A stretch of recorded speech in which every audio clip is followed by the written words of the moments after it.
Hello everyone. It's Tag Randomizer Day and Friday. It's gonna be a good day today. We're gonna get an amazing class that's good at everything, and it's gonna be a good time.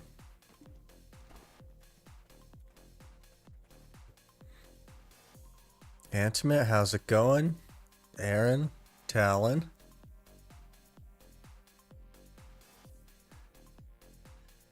Have Maywa in my head? I don't know, man. I just want something that I know how to play.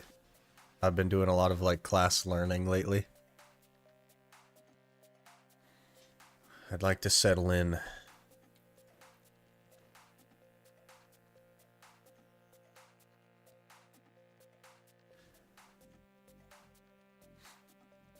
Wazel, how's it going?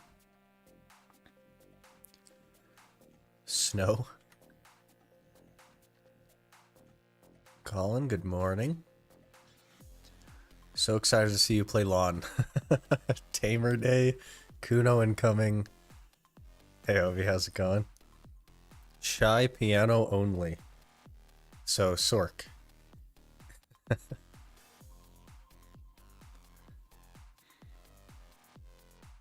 PA said you get Zerker. If I get Zerker, I'm just gonna play Awakening. I'm not crazy about Succession. Maybe I'd touch Succession a little bit, but I'm not super crazy about it. It's fine, I guess. First thing though, I need to exchange my Kudum for the Jatina Kudum. And I think I have enough. I should have all the stuff set up to actually make that Reform 4.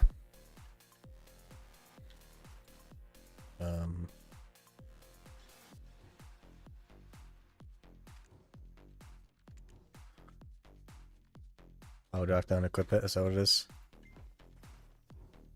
Yeah.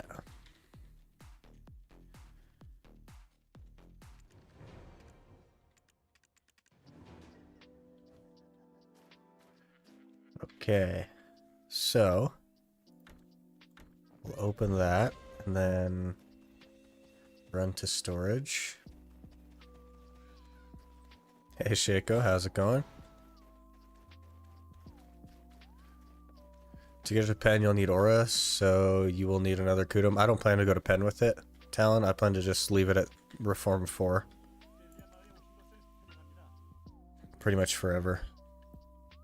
I think I left those in Heidel, actually. But I should have everything I need with these crystals and these. Oh, I need to do this daily as well. That's what I was waiting for. Okay.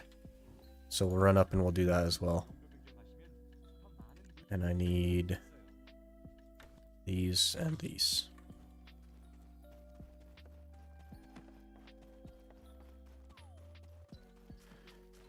What's the plan for today? The plan is to spin a wheel to get what my new tag is going to be, and then we're going to level up the tag and mess around with it a bit. Not that one. We need weekly Kudum.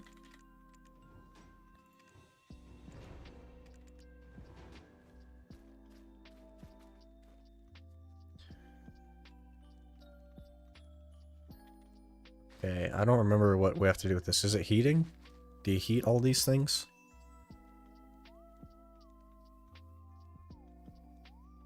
I feel like I'm missing something. I'm gonna have to look it up now, because I forgot already.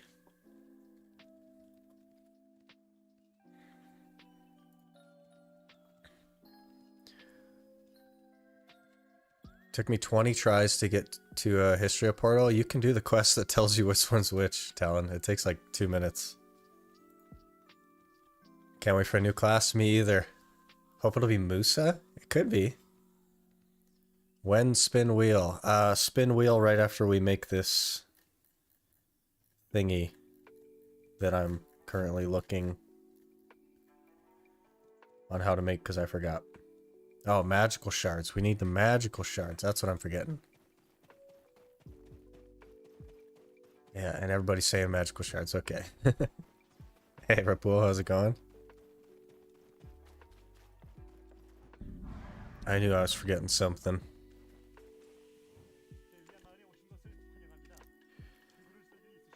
200, okay. Okay, so we start with green. Weapons, auras. Okay.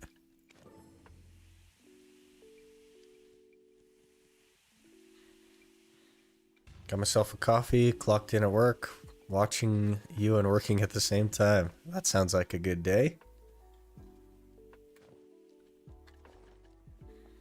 Okay, let's get level 1.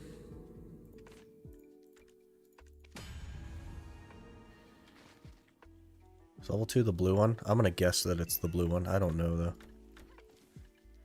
Maybe we'll just make them all and then smack them all together. Huge day today? Yeah. If it's something good, I'm gonna be pretty excited. If it's not something good, I'm gonna be a little bit less excited.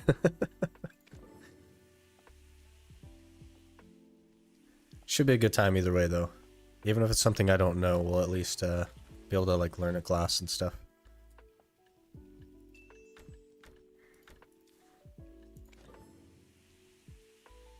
What would classify as something not good? There's a lot of things that I would not like to play, honestly.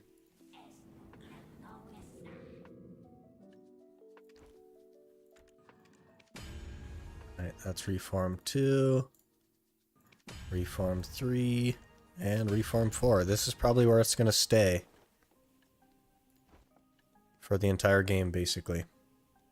But we get another couple of gear score from it, so...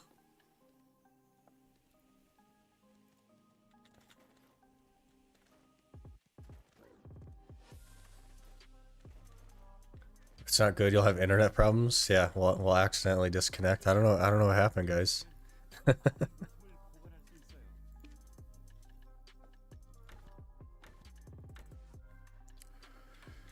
Can't be worse than yesterday. Yeah, blowing up the third Trinarch. That was a bit rough.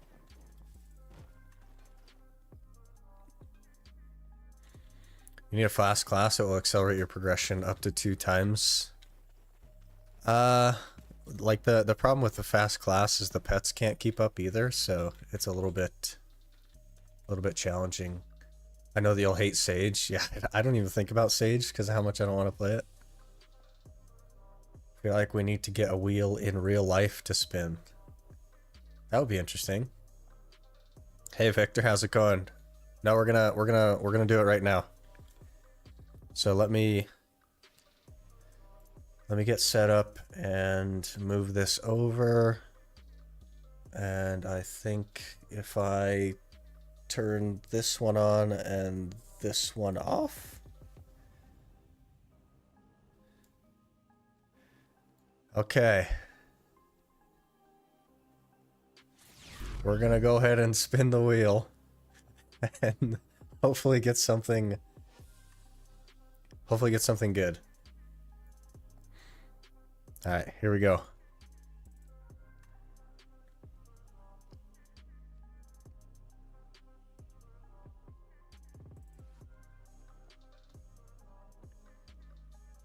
It's Hashashin. Hashashin.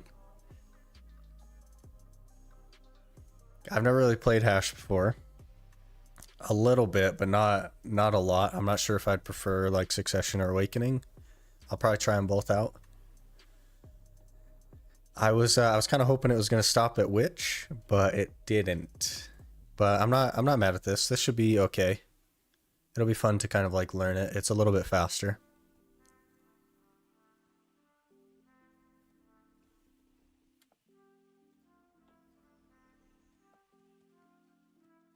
Okay, let's get back to this one.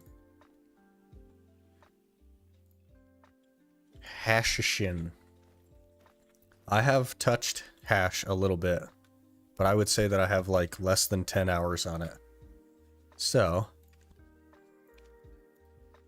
let's go make a Hashashin. Awakening's pretty easy. I think you'll like it since you like Ninja. Is it like Ninja? Nice helicopter attack. Thought it was going to stop on Sage. No progress yet? No, we just keep failing stuff.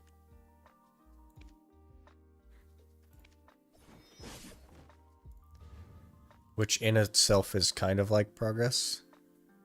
I was hoping for which when I saw it. I kind of was as well.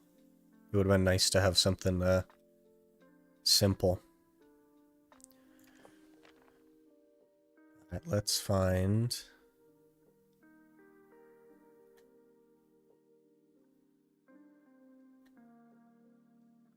None of these are like normal.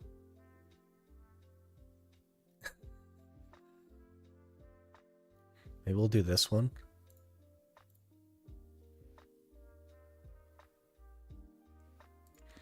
Alright, what should we call the Hashishin? No one predicted it, yeah. Everybody was saying like Shy or Sage or Musa.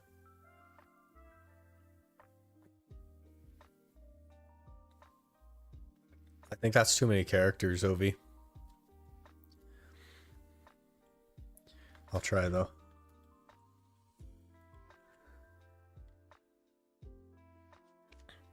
It is not too many characters. Sick hash.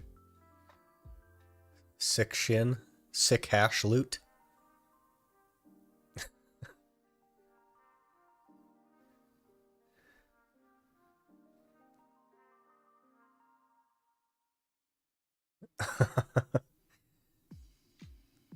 Wouldn't you like leave the H off then, Talon? And call it Sick Ash Loot? Sick Walmart Ninja?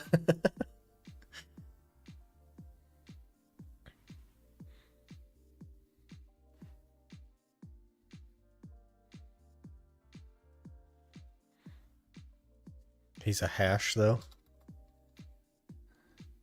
I wonder if Walmart Ninja is taken. Certainly not if I put sick at the beginning. So we could do that.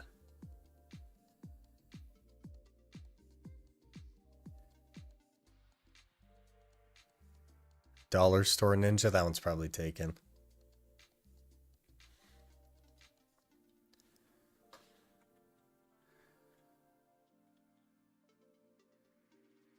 Sick hashtag.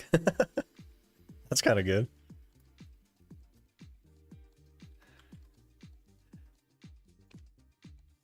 Could do that. Sick hashtag.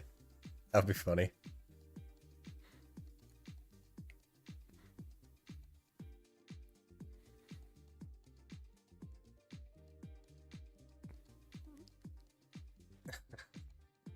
I think sick hashtag will do. That's pretty good. Alright, sick hashtag.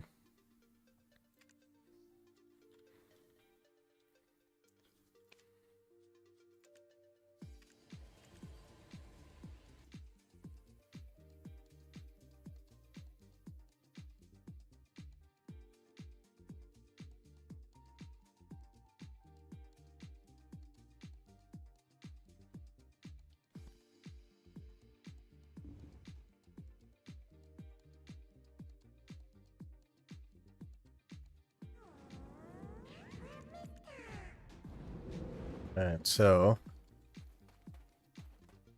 I don't know if I want to do any of these initial quests. I'll probably just run to town. Let me get this on a bar though.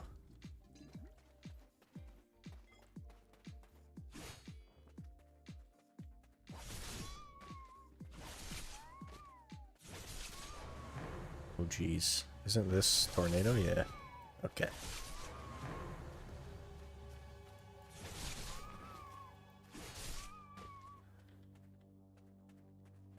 You got a sick running animation. It definitely has like acceleration, which I don't like.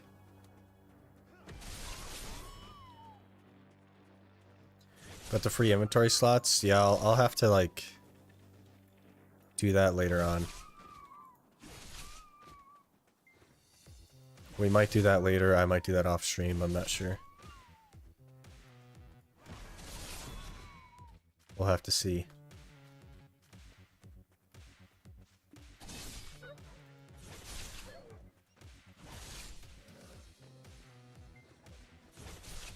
I guess this is like, it's a little bit karma in a way, because we raided Vert yesterday, so I guess somebody could have called it.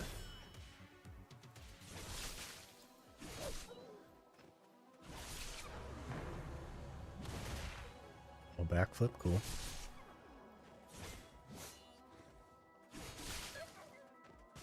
I think we need to be like level 7 or something, I'm not sure.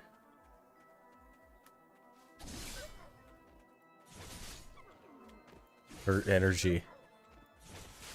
He plays Succession though, right? So don't ever raid a shy player.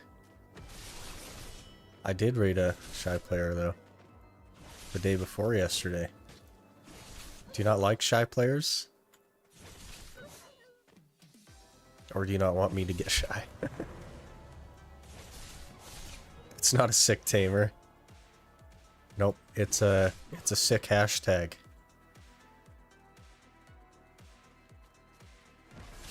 Hey Kavamish, how's it going? Oh, we just did the wheel spin.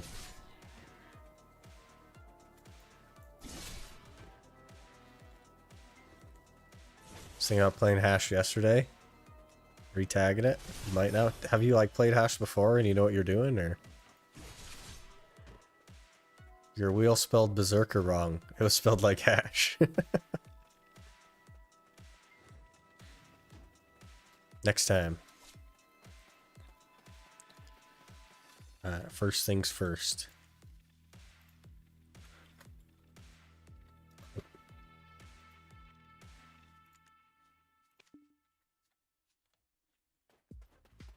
We need outfit box. Oh yeah. I'll have to do the quests to get an outfit box. It won't be like a good outfit box though.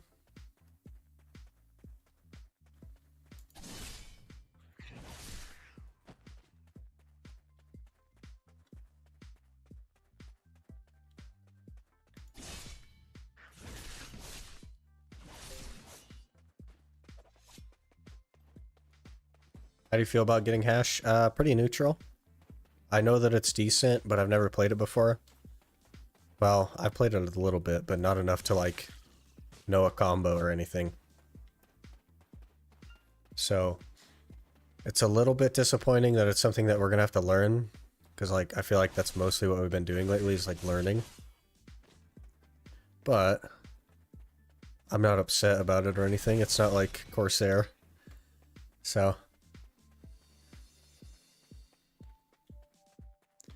trees stream today. We'll probably do an hour at trees. That should be enough to get to like 60. And then we'll kind of go from there. Just watch your own Twitch stream for the free outfit after like 15 days. Yeah, except I can't use like Twitch drops.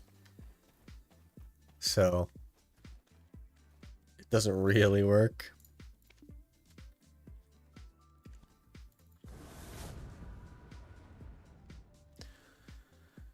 You play Corsair for a month or so, you'll be good. Yeah, it's definitely going to be better than Corsair.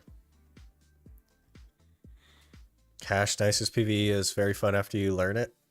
Yeah, that's the problem though, so we got to learn it. It shouldn't be too bad. I usually pick things up pretty quick, so it should go fairly smoothly. I will need to take some time to like learn a combo and stuff though.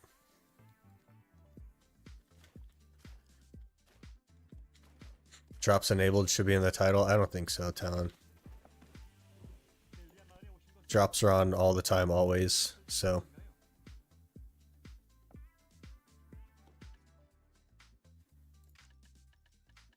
Plus, like, every single streamer in the category has drops on in their title. Every single one of them. Okay, we need... I think it's going to be 20. Yeah, it's still 20. We need to repair, though. And take off the thing.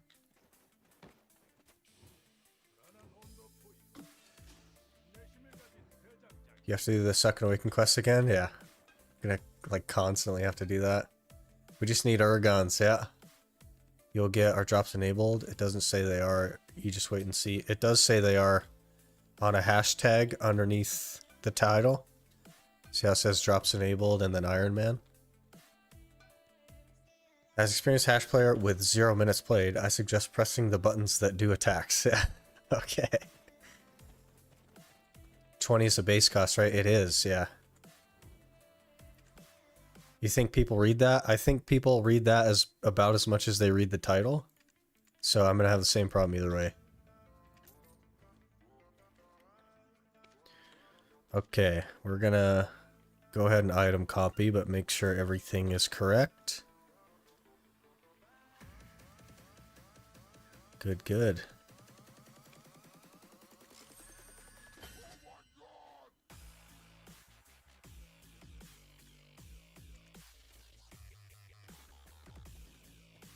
I think, like, even if I put it in the title, I'm still going to be answering that question, so.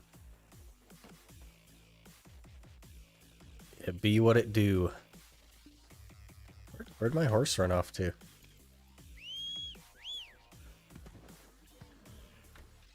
Okay, so. What time is it?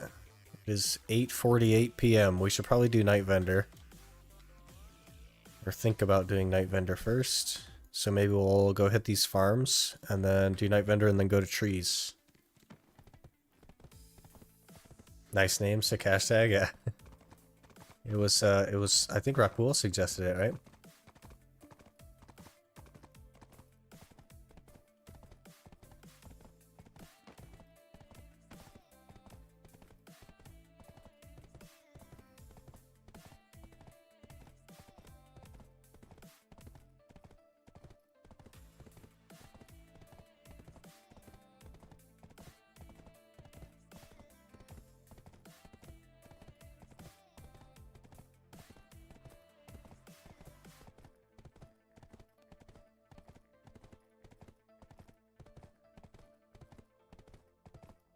Viewers don't know that you're saving the good classes until you get gear, yeah.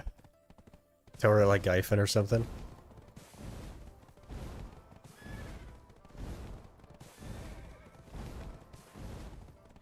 Saw someone write hash brown and sick ash and then said sick hashtag.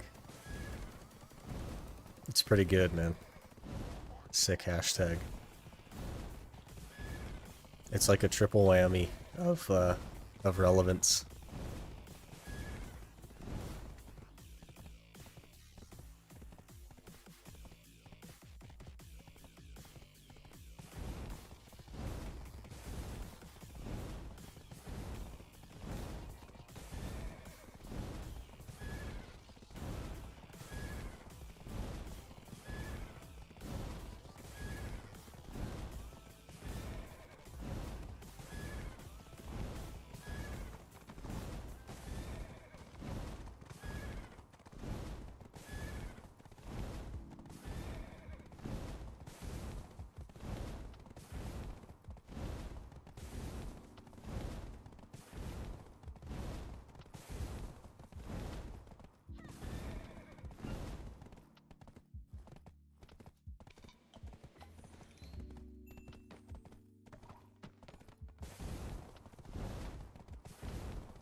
Do some cow tipping here.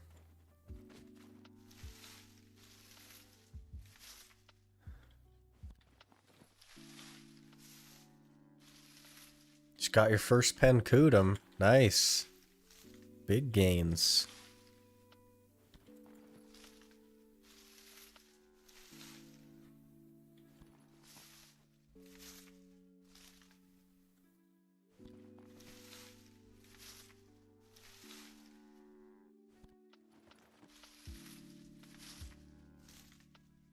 I don't know if you saw guild mission items, dump them in, have no use for the drinks. I didn't look at them, no.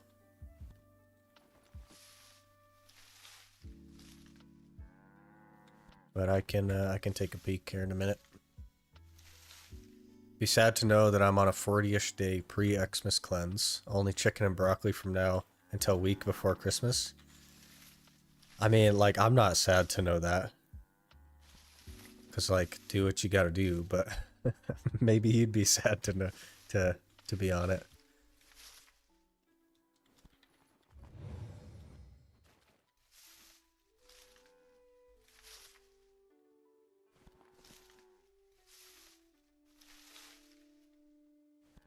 You gotta pay for all them Captain and Cokes though.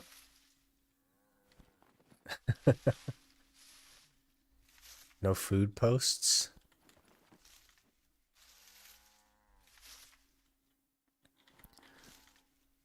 We'll have to make you a Discord channel for your stuff when you're back on it. 2 liters in 9 days.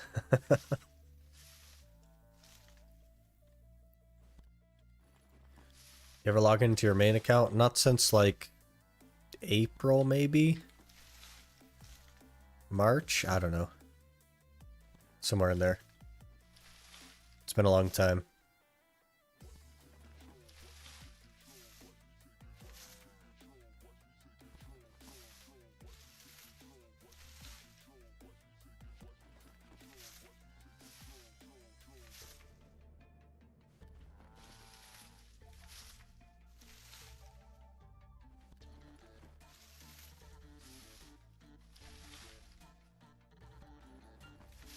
Main account win.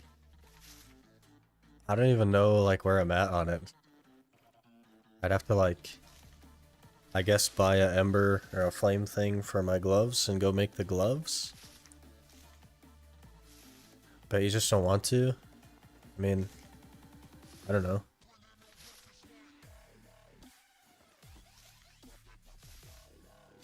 Got a lot of work to do on this one, so.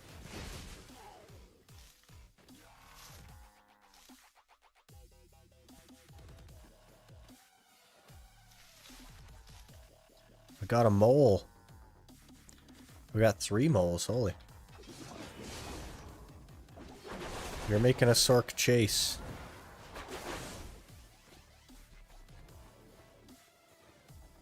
Just a quote explaining it. I don't really like, maybe it's like a weird mentality that I have. But if you just make a command that explains everything, and there's a command for everything, it just seems very, like, I don't know, non-personal. Because it's just as easy for me to, like, answer a question as it is to tell somebody to type an exclamation mark and whatever the command is.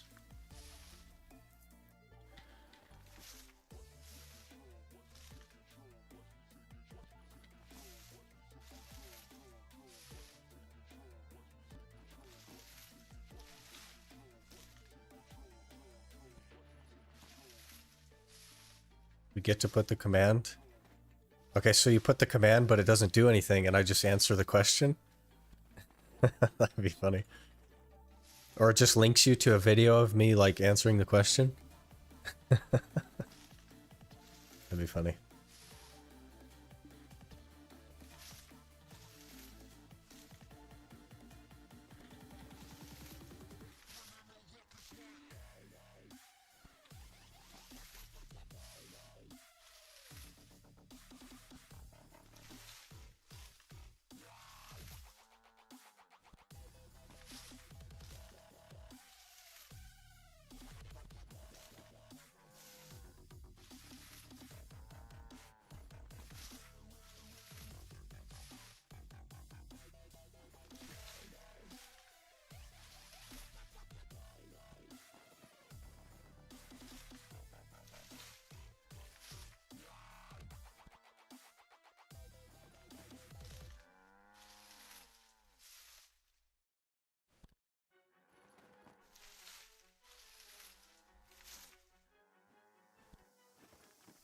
What if we get 2 Voltara drops today and just, like, one bang a Tet Voltara belt?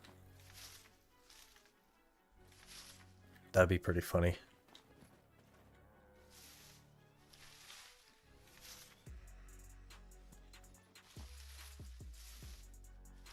Tell us the feeling when you first start playing this game, because mine was great. I didn't sleep for a few days because of how good this game was. So when I first started playing the game, it was a really long time ago, like at launch, and there was only a couple of classes you could play way back in the day, and I played Sork, oddly enough, was my first class. But it was before, like, anything existed, basically. We just had, like... We just had, basically this area up here. I think when I started, I think they also had Serendia. Maybe they didn't have Serendia yet, but it was, like, very small. And, I would just do... I basically just do the claws over and over again. That is not what that should be doing, but I just do claws over and over again.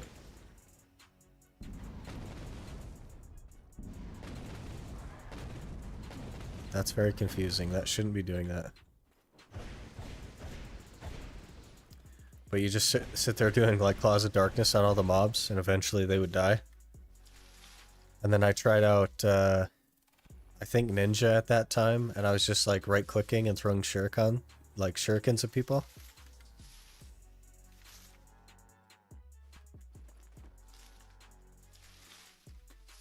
$62? I've been 62 for a while. Or are you 62 now?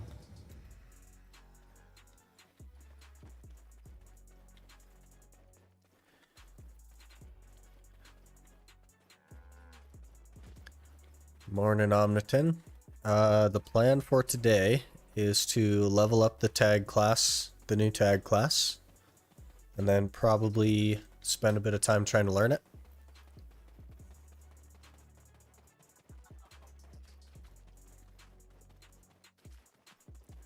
How close are you actually making your own meals in-game, ignoring the gathering for meats since energy constraints? Incredibly far. Incredibly far away. I haven't even made Knight's Combat rations yet, which is one of the many, many things that you need.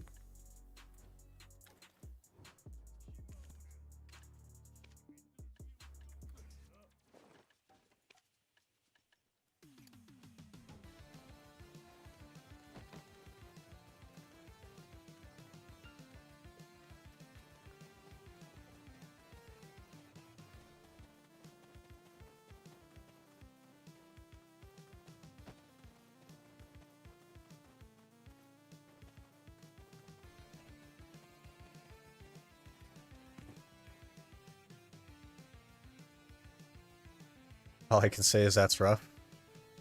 Yeah, it's quite a lot of stuff that you need, and I haven't been using energy on it basically at all, so... I think we'll make the first batch in 9 months. If I can get the Oregons, it'll happen a little bit faster, because I can actually, like, spend energy toward it. With the new node change, there are now 2 mithril main nodes in Duvenkroon that will make free tent anvil slightly easier.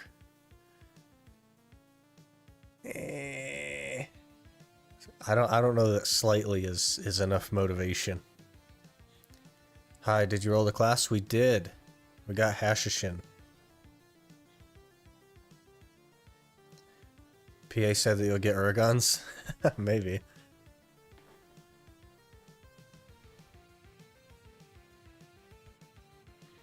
I don't think we have that many pulls toward it. Except my my horse trainer is full on energy. How do you get that contribution? From dailies? No, I did it from farming turn-ins. And like cooking turn-ins and stuff. It didn't take that many. And then there was an event that happened like last month that gave things that you can turn in for contribution.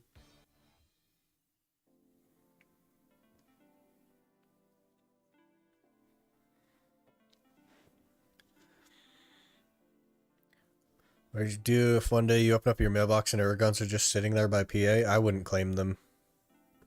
That's like that's a cheesy way to do it. Also, they're not gonna ever do that, right? With the exception of my, like, monthly value pack, they don't really send me anything. I don't get talked to or anything like that, so. Did you get your Floramos accessory for the 300 witch delicacies? I sure didn't. That's definitely not something I did.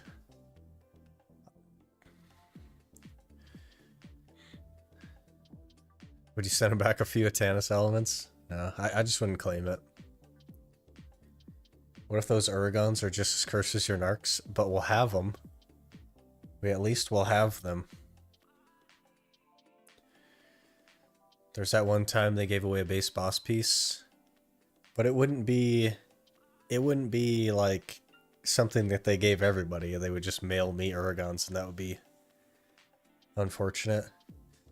You get a free value pack every month? Yeah, I'm in the creator program with PA, so they send me a value pack, yeah. I don't claim it though, because of the whole like free-to-play Ironman thing. Did I hear it right? You won't do that? I didn't say I won't do that, but I definitely haven't, and I'm not even thinking about it. I have like 100 of these things. I guess I could, but... You said you would pay $5 bill for Aragons. Yeah, if they were in the Night Vendor for $5 bill, I'd pay that. Just gotta get them.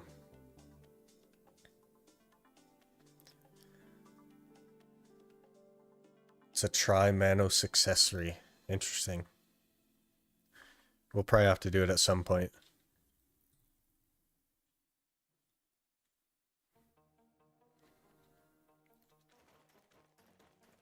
Okay, it's almost nighttime.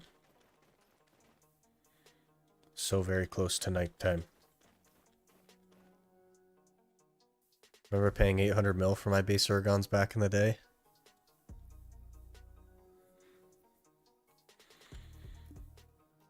Yeah, people used to like pre-order boss gear for like billions of silver. It's a good time.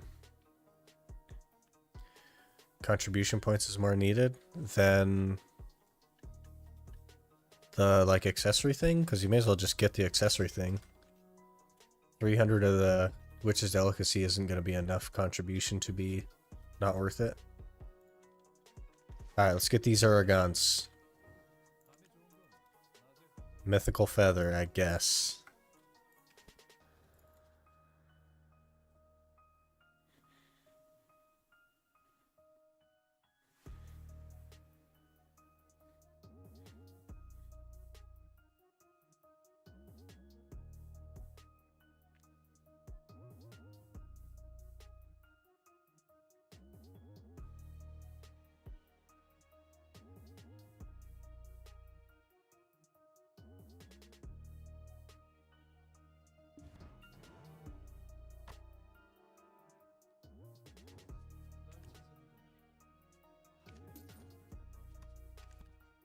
Weapon stones.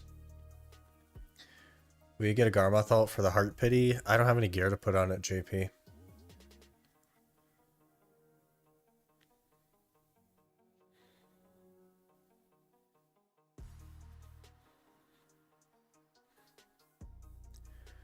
Do you still play your main account? Not really.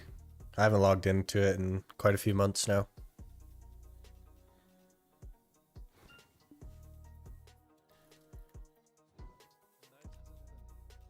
Caphras, I'll take those.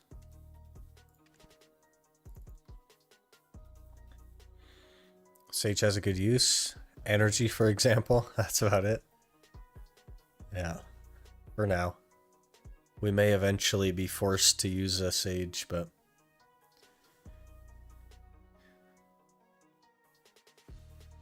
Garmoth ult with full pen Reblath. Yeah. But then I'd have to make full pen Reblath.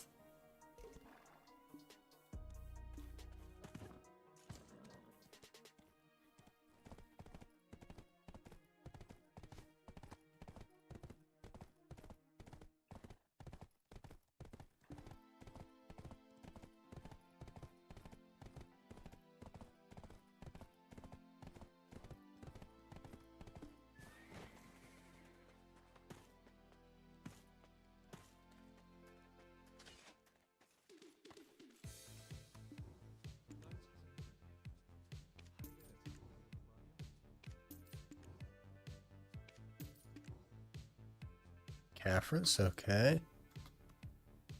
And hard shards. No Oregons this time. Next time, maybe. Let's double check. Yep, out of energy.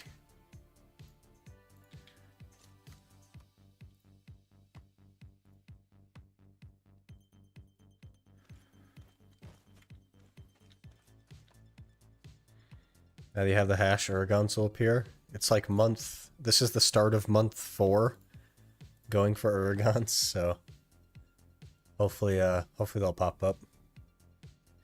If at some point you need big fail sacks, you just might get there. I'm hoping I won't have to do reblath at all. Hey Bogey, how's it going? We got Hashishin. So we're headed to level it up now.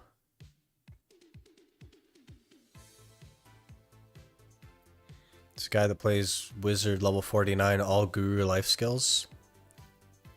Been playing since launch. It doesn't actually take like that long to get Guru life skills if you're going for it.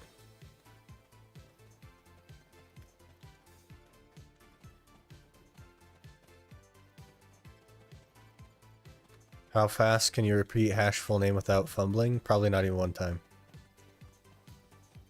Like not at all.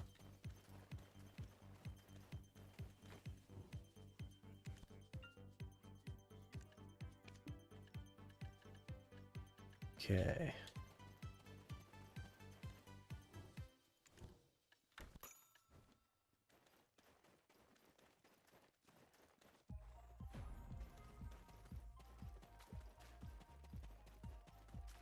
Why is he 49? It's so he can't be attacked.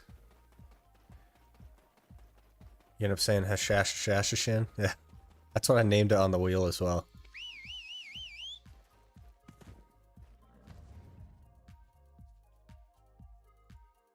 Oh, we have a rift. Should we do the rift? Since it's right there.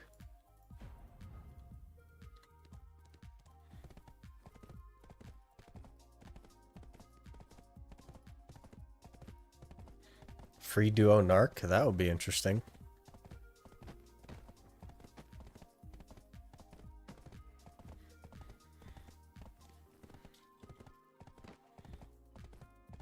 Definitely gonna take a break from Manchums though. I'm a bit Manchumed out. We'll probably work a little bit more toward the Shuriken piece. Still have to do that weekly, so maybe we'll do that today as well.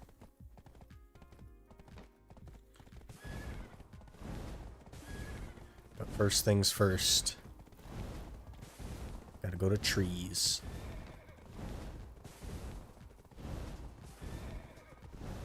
Tungrad from Patricio for 588 mil.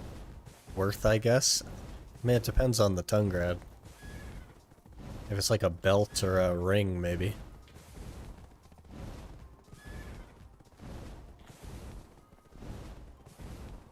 Had one for 700 mil the other day. That's when I realized how bad black market really is. Yeah, the accessories are definitely like weirdly priced. But the boss gear is usually pretty cheap. A lot of the boss gear you can buy from Patricio and sell it to the market and actually still make money.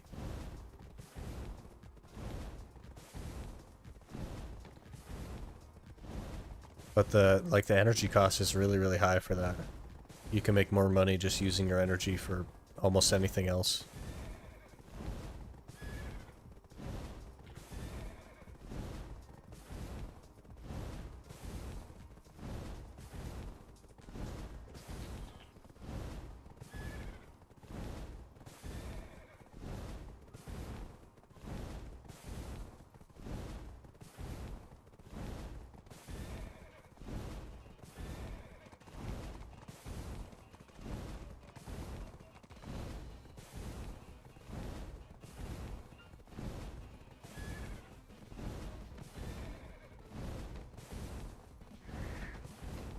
Already missed the new class pick? You did, Tanino. You can scroll back in the VOD if you really want to see it, but it has already been done. We're just now running to Go to trees to level them up.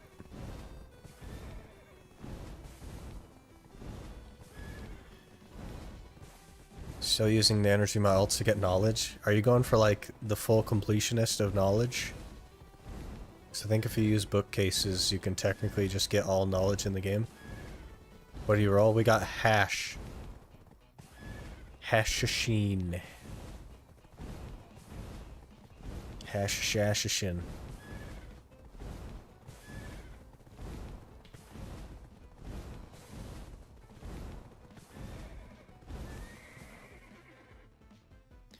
Are you hyped about the Garmoth Heart Pity? Is that confirmed now? Because they were like... Last I heard, they were just talking about it.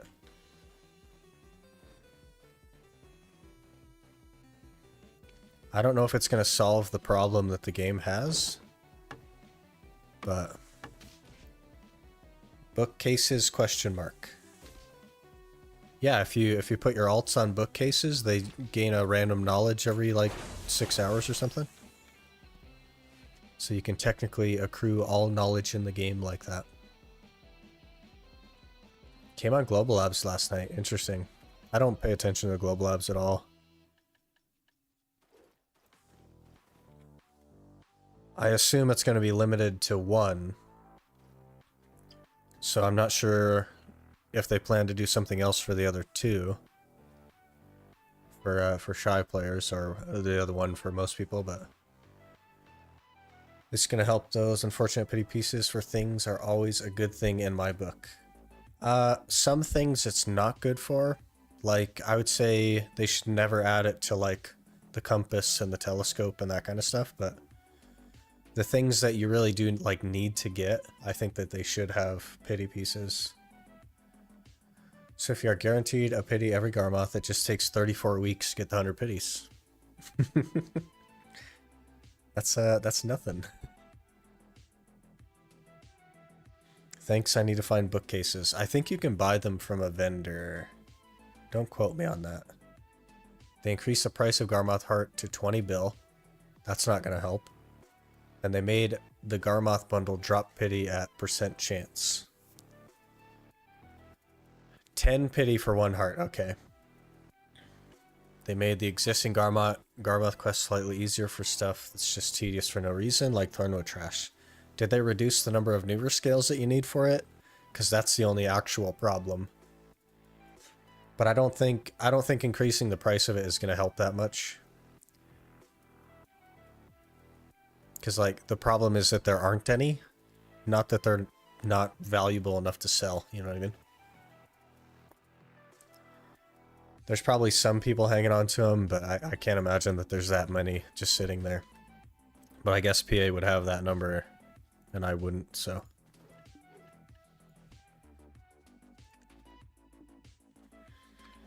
Okay, what do we got for this stuff? We'll probably need DR artifacts, honestly.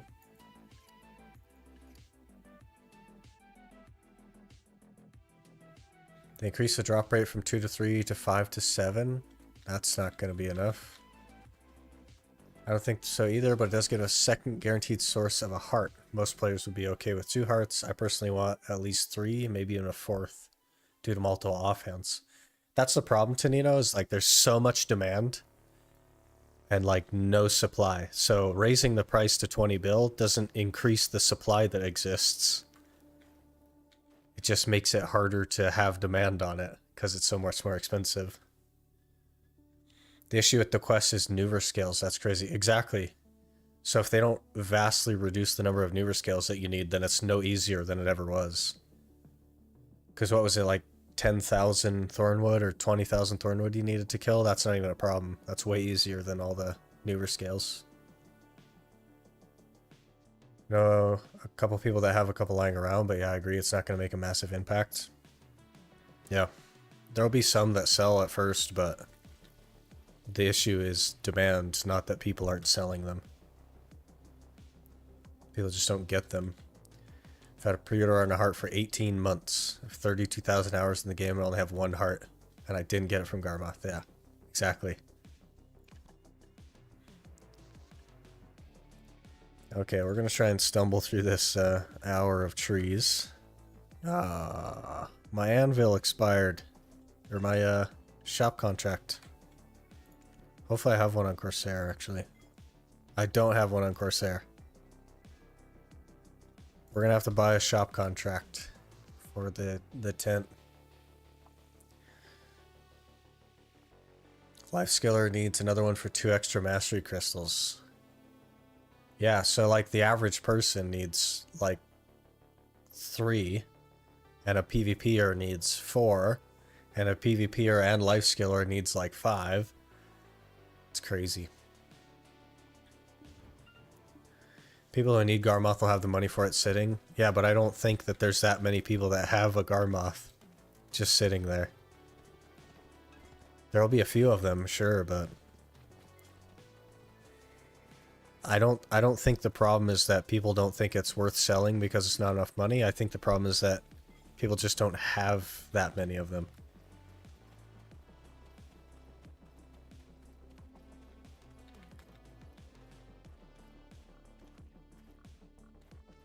Had a pre-order for almost a year, ended up doing the quest. That's rough. Old Moon shop contract. We'll probably buy like 5 of these, I think.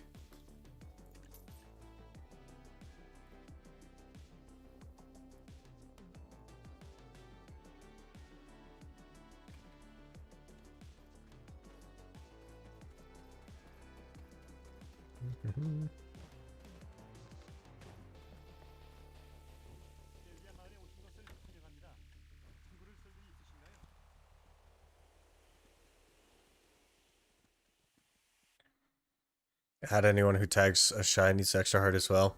Yeah. Look at those people who were stacking detections for years waiting for the price to go up, who all just got roasted. Now detections are sitting on market, yeah.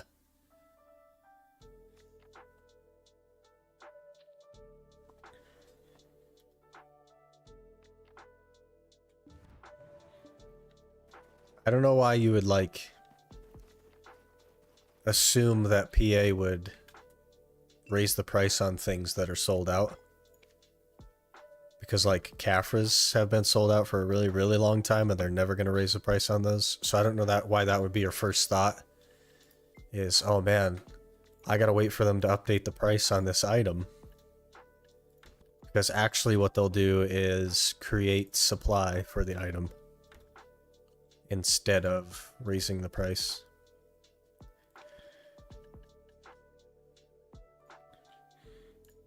Alright, let's get this done.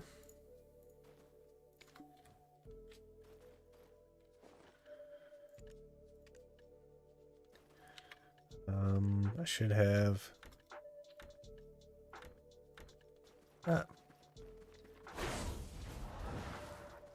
Caphras sit on the market right now, yeah, but they never used to.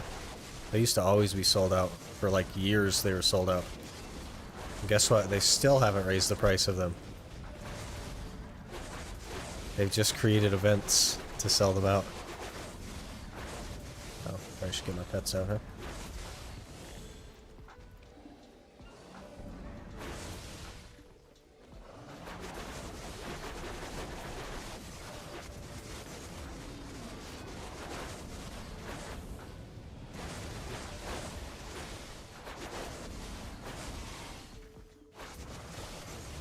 Suggested that they give us Garmoth Guild Boss. Wouldn't fix the problem, but it's an extra supply source that could be fun to do.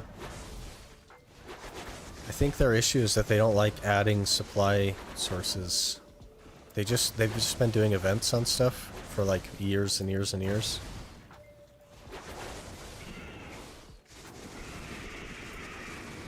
That's their favorite thing to do, is we'll just do an event and we'll fix the market. And then it crashes the market for a couple of months. And then always bounces back to sold out, so.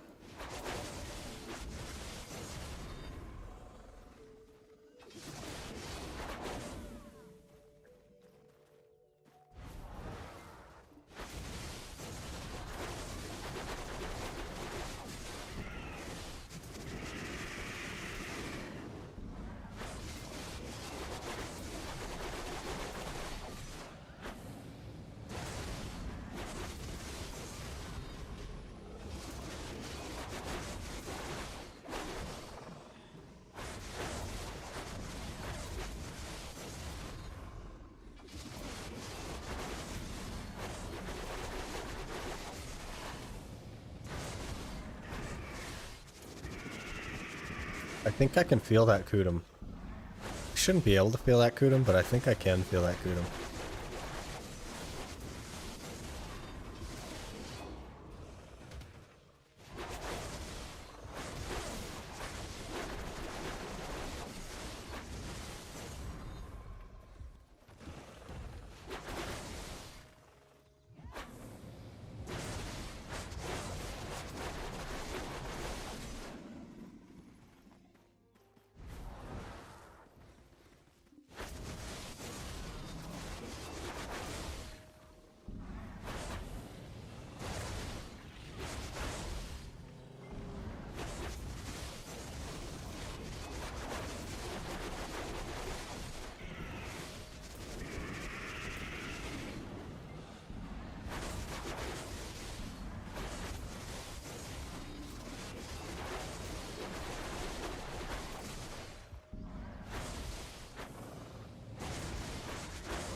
Moria helmet.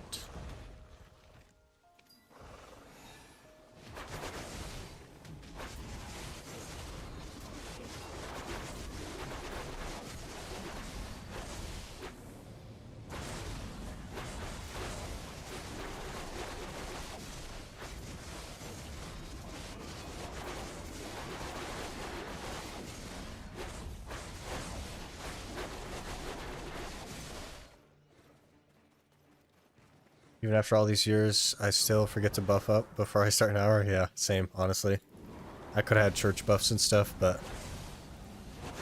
eh. I was already out here by the time I realized it.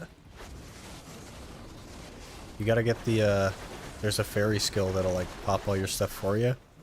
But you do have to remember to pop the fairy skill, so...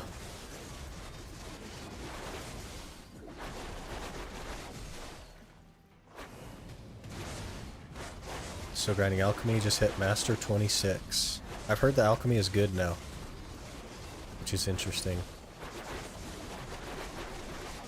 I'll have to do alchemy for like frenzy drafts, but I think that's pretty much all I'm gonna do.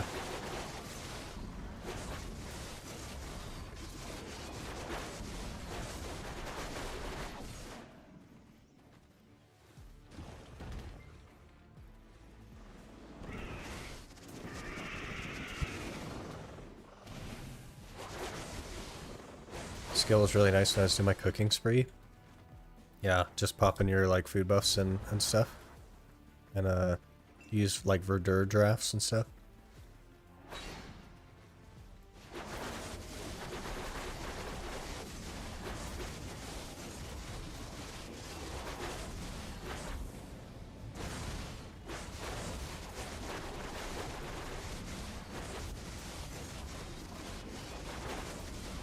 Okay, and a Tannis element.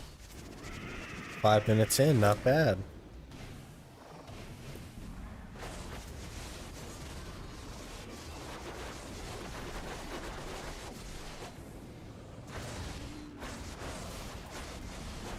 I have a tier 4 with cheer 5, feather steps 5, and all that jazz, so it can't be asked rolling for auto elixir thingy. Yeah, that's fair. You got all the stuff you need.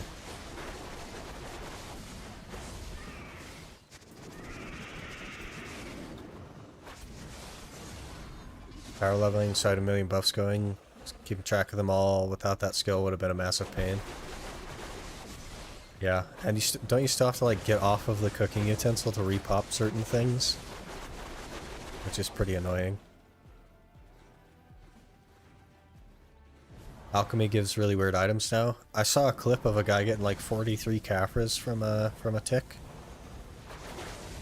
Which was interesting.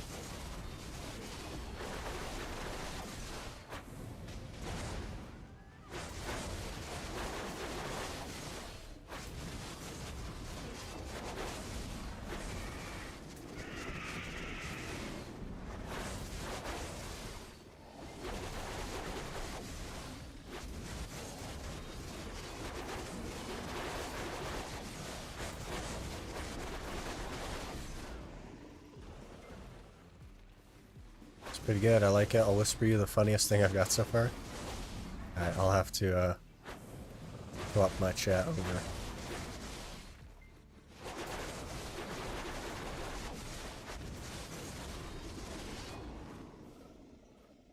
Got 4 of the new seeds to make truffle seeds. They added truffles to seeds, huh? Interesting. That's been a bottleneck for a really long time.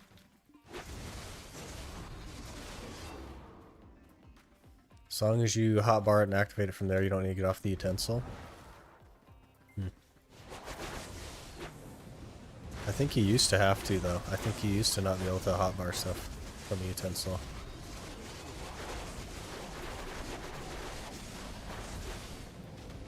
They're just one-time seeds, you can't breed them?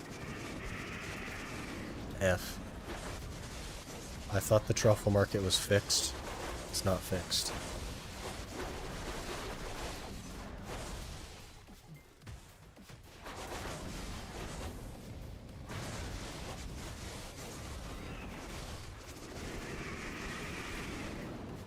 Resplendent Spirit Stone of Destruction.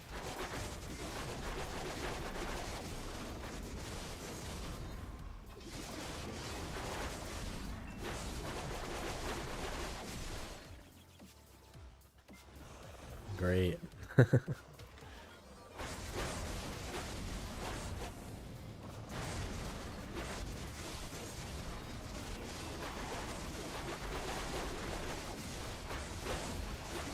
might die here.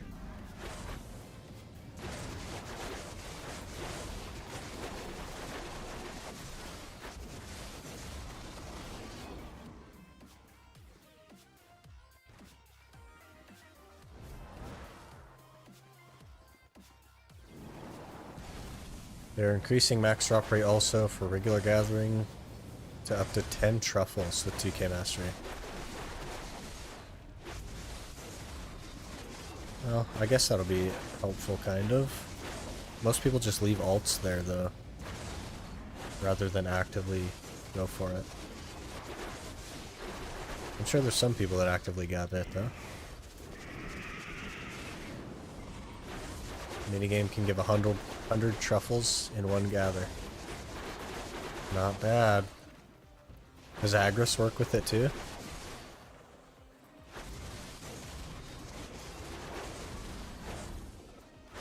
Hey, Sick, did you reroll yet? We did. We're just leveling it up now.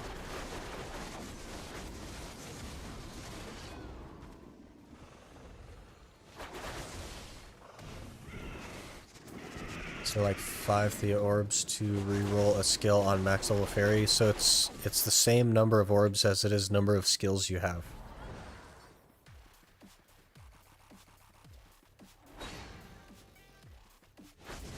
Agris does not work with truffles. Rip.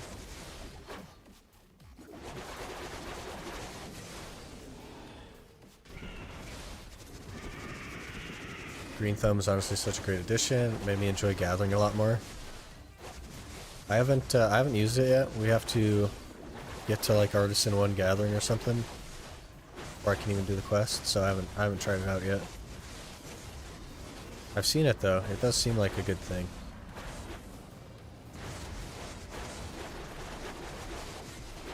What'd you get? We got Hashishin.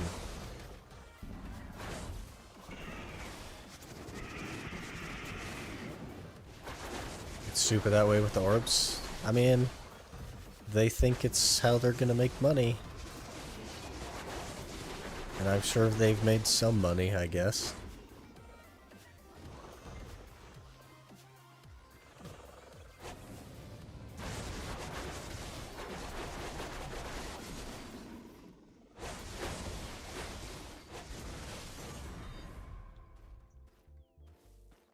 Gathering herbs got me about 200 fruits of the common ones and 120 of the more rare ones and 1000 energy. Interesting.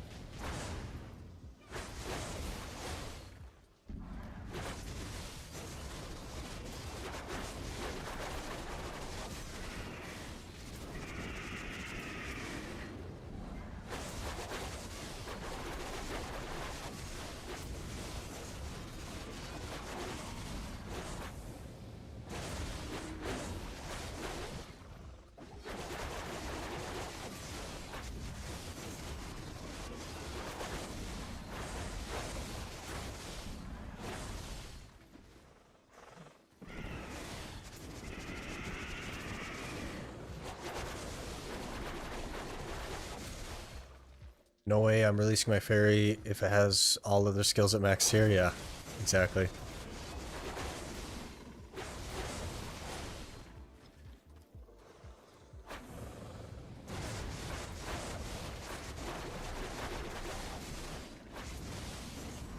Third pure Blackstone, minus 50% fall damage reduction. You've got 3 pure Blackstones now? Jeez.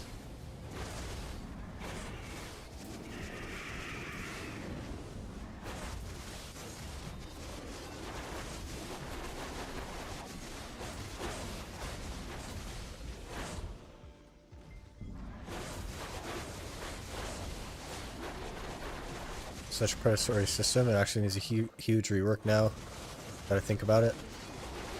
Yeah, they used to be like super predatory with stuff like that, and then they mostly started adding in things where there's an in-game way to get whatever it was, but they left it in the market. And they just haven't done that with the fairy stuff.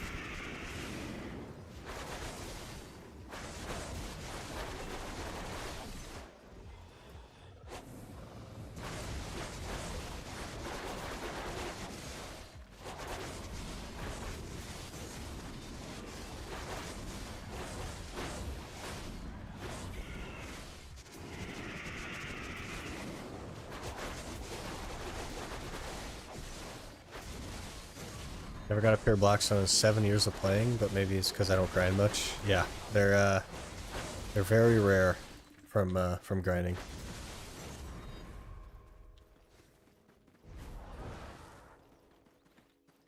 Orbs used to be in loyalties, but they removed them. Probably weren't making enough money.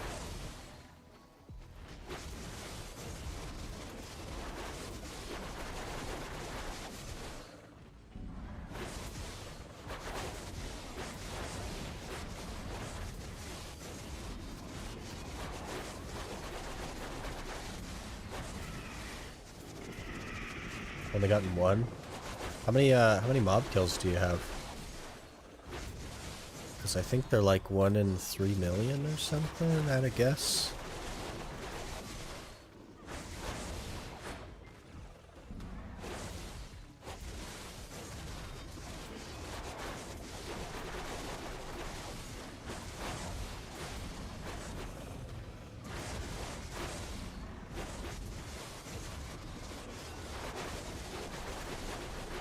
Gotten 4? Jeez.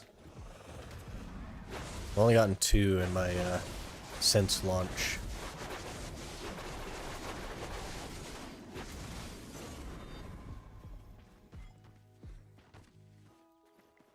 Oh, just under 3 mil. That's pretty lucky then, I think. Like, you're not even quite at the average yet, I think, so. But that doesn't mean that you'll get one, obviously. I think my main account is at like 9 million kills or something crazy, and it only has 1, so.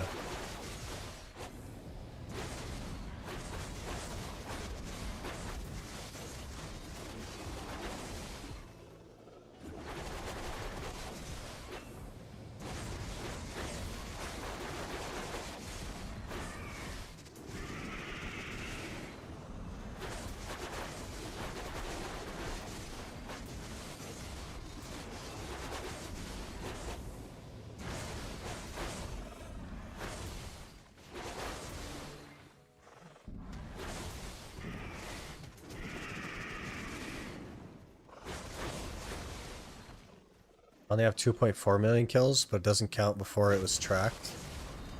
Had a lot of breaks from BDO.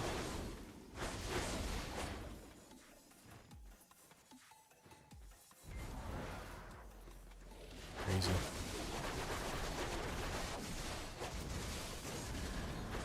Maybe I'll check and see how many we have on this account. You guys want to guess how many we have on this account? Can't be that many, right?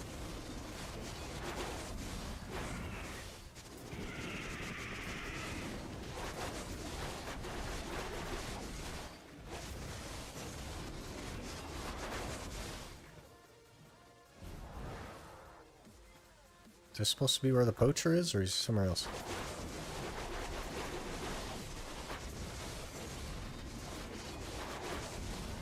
115k, 12. I think it might be a little bit more than 12. 73, 69k. I feel like you guys are shooting pretty low. I think it's probably like half a mil or something. I don't know. We'll look here in a minute. Alright, it's under history total. We have half a mil, over half a mil. It's more than I thought. 544,000.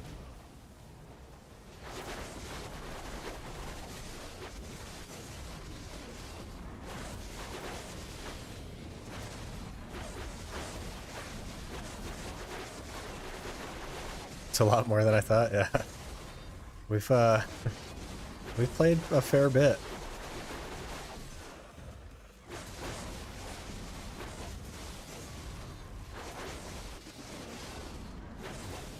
It's because you did off stream grinding, we weren't able to keep counting.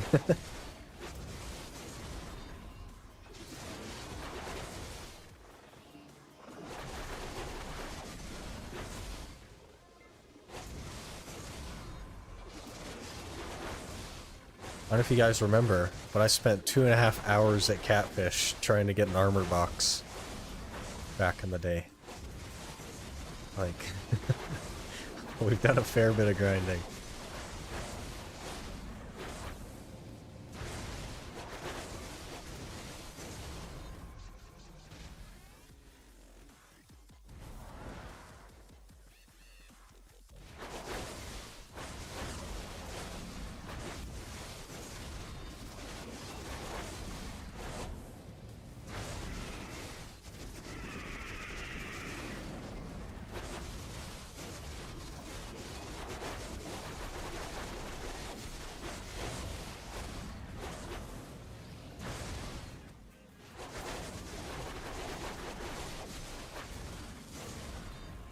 I only have 2 million kills, but when I grinded the most was before they started counting.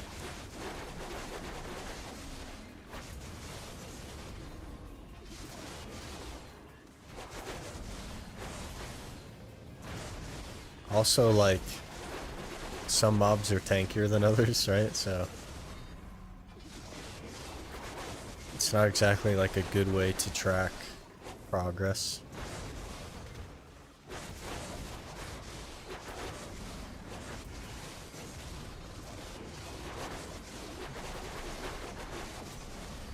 Kind of an interesting, like, piece of information, though, to have.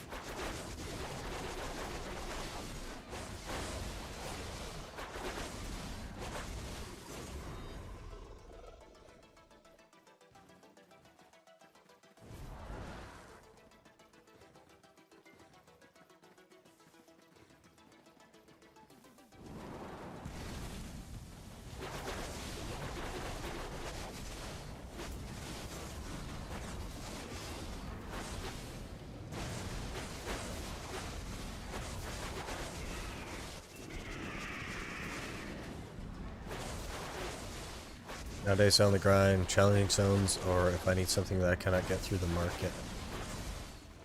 Kind of like in retirement mode, huh?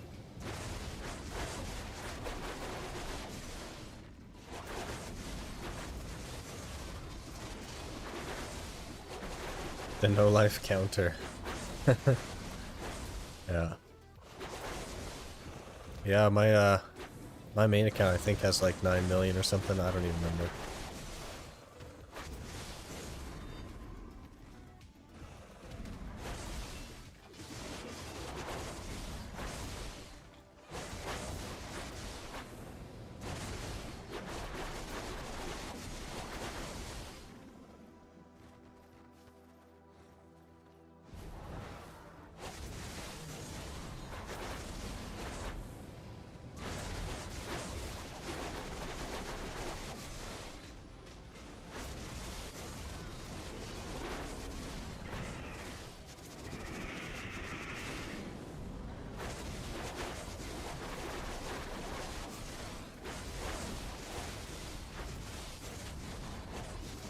Be interesting to see what kind of numbers people that actually grind have. Like somebody from Cho Nation or something. Probably like 20 mil.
After we do the, like, Awakening and Succession quests, I think we might just go out to, like, Prodies or something.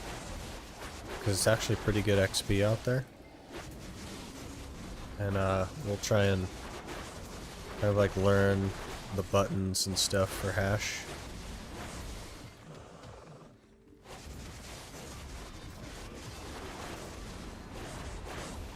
And eventually work toward, like, a combo.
Still kind of getting pushed around even though it's not night anymore. Definitely need them Ergons. But at this rate, we'll probably end up with Dawn's gloves first. What did you roll? We got hash. So we're leveling him up now. Got him tagged.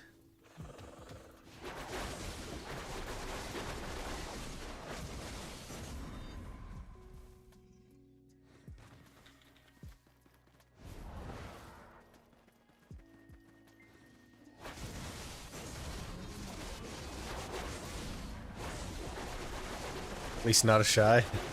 Yeah, fair enough.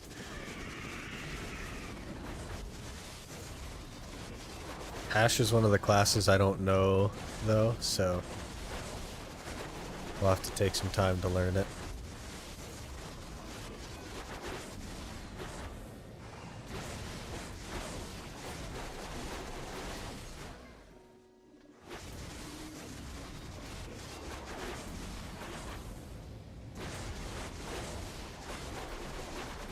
You get Guardian, will you just play the old one? Yeah, that's how it'll work in all cases. That's why I'm waiting to re-roll to get a new, like, character slot. So that I don't have to keep creating one over and over again.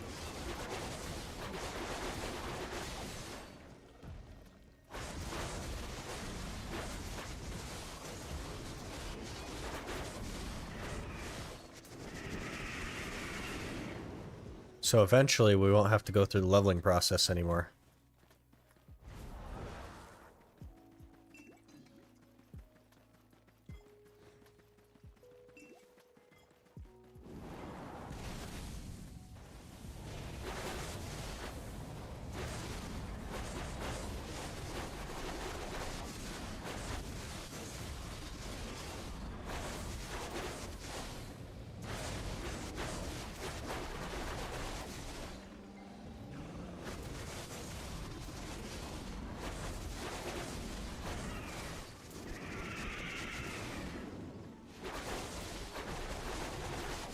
So they've given us another Garma Hut quest and increasing the scales from maneuver for the other quest. That is kind of what I've heard. There's like a pity system on the global lab. They need to reduce the number of scales that you need. Like 400 is crazy. Even 200 I think might be a bit high. Especially because you can't just like spam the quest over and over again. It's a one and done. So why is it so like aggressive on the requirements?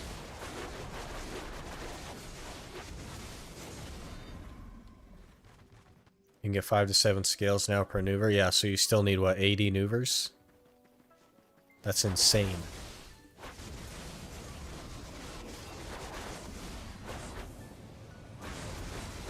Way too many. For a one-time quest, that's way too many. It should be like 10. Maybe 20. Not 80.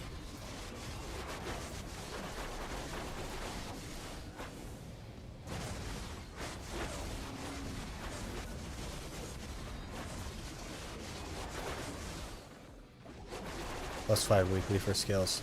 So let me like put it in perspective a little bit. Why it's so crazy. Because you need to just do... You just need to do 3 cons to get a free cons heart. I have 200 already for 5 months. Yeah, 5 months. 10 maneuver for a 20 bill item, I think that is low. It's a one-time thing, though. You can't just spam it over and over again. It's a one-time quest that everyone can do, and it's more than just the maneuvers. It definitely shouldn't be 80 maneuvers. That's insane. Maybe 20 would be better than 10, but it's still way too low. You also spend 5 bill more for the heart. Well, than the current price, yeah. But they're gonna raise that, right?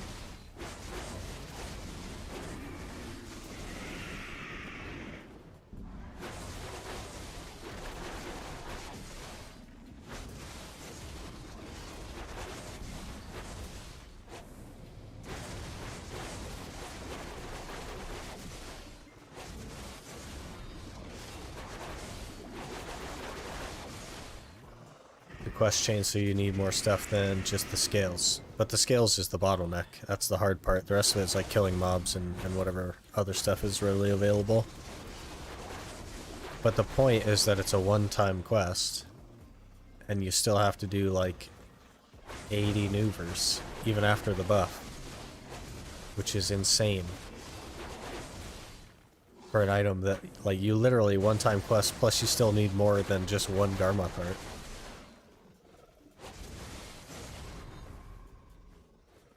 I would understand like 80 of them if you could just repeat the quest over and over and over again. But you can't.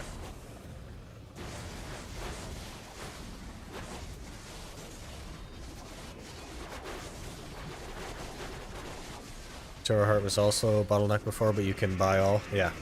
Everything's like pretty much on the market now.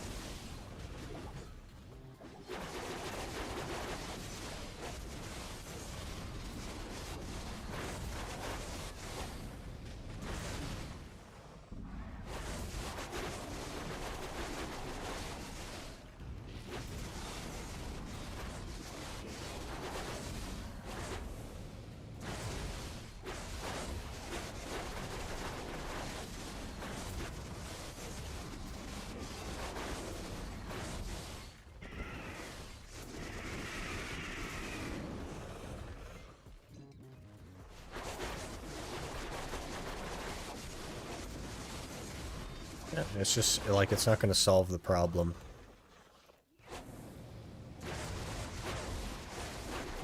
They're so scared to like make drastic changes to anything.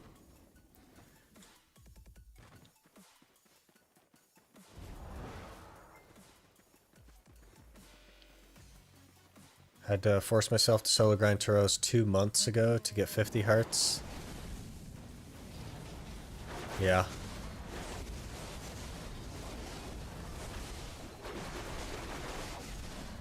But you can just go there and spam it, right? So.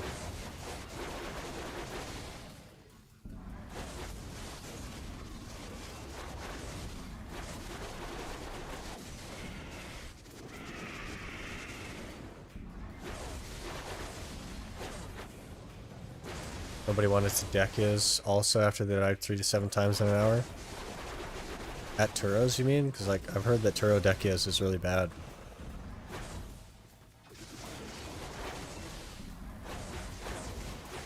It's been a little bit since I've heard that. Maybe they buffed it though. I don't know.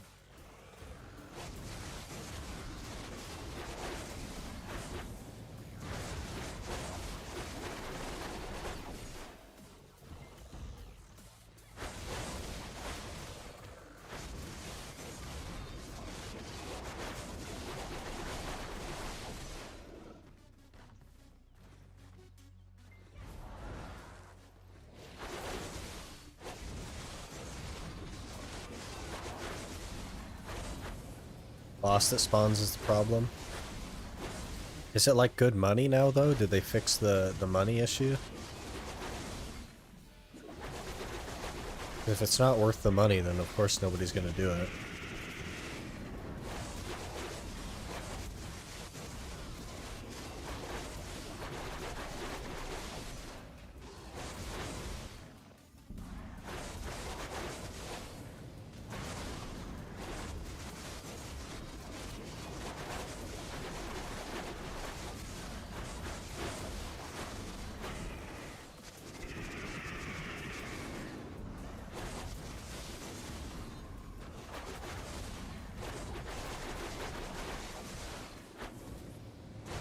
I think Turos is a cool concept, but they definitely added like too many CCs and stuff for it to be fun.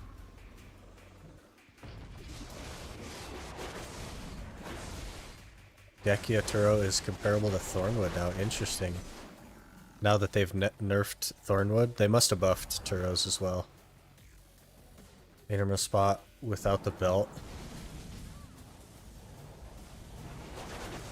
That's interesting. Yeah, probably right on par with... Oh, another Tannis element, okay. Probably right on par with Thornwood then. Just about.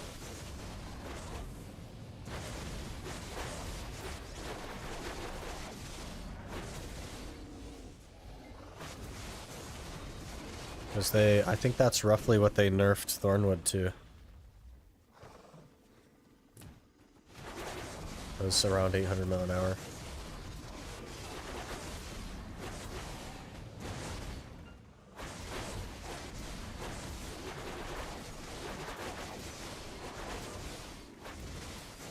There's like 2 or 3 belts an hour. That would be pretty good. RNG's RNG though. That's a lot of belts though. Are they like flooding the market with belts now? I guess nobody really like grinded there for belts before, but...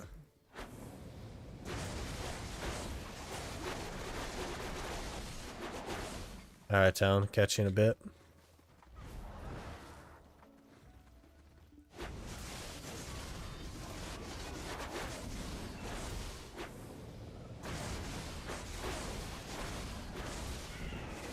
Also begs the question, if a high difficulty spot gets only 800 mil an hour, why would I grind there instead of orcs at the same money with no effort? That is the problem of BDO right now. They're so afraid to increase what people are making because they keep messing up inflation. They can't figure out how to get that sorted. So they keep nerfing spots that are good, except they have this like weird philosophy of they don't want endgame players in mid-game spots, but they don't make endgame players grind spots like worth the money to be there, so I don't know.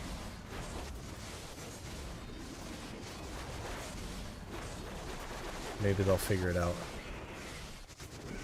Belt drop is same as Ominous and Thornwood. So if you drop 2 belts, it's like 1.5 bill. Jeez.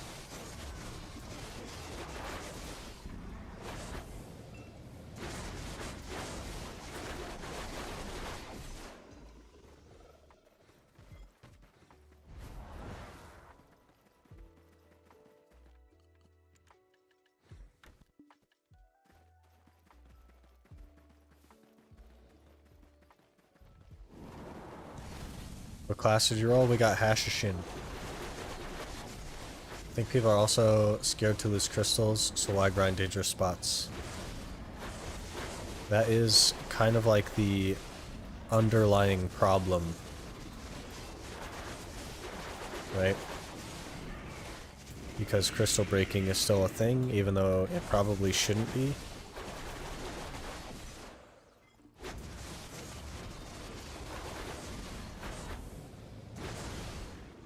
It just like creates an environment where people just want to do the brain dead grinding thing and they don't want to go to like scary spots. Which is like further enforced by the fact that you can make the same money at both.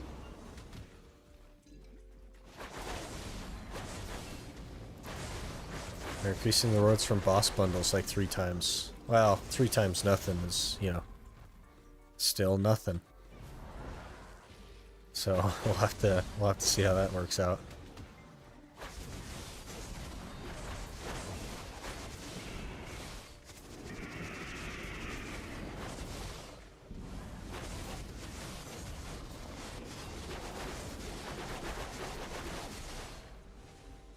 Nobody's making 2.5 bill at Orcs like they can at Tungrad.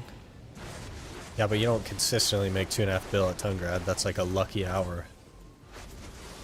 It's not an average of 2.5 bill.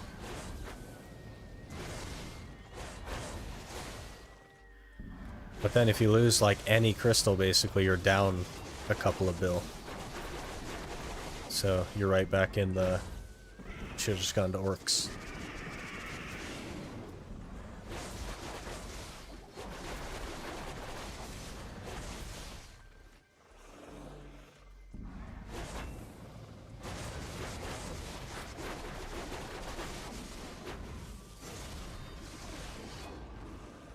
Like Cyclops, but I'm too scared to really try it because I died 3 times trying to learn it. Yeah, and it ends up being one of those places that like as soon as you do learn it and you get comfortable, like you can just not die there. But you definitely have to like take the hit when learning.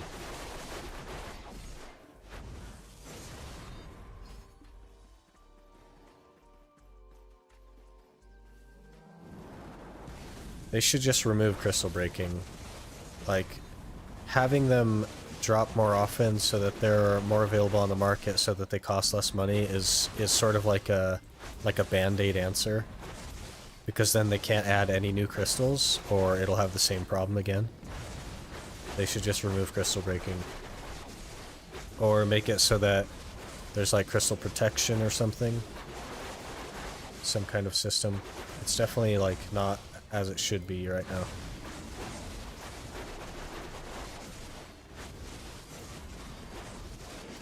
Gearons will probably drop the prices. Global Lab mentioned being able to buy them with Land of Morning Light local currency. Oh, with them like ring things. That's still like their band-aid fix to a crystal that you can't get.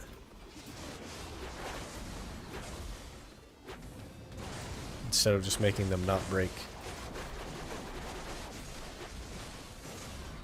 Crystals are too expensive and too rare nowadays to have them break all the time. Tungrat is still very good money. It's not like 2.5 bill every hour though. So that's a little bit like skewed. You know what I mean? It's like, it's definitely more money than orcs. But is it enough more money than orcs to be worth doing it instead of just going to orcs? That is the question there.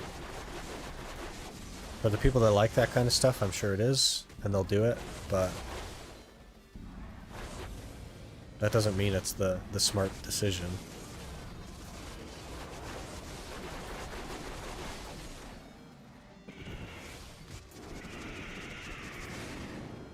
Village blows down to Katuga, Lower Geifner, or Thornwood.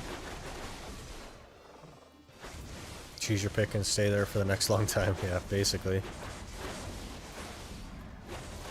Unless you need something specific, but most people just buy everything, so.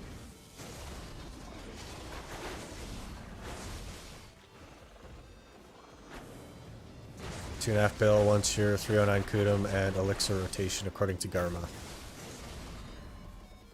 Just gotta pull 15k trash. At 309 Kudum and Elixir rotation. How much that Elixir rotation costing you though?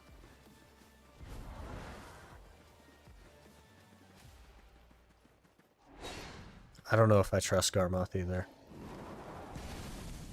It's definitely like... It's definitely not 100% accurate. But yeah, I mean, it's going to be more money than orcs, but there's so much more risk.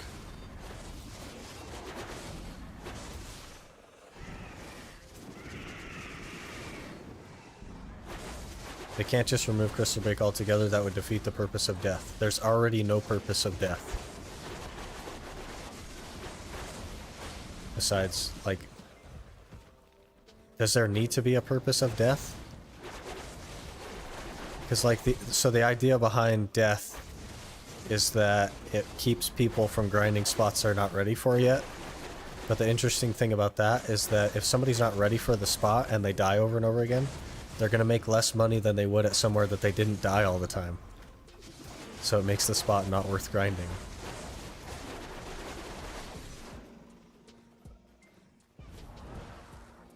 So they could just remove Crystal Break altogether and it wouldn't actually matter.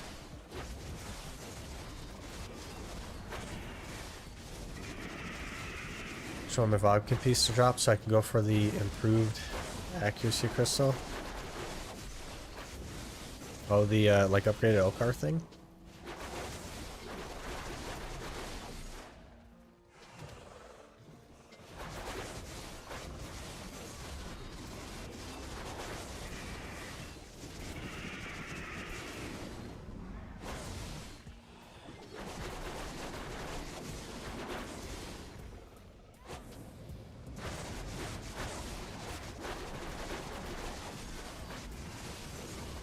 Player died, has to suck, punish them more, and take the crystals. Yeah, take a crystal that's so expensive that it costs them 3 hours of their life for literally nothing. They're like, they gotta come up with a different system if they want punishment. Like, literally, give them a debuff, give them a 20-minute debuff that makes them do less damage if they die. There you go. Problem solved. If like you have to have some sort of negative to dying. There's your negative to dying. Get rid of Crystal Break. Job done. Let's not think about it anymore, you know what I mean? How often do you crash and lose a crystal? Probably pretty often. Or you get like a game stutter, things like that. That's why they have the like no questions asked crystal recovery twice a year. It's because they understand that the game crashes a lot.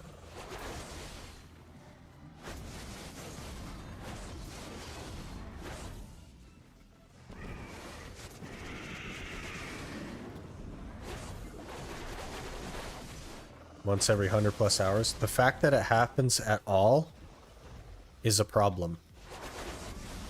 It should be 0.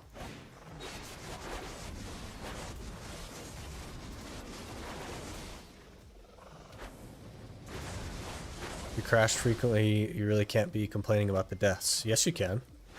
Because the crashes shouldn't happen. So what you're saying is that if you crash frequently, I guess you just can't play BDO. Because you don't get to go grind because you're going to lose all your crystals. So I guess find a different game to play. Which is... like, that's not fair to players.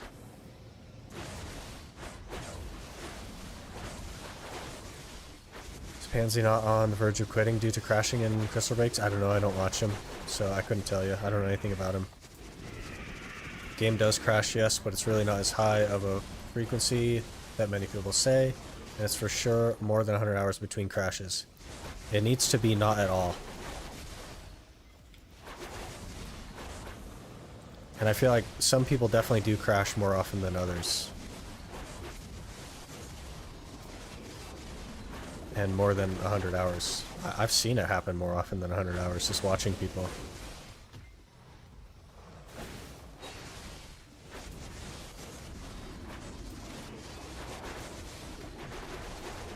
Get 2 crashes every day, yeah. My wife and my friend crash way more than once every 100 hours. Yeah. Some people just have it worse than others. Most of the crashes happen during PvP anyway. If you experience high stutters and lags during PvE, it's really your ISP or PC issue. I don't think that you can say that.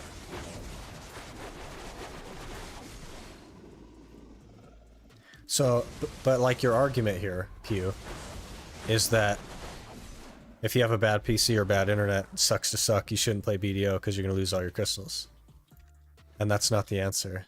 The answer is crystals shouldn't break.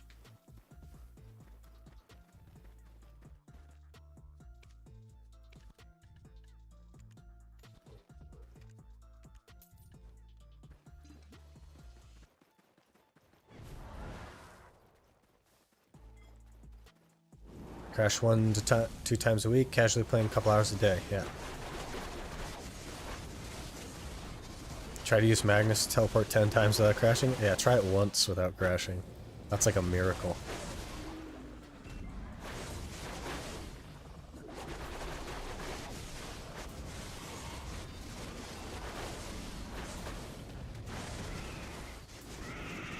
Before, you at least could go full evasion and not get hit that much from monsters, so it gave you some time to detect and disconnect and not die. Yeah, you could get back in before you die, but you can't anymore because like so many mobs just one-shot you now. You die in like half a second basically. I crash swapping channels, I crash swapping characters, I crash in Magnus, and sometimes just force close for no reason. It's not a suck to suck, it's a risk you're taking going to higher tier spots when you know that your ISP and PC is bad.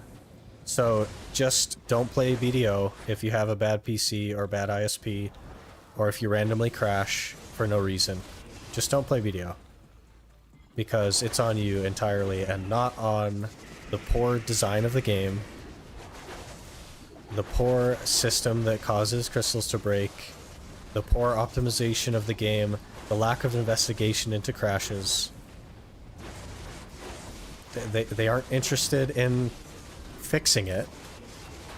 They haven't even looked into it. In fact, a third-party company invested money into looking at fixes for it, and have handed the fixes to PA, and they're not doing anything to fix it.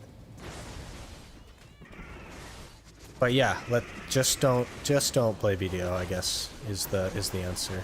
I just don't think you're like defending a terrible system for the sake of the terrible system because you think it's the only solution, and it definitely isn't.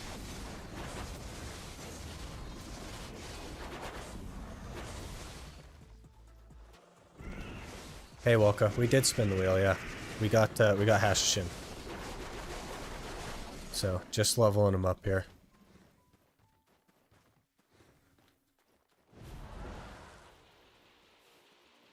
Great PC and 1 gigabit connection, and I crash. I also crash, and I have a great PC. And also a 1 gigabit connection. And you don't even have to grind somewhere that's a high-end spot. I'm at trees right now.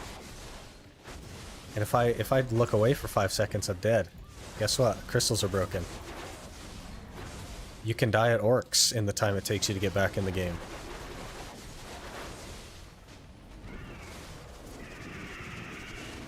If it's an issue, of course I would prefer for it to be fixed, but what I'm getting at is it literally doesn't happen as frequently as people complain about, but it does. I'm sure there are some people that like aren't being genuine with the frequency, but it definitely happens more often than you think, and you can't use your experience as the only testimonial, right?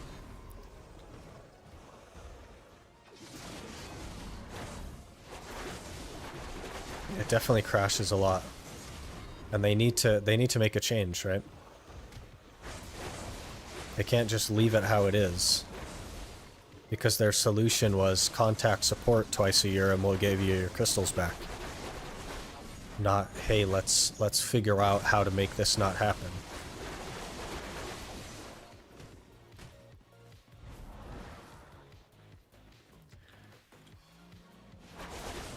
Learned anything from Morning Light quest line is that Koreans only care if it affects them personally. Yeah.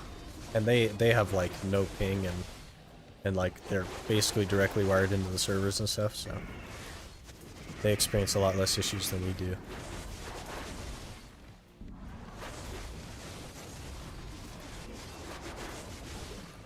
Worst part probably is that you need the crystals to properly learn and do dangerous high-end spots, but they break while you're learning and it forces you to stop learning and get your crystals back.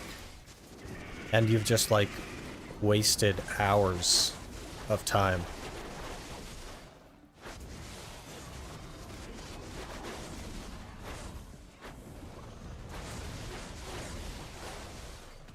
The worst part is the most expensive one breaks first, like take the cheaper one first. The more expensive ones have a higher chance of breaking than the cheaper ones. I don't know if you've like read the crystal descriptions on like a Girin versus like a Elcar or something, but they have an even higher chance of breaking.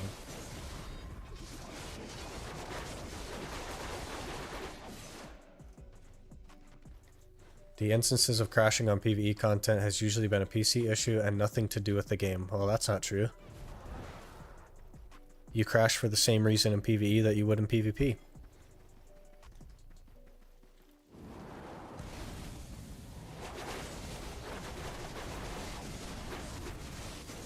Or crystals don't break in Marnie Realm. I don't know that that's the right solution, because that's just going to alienate the game again. It's already like a solo game.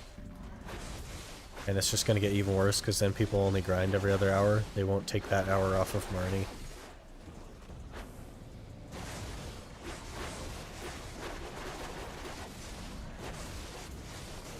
Doesn't matter how much gear you are for the spot, if you crash and respawn, the game does not register your gear until you full load in, and if a mob hits you while spawning, you will die. Yep.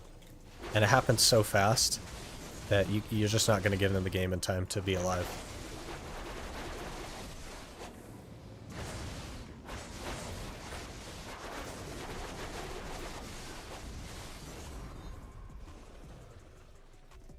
Now I'm happy I don't PvP, since it seems that I would crash more. It's only like Node Wars that you would crash more. It'd be pretty similar, like, in all other instances. They should just decrease the probability of losing expensive ones if they can't remove the crystal break. But they can remove the crystal break. They've already done it. They did it for like a 3-week period. Like a test run. It's definitely, they just tick a box.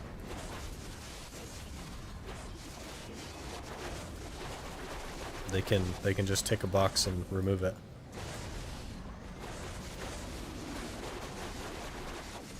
I think crystals should have durability. Why can't we just buy crystals one time and never have to buy them again? Why can't that be the answer? Why do they have to expire or have to have durability or have to break?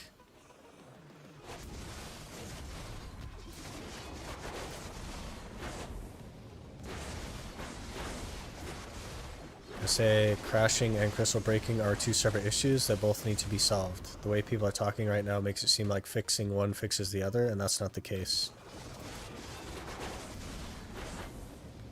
Yeah, it solves like one of the reasons that crystals are breaking, and they do need to solve both.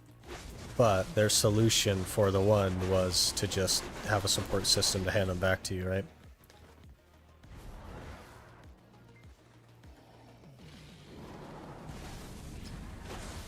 Crystal market would basically end up dying really fast if crystal loss was perma removed. But who cares about the crystal market?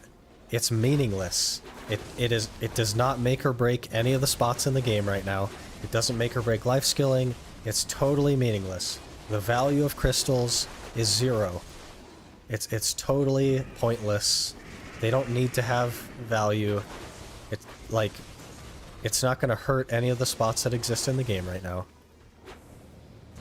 You're like very focused on crystals have to have value and they have to break so that they save markets and stuff, but they don't.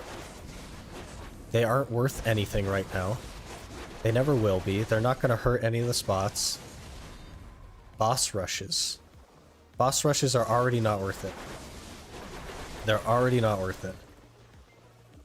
You do boss rush to get Deboreka, and you do boss rush to get crystals because you can't buy them because they're so expensive. That's it.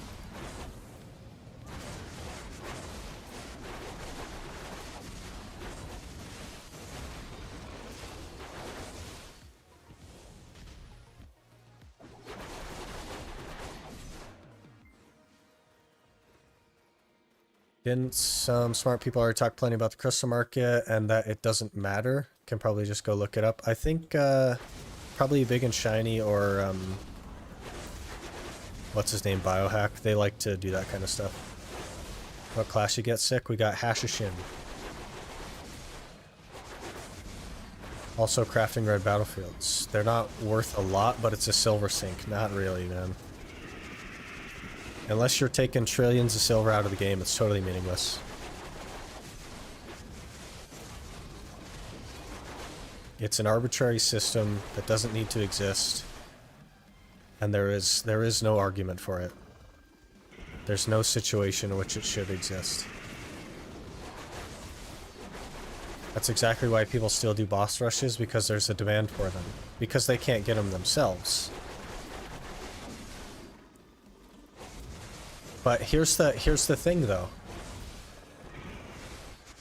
They need to just make boss rush worth doing outside of, hey, you have to do this content you don't want to do just to get crystals because you can't get them. Why not make it actually worth doing the boss rush? Remove the reason boss rush will die. It's already dead content, but at least some people do it for the Gearans. But just buff what you get from boss rush and make it worth doing instead of releasing dead content. Alright, hour done. 17k trash with Iris, not too bad. Costs like 50k though. And only 2 Atanas. That's not real great.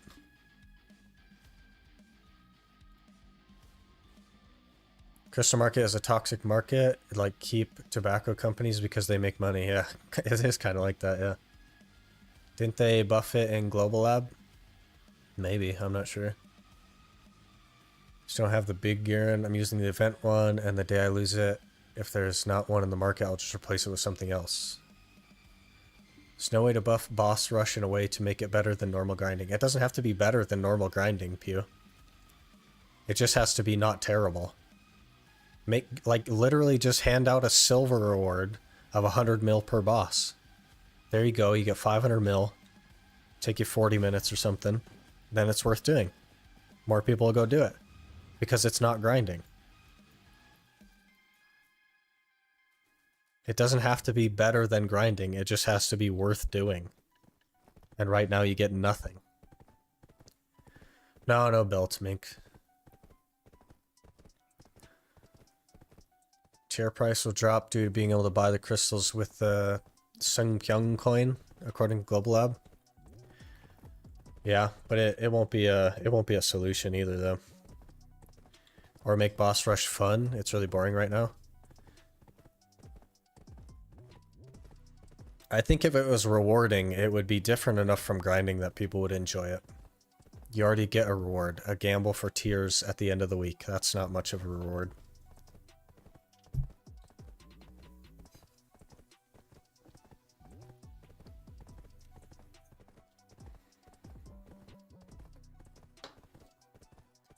The only reason to do boss rush is for the Garen crystal, which is like terrible.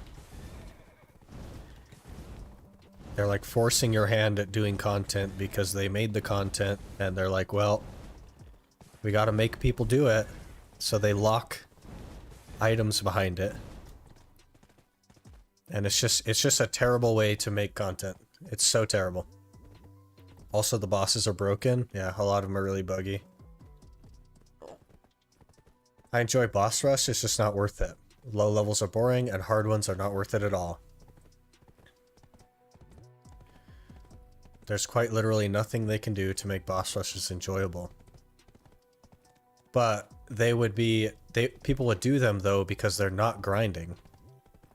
And they're still like worth the money, right? If it was 500 mil a week, or 800 mil a week, or a bill a week, you'd run out there and you'd do them real quick. Maybe you wouldn't enjoy it, but you wouldn't enjoy it any less than grinding. If I could do boss rush in a group, it would be more fun. I think that was part of their initial plan. When they first talked about it, they said you were supposed to be able to do it in parties.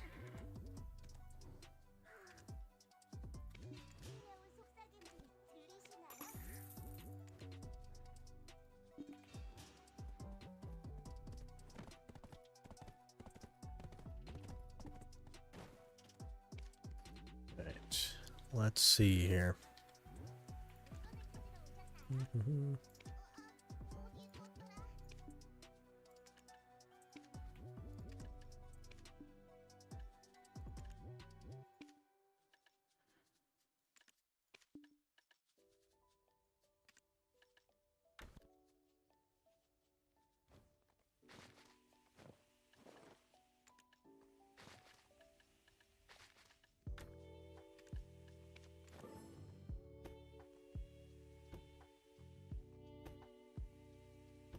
Group content is so hard to find parties for unless they have a lobby system. You would have the option to do both, I think, Omniton.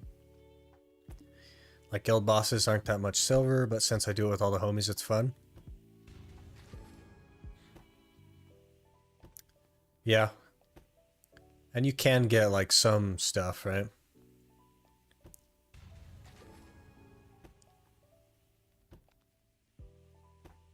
I probably spend around an hour of going out there and doing all 5 bosses per week. Yeah, so make it a bill a week or something.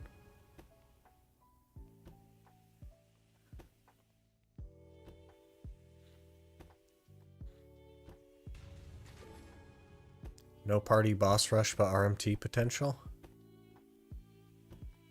Or I could just stay at a spot for an hour and make the bill.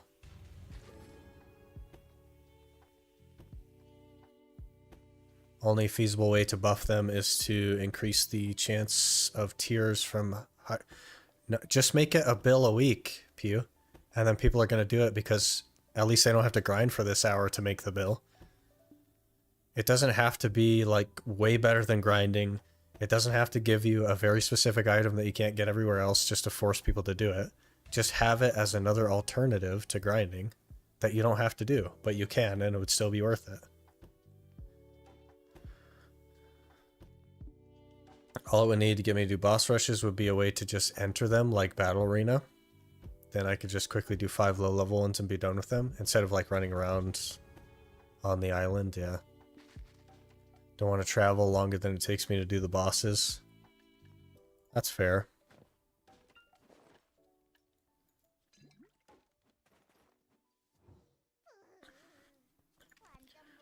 Forced content is so much fun. Yeah, reminds me of the chests. Or the adventure log. Because I can't think of anything more fun than that. And that is the current problem that BDO faces. Is they create new content. They basically give it 0 money. But they give it an item that you can't get anywhere else. Or stats that you can't get anywhere else. And force you to do it. Which is the wrong approach.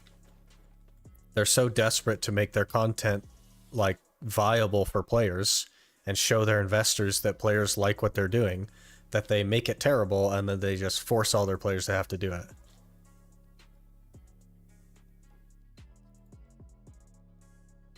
It already is like that. You just gamble for it when doing higher difficulties. Most people don't want to gamble, though. And you're gambling on a crystal, which basically you're inevitably gonna break and be out 5 bill or whatever for no reason. What about 30k quests? That's a little bit interesting because it's worth doing the 30k quests to get the 300 stack. And you don't have to do it, it's just a 300 stack. The amount of running and mashing R you have to do to get a bunch of sheet stats is atrocious. That's the problem with it, is they put sheet stats on it and make it mandatory. Alright, let's see what level we get to here. There's 50.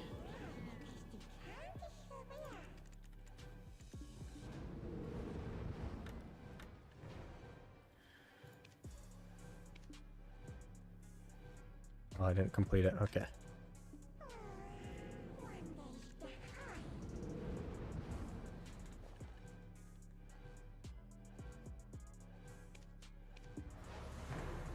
$50, $56, $59, and 54%. Not too bad.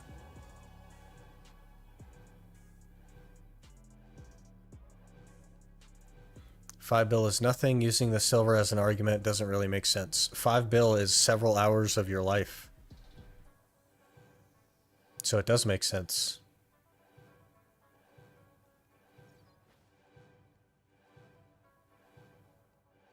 $30k quests give plus 500 fail stacks. That's a lot if you enhance. Yeah, but it's still not like mandatory. It's definitely impactful, but it's not like 9 sheet AP. If you have a Gearance tier, silver is not the issue, but if you died with it, you are either not doing the spot mechanics or it was a genuine death. Or you crashed, or anything else. $5 bill is nothing at a point where you want to get a Gearance tier. But it is, though. It's not a lot of money in the context of it doesn't actually get you any upgrades, but it's a lot of money in the context of it takes you 3 hours to get it, Pew. And they're just deleting it for no reason. Your argument of $5 bill not being a lot of money for people that are going for a Gearance tier, so they shouldn't remove Crystal Break because who cares about $5 bill, is also not an argument that really makes sense. In fact, most like endgame players don't even use the Gearance tier. They don't even have it in their stuff because they don't want to break it when they die. I don't even want the Gearance tier because if I lose it, I would quit. Yeah, there you go.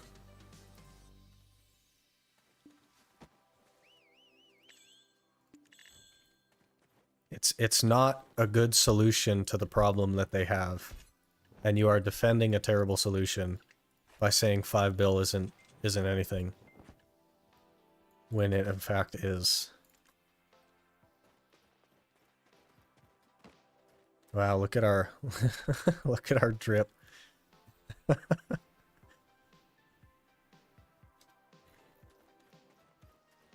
Looking spicy.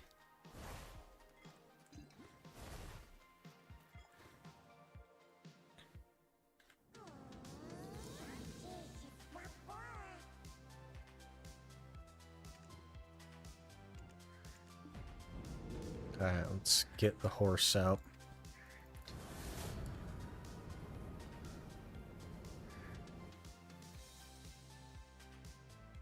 They don't want to break it because you can't pre-order it. Because the only way to get it is to do boss rushes yourself. But why does that? Why does crystal breaking even have to exist? Why can't you just do all the boss rushes to get your gear in, and then not have to do it again? Why can't that be the solution? And the answer can't be because then nobody could sell it on the market and it would kill the crystal market. The crystal market is already dead because nobody sells the gearins because they know they can't get them back. It's already dead. Let it die. Get rid of crystal breaking. It's dumb.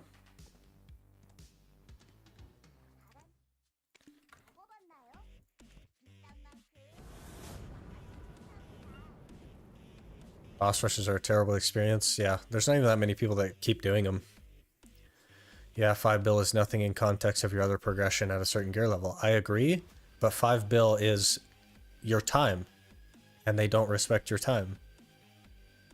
Even if I could buy it, why would I want to spend extra money buying it again when I'm busy spending my money to fail my next tap? Yeah. If you lost a gear in tier and that is the reason you quit, you weren't at a point in your gear progression to need it to begin with. Instead of killing one thing, gear and tier, you would kill the whole market. There is no market, Pew. You're not, like, I don't know why you insist on not listening. Because you're defending something that doesn't exist, Pew. So take a look around at the crystal market. Go ahead and go on the central market. Take a look around at all the crystals. The crystal market does not exist.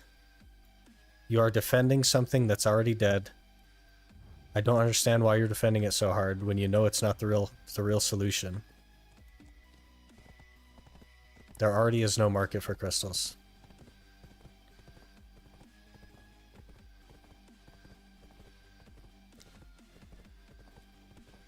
I think endgame players also lose the gear, and it's not only the mid-game players. Yeah.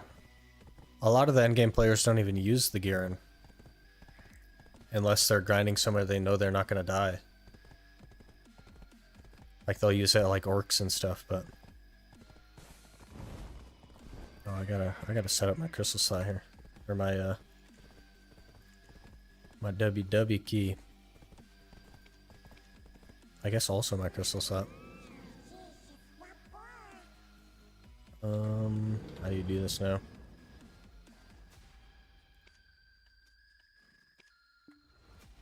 Oh, there's a bar now? Okay. Likes the pain of losing crystals, lost 5 bill learning Gyphon Underground and still went back.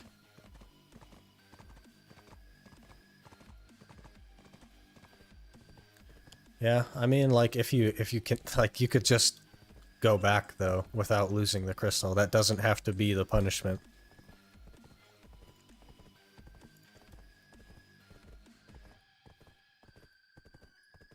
Games are supposed to be fun. It's not really fun losing a Garen's tier at whatever point in the game you are. Yeah, they need to just make it like a debuff that you get for dying or something. Not something that, like, literally costs hours of your time.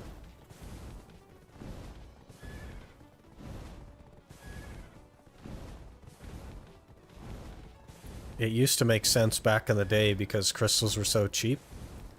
And, like, for me it makes sense, right? Because all of my crystals are basically nothing. Because that's just what I've been able to get.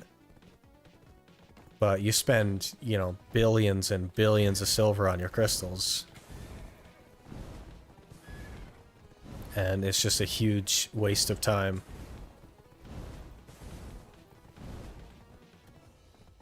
Debuff also ruins your grind immediately, so I don't think that's a great idea. Well, so does the crystal loss, right? But if it... Would you rather, like...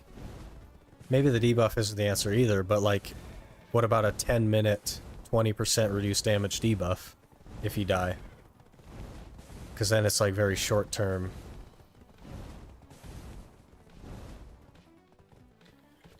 No punishment for death doesn't really sound that good though. If they remove Crystal Break forever, having no penalty on PvE death just wouldn't make sense.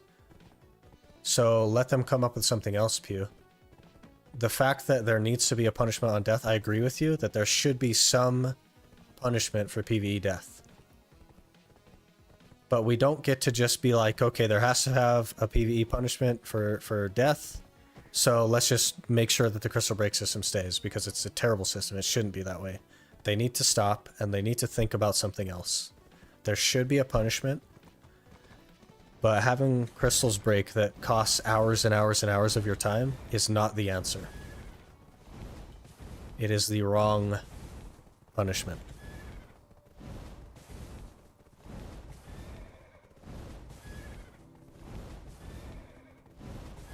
There isn't anything else in the game. It's because you're not thinking. You're not using your brain. They could brainstorm. They can come up with something creative that works better and is a better solution. Just because there's nothing else in the game right now doesn't mean there couldn't be.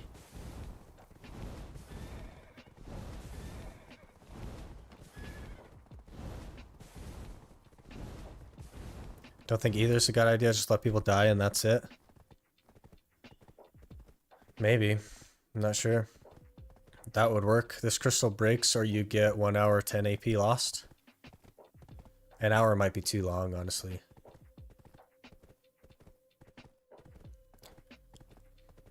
Make the gear lose max durability so it requires you to spend on it, but you can do it later.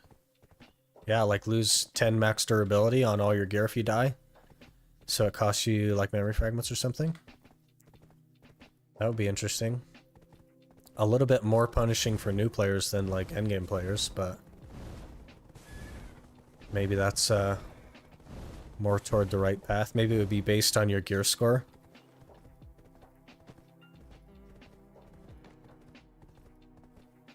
What about an item that can be sold on the market for crystal protection? Maybe made via alchemy? That could be an interesting approach. So you'd be paying for like a death basically, so you'd keep the silver sink. XP doesn't matter anyway, so you can just tier it anyway. There could be, sure, but as of right now, nobody has gotten a better idea. But that doesn't mean that it doesn't need change. We can't just sit around and wait for a better idea to just pop up. We have to create change.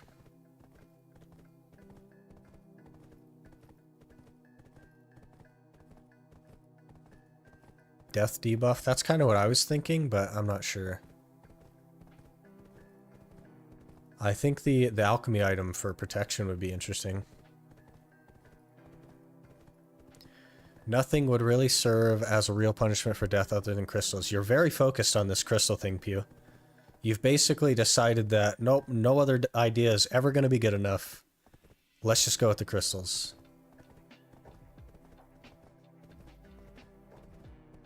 There's definitely going to be other ideas that are better. But it's okay if you don't want to like spend the time and the energy and the effort to like come up with something. That's okay. Other people are going to do it for you. But you should try to open your mind to the possibilities of something being better than crystal breaking instead of just shutting everything down immediately based on the marketplace worth of your gear. That's a little bit tricky with like Jatina stuff. But maybe it could be, yeah, maybe. Death is lose all trash loot in your inventory. That would be, I guess that wouldn't be that bad because you can only carry so much. Losing a crystal is the same as losing silver, but infinitely more inconvenient than just losing max durability of the same worth. Yeah. And that would like improve the like memory frag market or whatever. It would improve their sales of artisan memories. So it would like financially create gain for them as a company. Definitely one possible solution for sure. Because that is the current system that works. I'm not trying to sit here and say this idea sucks, etc., etc. I don't like Crystal Deck 2, but it's a system that works and it discourages headless grinding, but it doesn't work. If it worked, we wouldn't be sitting here discussing how bad it is and how it needs to change. It obviously does not work. It also doesn't work because you can literally just unequip your crystals. If I want to go, let me prove a point to you, Pew. Let's go ahead and prove a point to you right now that the system doesn't work. Okay, let me go to Elvia. I'm gonna go to Elvia on my level 59 hash that doesn't have any skills equipped. Okay, I'm gonna show you why it doesn't work and why it's not relevant. Because check this out. I'm going to go into my gear and I'm going to go to an empty preset and I'm going to apply that. Okay, and now guess what? There's no punishment for death. So I'm going to go fight these Elvias with no skills and no gear. Look at that, I died. Oh man. Oh man, that crystal system really punished my death there, didn't it? That's why it doesn't work.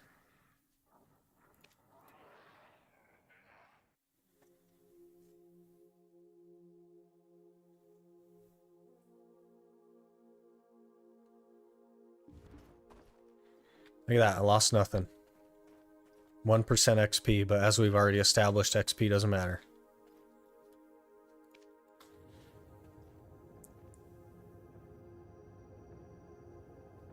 What about breaking a crystal slot, like a max durability for your crystal slot count? There'd have to be like some kind of item to like recover it that you could easily obtain.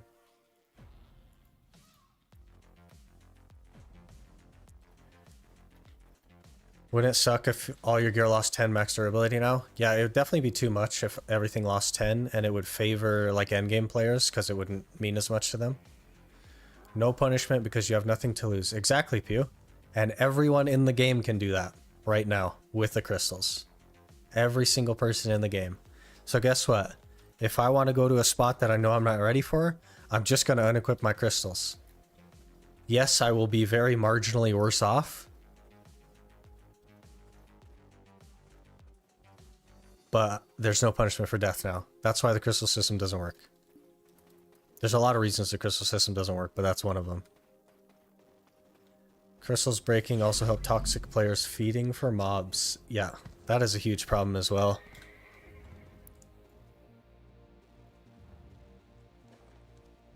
Let's see, where are we going here? Right there.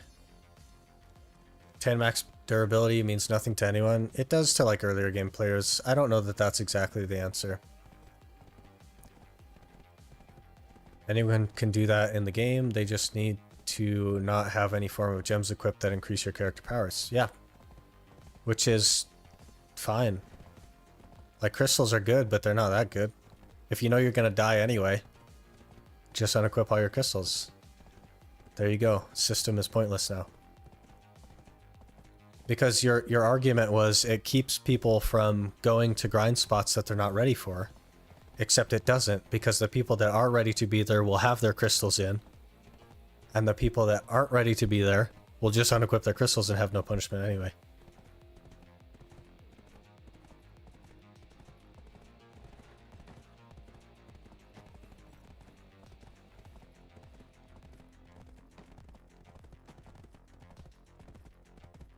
It does seem to be looking that way, Minx. Which is fine. It's not my job to convince people.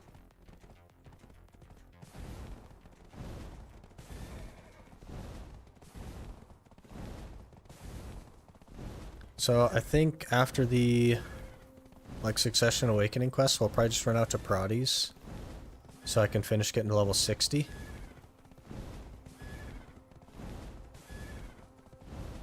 And then maybe we'll flip back and forth a little bit between like Succession and Awakening to figure it out.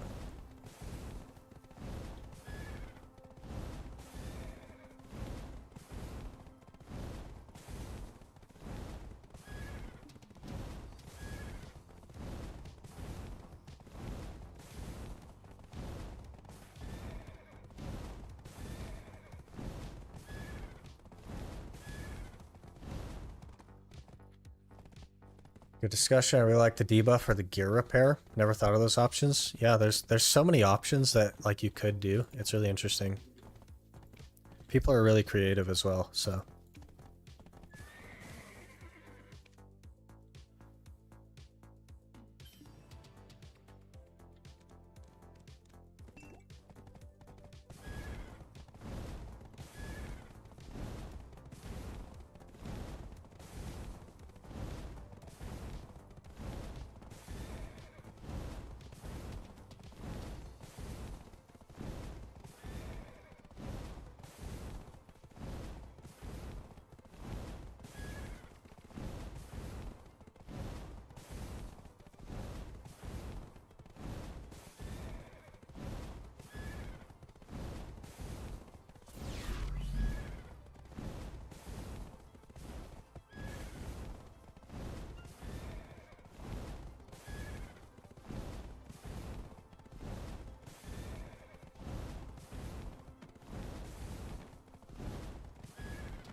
That kind of thing wouldn't really be for us to decide, right?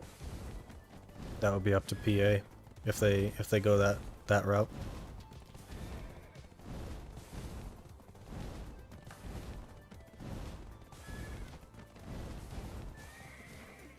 The point being that there's quite a lot of systems that would be better.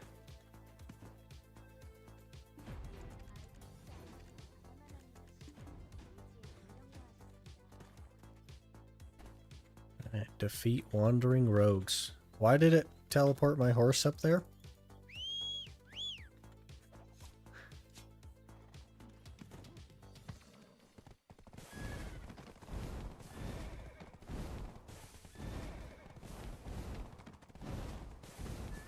Oh, almost fell.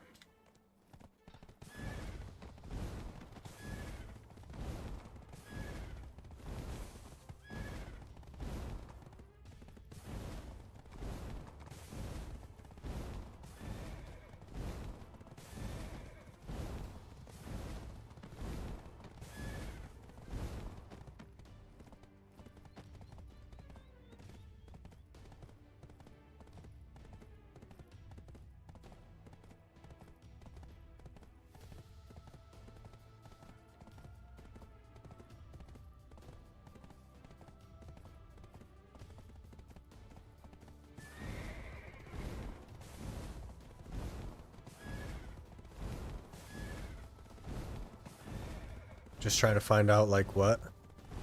Yeah, I don't know.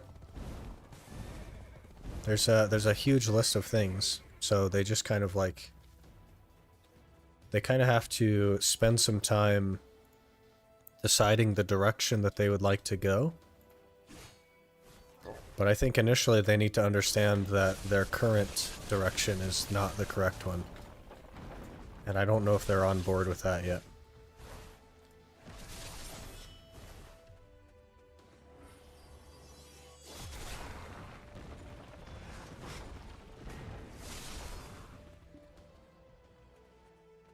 Debuff could even be something like losing % weight capacity for some time duration, so it's annoying to have, but won't set you back in progression. That's interesting.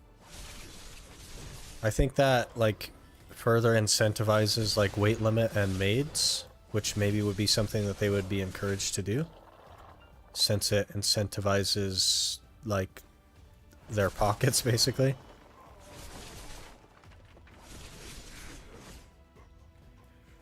But yeah, I like even a damage debuff I think would be sufficient punishment. Or durability loss is a little bit complicated. Like it'd have to be based on gear score or gear value or something, which would be a little bit more complex.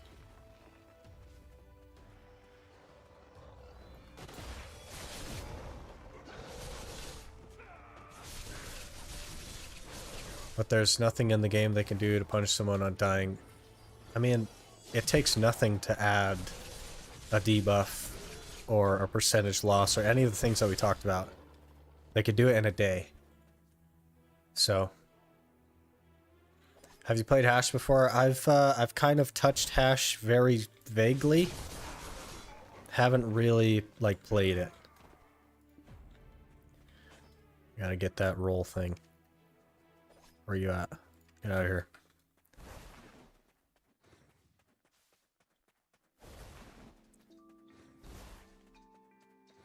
Think we'll all find out during the Calpheon Ball next month?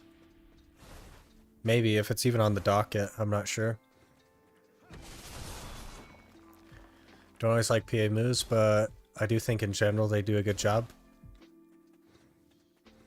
I think a lot of that has to do with like player outreach and stuff. They recently have started listening more to the players. And if there's a big enough outreach, then they do tend to listen.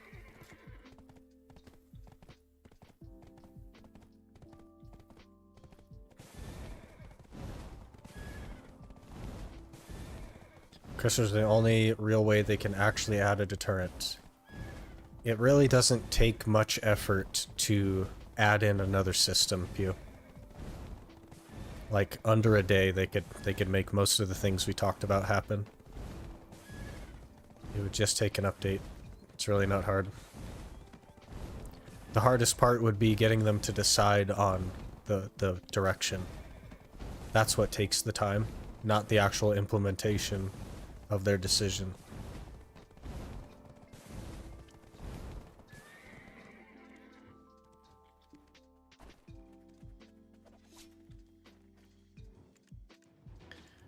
But I think they already tested the like no crystal break thing, and I think that they had intended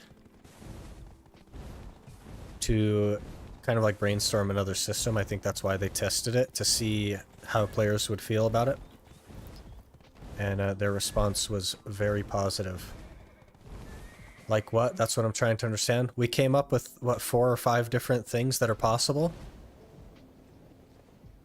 Did you not read any of those? There was a number of things that were possible and sufficient deterrents.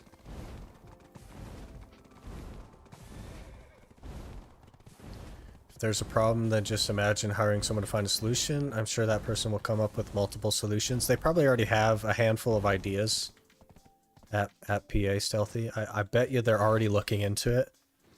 And that's why they tested the no crystal loss. Is this like up there or something? I'm sure they're already looking into it. Because the response from that period of no crystal loss was overwhelmingly positive, so I'm sure they're looking into it. They may even announce something at Calpheon Ball. I think they know it's a problem and it's something the players don't like.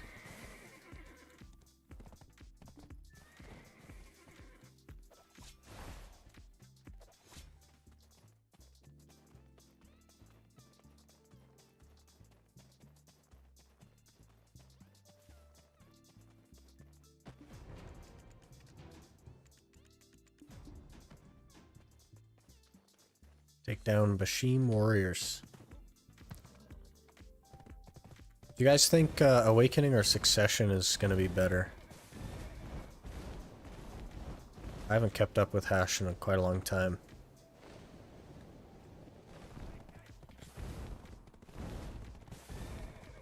I think they buffed Awakening to be pretty good now, right?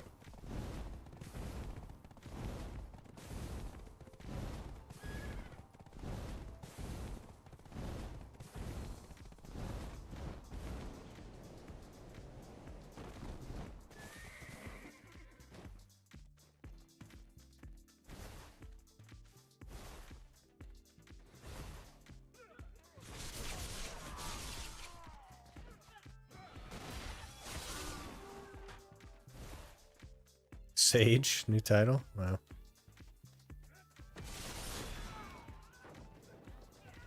Gear repair and some arbitrary debuff. There was a suggestion about an item that just offers crystal protection. that cost silver. That you can maybe make with a life skill like alchemy and then sell it on the market. Which would be like kind of like two birds. It would improve a life skill. And still have cost associated with death and PvE.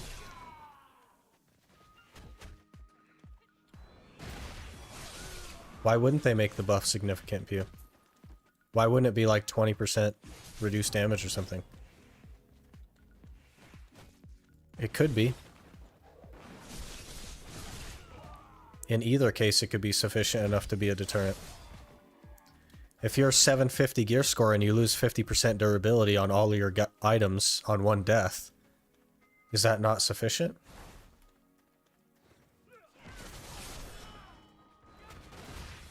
It probably doesn't even have to be that much in order to be quite impactful. Love the event that spawns here when I have to grind to Vala ore. There's an event to Bashims now? I haven't been here since like the first season. So I guess I've been adding events to a lot of places, right?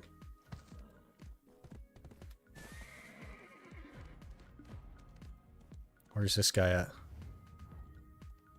Gosh.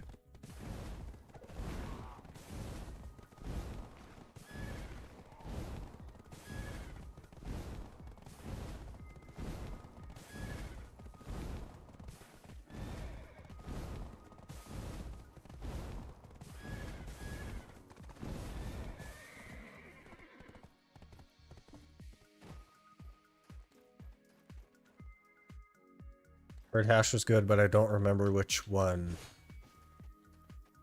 Oof. I think they're probably both pretty good now.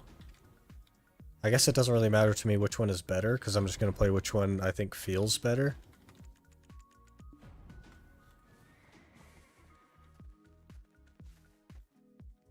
Why do you keep moving my horse, game?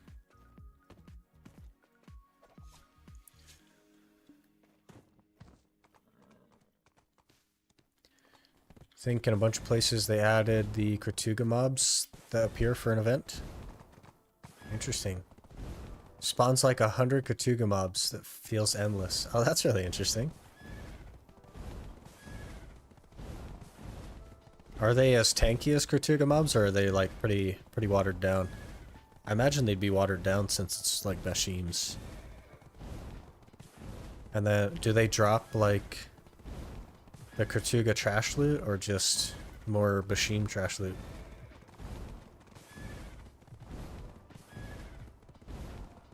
Hey Danny, how's it going? I used to see you around a lot in other people's streams and stuff, but I haven't seen you in a while. Hope you're doing good, man.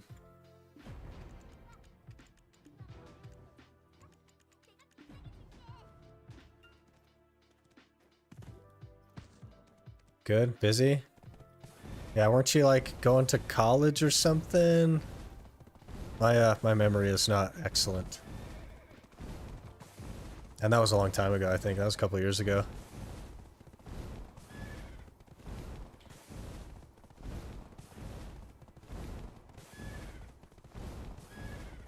Yeah, I just started my bachelor's. Nice.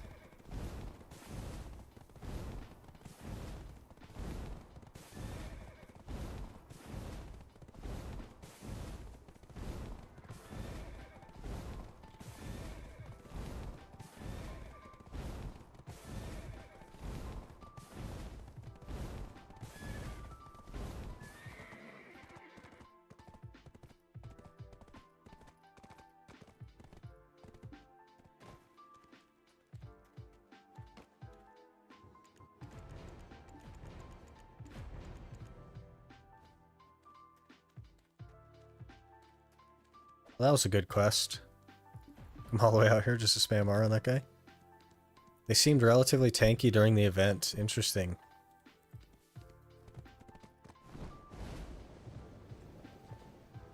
Probably not as tanky as like the actual mobs though. I can't imagine that they'd like drop Kratuga mobs in Bashims like that.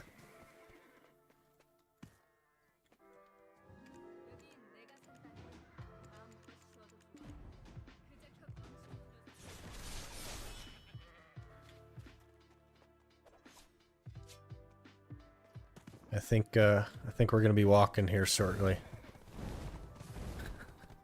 Gonna run out of stam.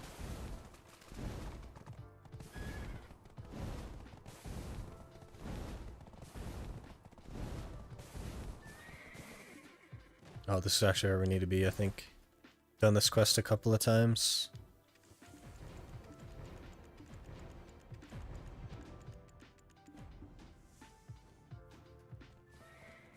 Why do you keep bringing my horse in? Leave my horse over there.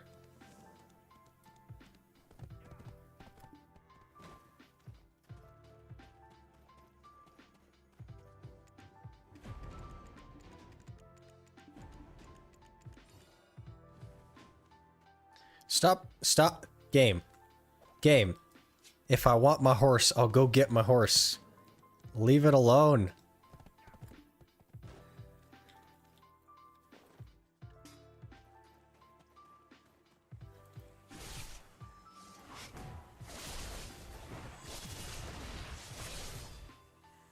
I don't know any of the other skills. I used all the 3 skills that I know how to do. Oh, there's a 4th one. Now we're just spamming buttons.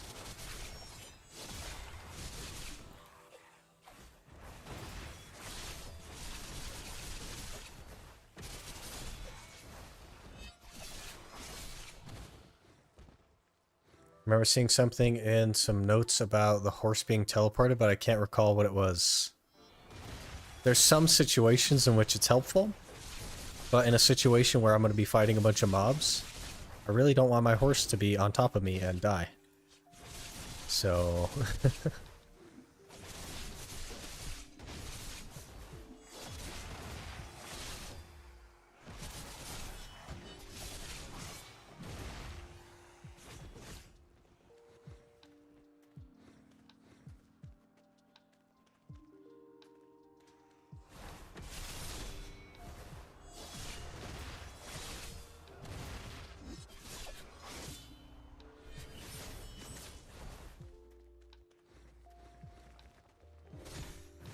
There's some succession quests I've done recently where it teleports the horse to you as you spawn the boss, and the boss aggro's on the horse. Yeah. That's like the problem we were having. I kept like running my horse back over there. I don't know why I'd do that. That's so weird.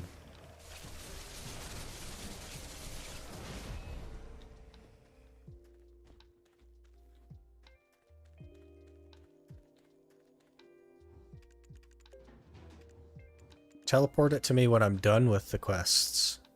When I can actually, like, use it. Okay, WFC.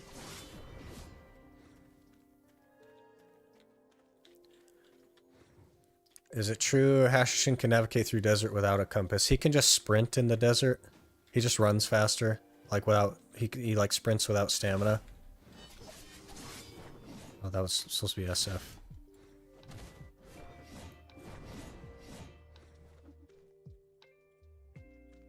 Teleport trigger should be next objective is X distance away. Yeah, not X objective is 5 meters from me. So we gotta teleport the horse.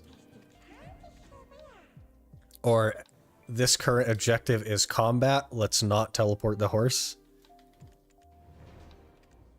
Something like that.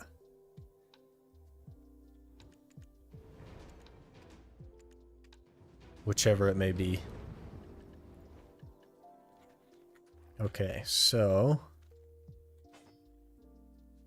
Oh man, I'm not going to be able to reset anything if I think I'm already not able to reset everything without that. So I guess we'll start with Awakening.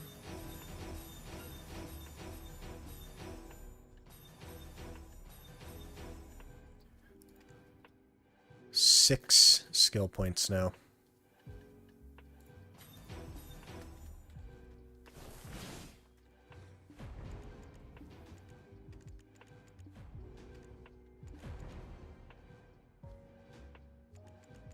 Shouldn't you have gotten the skill change item? I did get one, yeah. Forgot about that. But so I'll have to actually set up both skills, like both the Succession and the Awakening, and I'll have to save them to the skill slots. Otherwise I'll have to use another one to switch. Because if you have one that's empty, you can't switch to it without one of them things. Challenge Elizra's Shadow. Okay, let me look at what the skills are actually. Down L and B, forward R and B, shift L and B. Shift, okay, so like the usual stuff. The usual buttons.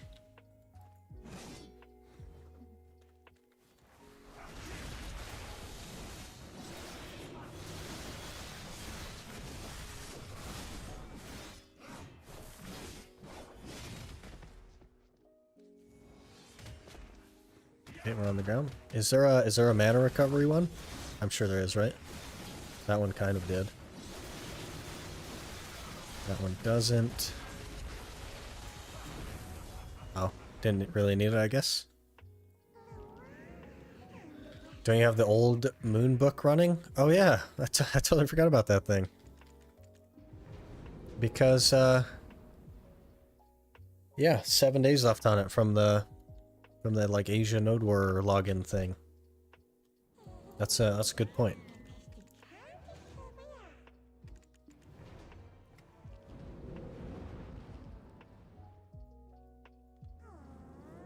Forced on you by PA, yeah, basically. So I have a value pack, a camo buff, and that. Because they've all been forced on me. I've happily not collected my 3 free, like, months of value pack. But they forced those on me, and I'm sad about it. Talk with Eden. That's very far away. Oh, that's a Balanos. So I guess we're done with that now? So we'll save this to 1. Okay. Now I think we're gonna run out to Prodies because I want to like get used to the key combos, and it's really good XP out there, and we can work toward the Shirkan piece as well. Well, I actually need to do the Shirkan weekly as well, which is a little bit unfortunate. Maybe I'll do the Shirkan weekly really quick, and then we'll run out to Prodies and keep pushing.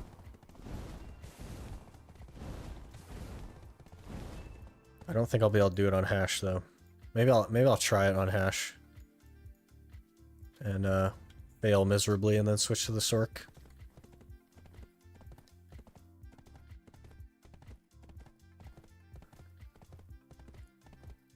Could also do the weekly on any of the next 6 days. That is a fair point as well. The next 2 I'm like basically going to be so busy I can't even play the game, but maybe we can do it on Monday. Yeah, we'll just do it on Monday. On the Monday stream. Alright, let's go ahead and crash our game here.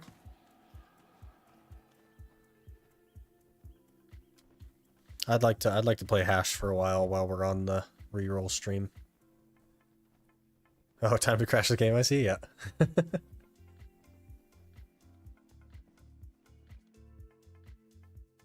Oh, it stuttered for a little bit there, but it didn't crash. It was trying, though.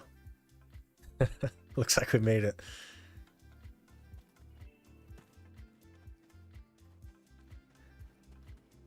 We go for Rift bosses, might be worth doing the weekly for Fish Tank.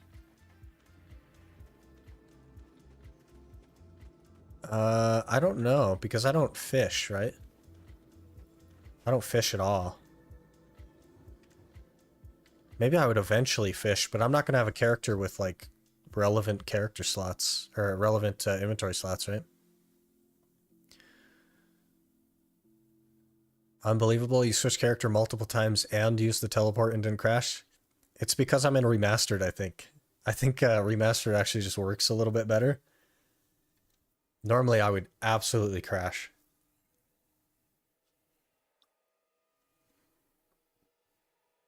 That's why 50 slots from Fishbowl is useful. That's very interesting.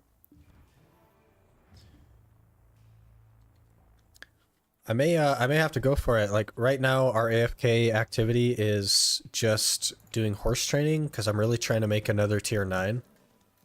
So I'm trying to get a courser. And we've done, I think, 4 or 5 T8s now that haven't turned out. But we have another couple that we're working on. But after that, I'm definitely going to need an AFK activity. So it'll either be, I'll put the Sork on dummies, or I'll start fishing or something. I'm not really sure. Well, we're not going that way, we're going this way. Let me see. I need...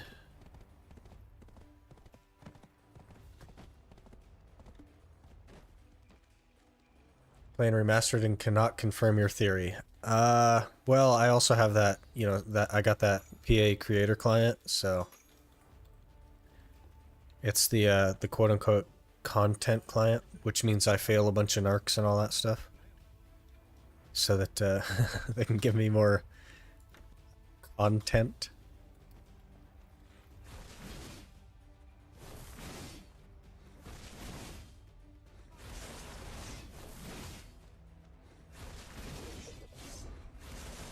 I know it might look a little bit like I know some things about hash, but like, it's been such a long time since I touched it. I don't really know what I'm doing. And we have a boat. That was, honestly, this boat with them seals was a really good purchase, I think. I'm really happy with it.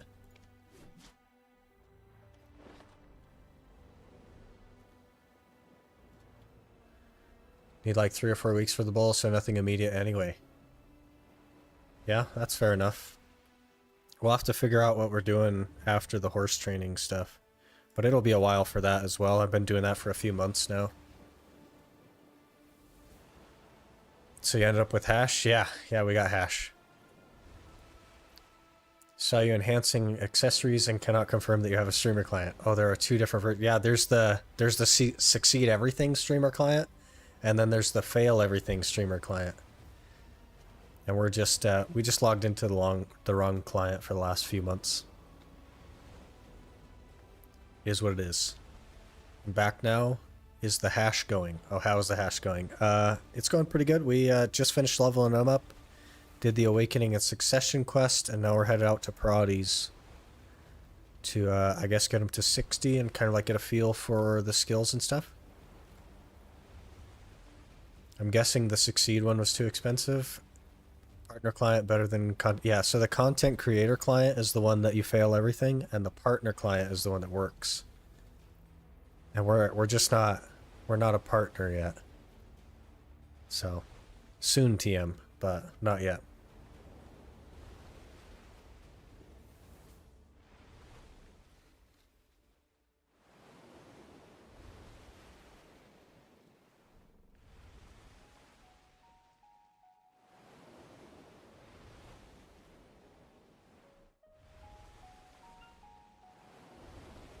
I think we have a pretty good amount of pities. Yeah, 22 toward the Shuriken piece now, which is nice. I think if we focus that pretty hard, we'll have it like in maybe a week and a half or something. I'm not sure.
I tried to add 7TV to Twitch, and I don't know if I got it right or not. That whole system is really complicated. Will you actually go gathering for the Narvan piece or just get more Atanus? So gathering is faster, except that it isn't because I need to make magical tanning knives. So I don't really have an answer for you there. Probably a bit of both, realistically. Because gathering for it is actually really, really fast. You get quite a lot of pities. But my energy is kind of in question. Wait, you can make those? Yeah. You make them at a tool workshop? I think there's probably one in Heidel, actually. Let me look. Let's see, you go to tool workshop and level, what, level 4, 5 or something? Level 3?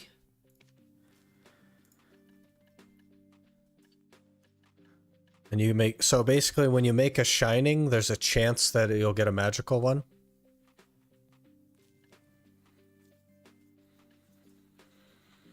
You don't need magical anymore. The match 2K mastery for the drop. You can just use Logia now and repair it. But the magical has gathering item drop rate on it, right?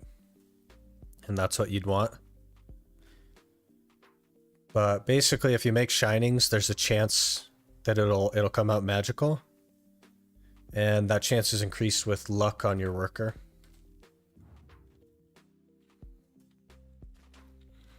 Gathering item drop rate is king. Yeah, I think it still works with gather. I know the mastery doesn't work, but I think the actual, like,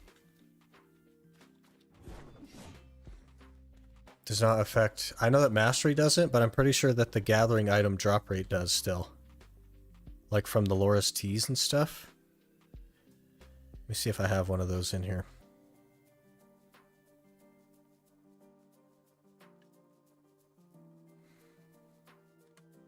Yeah, I did have some at the bottom.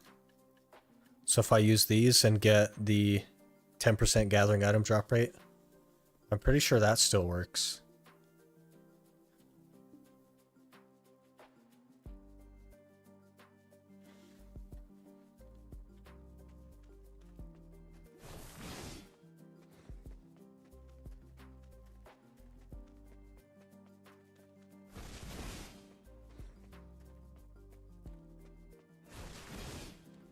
There's a guy here? I've never seen anyone here before. It's a miracle. He's probably not going to be where I want to be though, so it's fine. Did it with magical until I had the level to use it. The drops were very, very rare. So they were rare before you like made the level to use the magical, and then they were less rare after? Because I've heard that it's like 9 to 11 an hour or something. As far as pities go. I've heard it was like really, really good. Exactly, okay. Yeah, yeah. So, because I think it's a pretty high amount of gathering item drop rate on those. So that would make sense. Yeah, gathering item drop rate plus 80% on these. So really, really huge. I just don't have any tanning knives. 80% is a lot. How much energy does it cost an hour though? Yeah, I don't know. I haven't done it in quite a long time. But let's run on the hash for a while. Get a feel for it. Get some Atanus.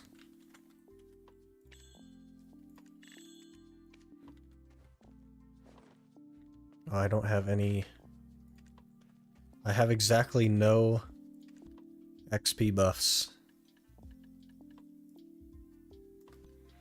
I think we'll take 2 of those and 2 of those.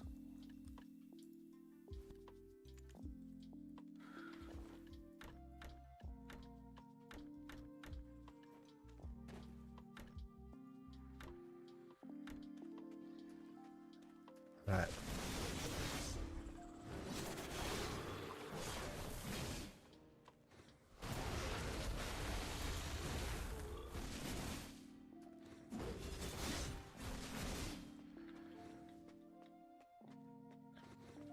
Stack gathering item drop rate when I did that piece and got 10 to 12 an hour with a hedgehog. That's a lot. That's way more than I can grind for.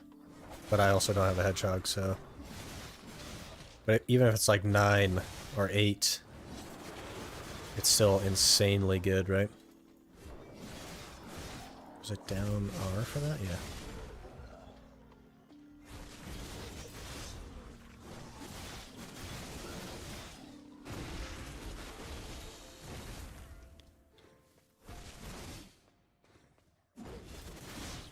Did I use energy pots? Got mana pot yesterday. Last hour was 10 pities and a quest.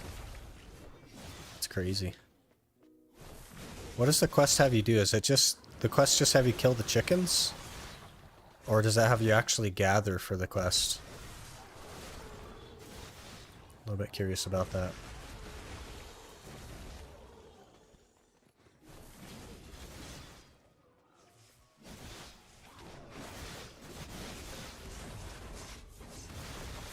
What? Oh, was that the 100? Whoops. Or did I do like a 50% or something? I don't know. I'm just pushing buttons.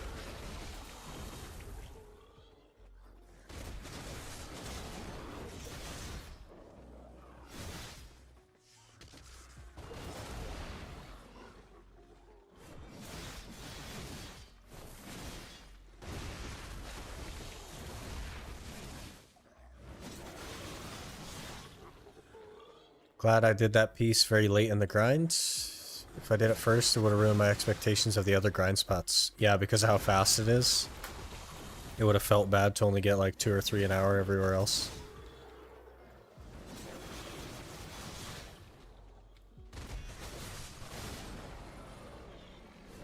Kill a few hundred mobs and collect trash, I think. Kill mobs and gather 500 feathers. So you do need to tan for it. Interesting.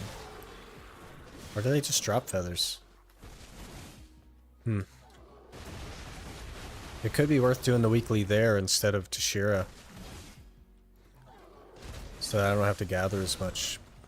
But then I'd have to do Tashira more, so I don't know.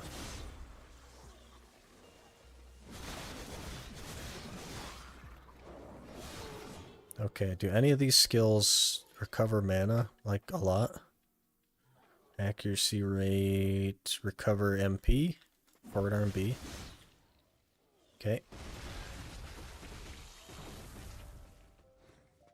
It's the faster weekly to do? Interesting. I might do that one though, since energy is so like valuable to me right now. What with the Night Vendor and stuff, and I gotta work toward food buffs.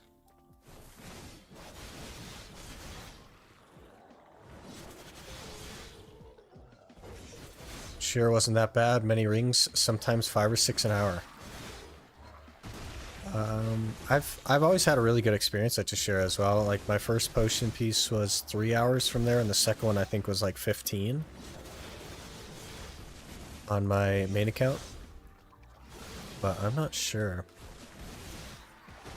I spent a little bit of time there on this account, but I didn't use loot scrolls. And it was really early on, so I didn't grind, like, well.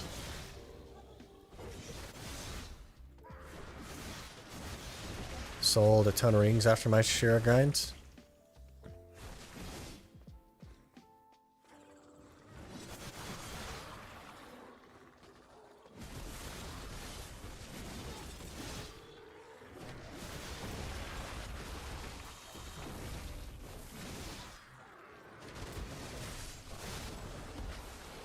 Oh, what was that? That's weird.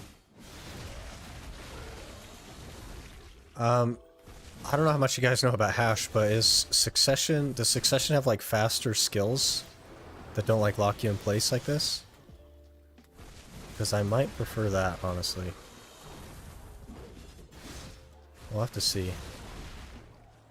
It feels kind of flowy, but a lot of the skills just like kind of like lock you there.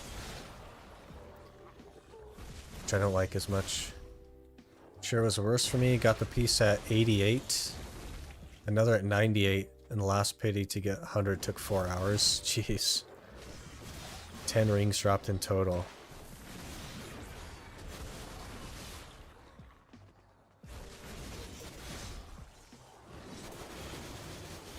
fortunate with the rings, yeah. Only 10. I think I got like 2 or 3 of them in the short time I was there with no loot scrolls. And what's the 100? Serpent Coil? It's 200.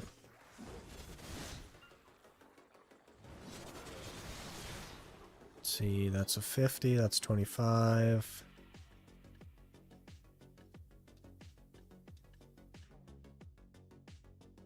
10. 100. Forward F. Well, that looks cool.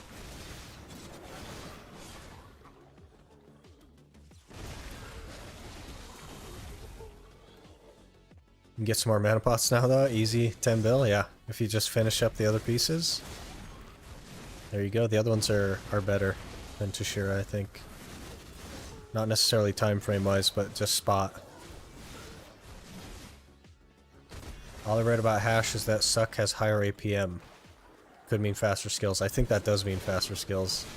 Because a ninja has really fast skills and is quite high APM.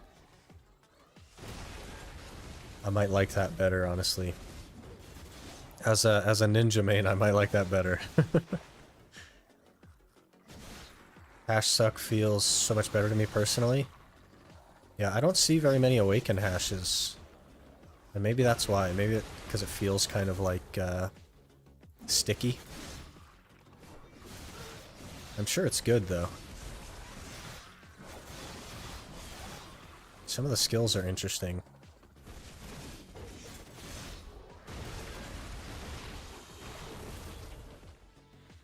Are the weird sand eels an awakening thing? I think so. I think Suck mostly just uses, like, tornadoes. I'm not sure. Finished one of them and sold it for 16 bill. Nice. That's good money.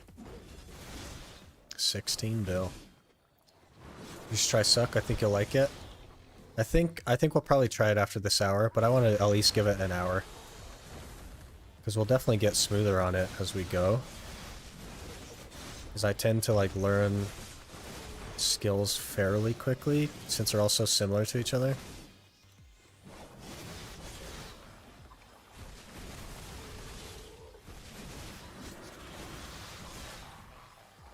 It's snakes, not eels. Definitely eels. I think it is supposed to be snakes. But there's not enough of the skills that use them to be, like, obvious.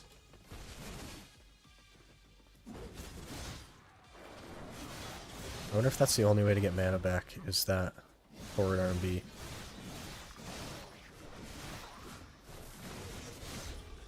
Definitely eels. I'll die on this hill. They're eels. They're like the baby sand eels from Tremors.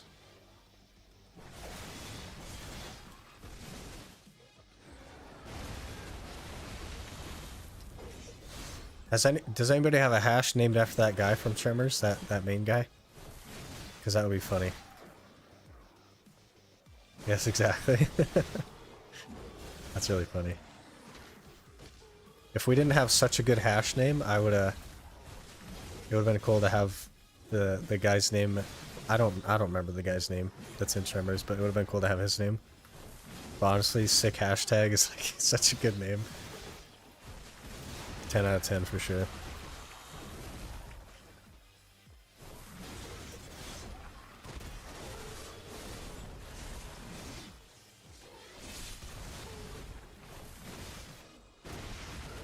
Can I join the guild even if I don't play a lot? Of course. Plenty of room for you. It's just a community guild. Like, we may eventually get into tier 1s, but not everyone has to participate. I'm not gonna, like, force participation or anything. It'll just be a for fun thing. We're not gonna take it too seriously when we're eventually ready for it, so. But that won't be anytime soon either. But yeah, if you just want to come hang out with no expectations. Oh, an element, okay. Around that 11 minutes. There's no like requirements or expectations or anything like that. It's just a place to hang out.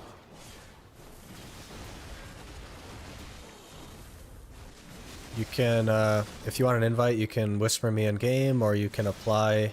Like if you go to G, your thing will look different than mine, and it'll have the 4 tabs. If you go over to Adventure and search for the guild Sick, you can apply in there. However you want to do it, and we'll get you in. Speaking of, are there enough people online? Yes. Is there a...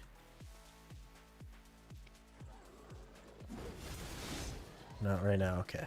Sent and apply, okay. Let's see. Whoops. View. Guild invite, view. Guild invite.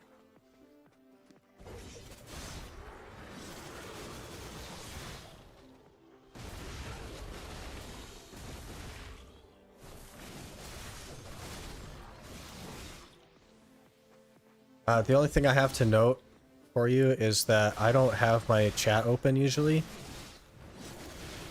for like recording sake and stuff and for streaming. So if you need to get a hold of me, it's better to go on Discord because I do have that open. But I do sometimes read the chat when I'm not like doing anything.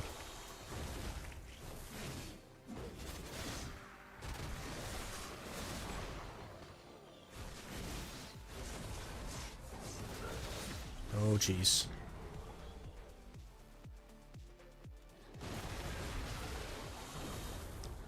Play from you and don't have a lot of time to put? Yeah, no worries, man.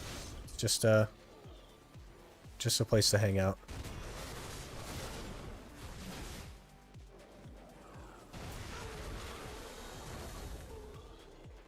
Dang 59 already. Did you use XP tag? Yeah. So we went to trees for an hour. That's why we're 59 already. Makes guild, doesn't read guild chat.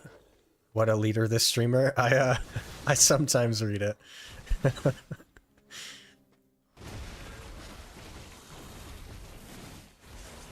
I just don't like having like a chat box in the videos and stuff. I'd rather the UI be as clean as possible.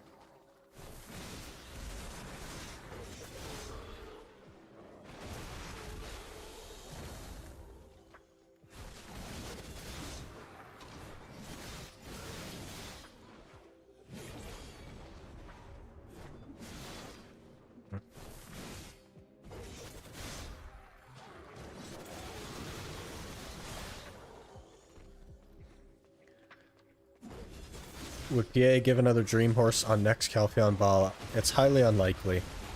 I don't think they're ever going to do that again, honestly. That was it was pretty unprecedented for them to do that. It's pretty like wild. So I don't imagine that they'll do it again, especially with how flooded the horse market is now. I don't think that they'll be doing that.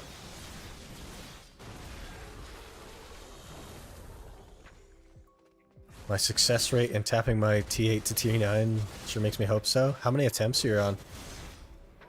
Because the average is 27.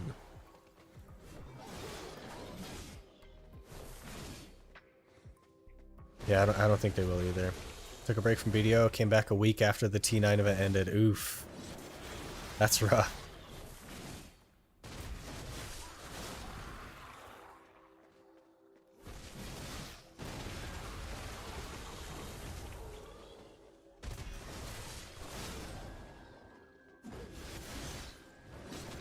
Past the 30 mark since today. That's not too bad. It's a little bit unlucky, but you're not too bad yet. I know it feels bad, but you're not too bad yet.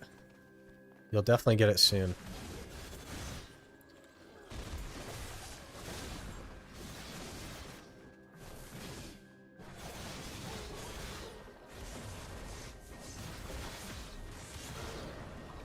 I do like that 100% though. It's kind of cool.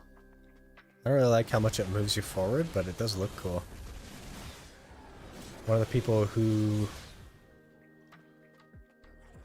help keeping the average on actually average with all the lucky people around. Yeah, for everybody that one taps it, You gotta have minks that, like, goes 0 and 40.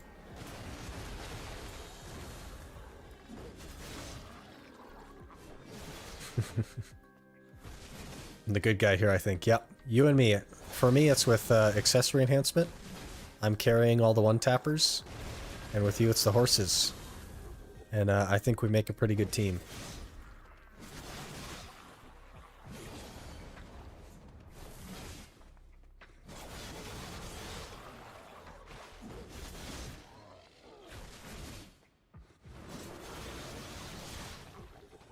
I saw you enhance armors, though. We don't talk about the armors, okay? We focus on the bad luck from the accessories, and we don't talk about the armors and weapons. We ignore the good, and we focus on the bad, okay? There's proof with video. I don't know what you're talking about. My Zarka is 0 out of 40 pen attempts. Can I suggest that definitely keep going with the Zarka, because, like, you're so deep now that, like, you kind of shot yourself in the foot, but in the future, maybe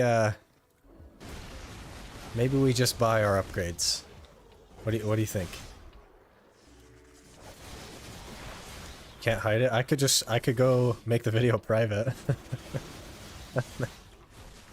It's sold. I have a pen black star now. There you go. You've paid for your pen black star in Zarka fails, I guess. That's rough.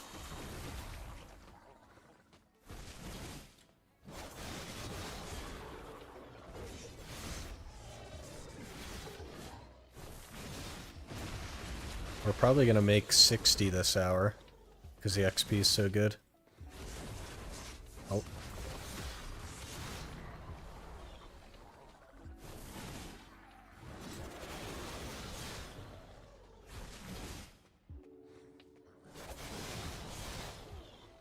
And Black Star, man. Crazy. I'm on my main account, I'm like 0 for like 27 or something on a Black Star, but I haven't been going that hard for it.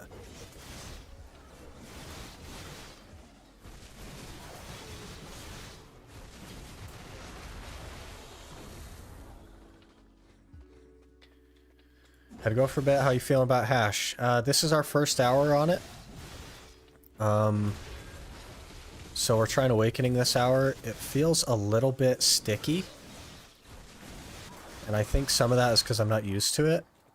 There's like points where I'm very smooth with it already after 20 minutes, and I'm like, man, this could be good.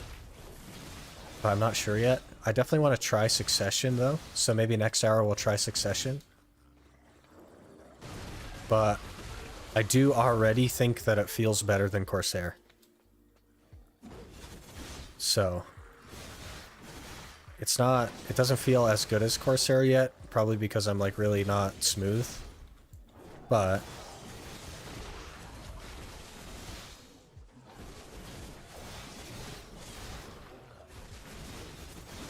I like the movement and stuff way better. The sand deals are creepy. Yeah. I think Hash is a very smooth class from the 30-ish hours I played it. Did you play Awakening? Because I think Succession might be where it's at for me. I think Succession is faster and closer to like Ninja, which is something that I enjoy. But I can see how it could feel smooth. Like there are times where I like rip out skills really well, like I know what I'm doing or something, and it feels really nice. We definitely need the MP pot though, honestly. Because mana's gonna be a struggle, I think. Tried both, but mostly Awakening since I like the visuals. I do think they look cool. And I just canceled Shift RMB with like a big sweeping thing.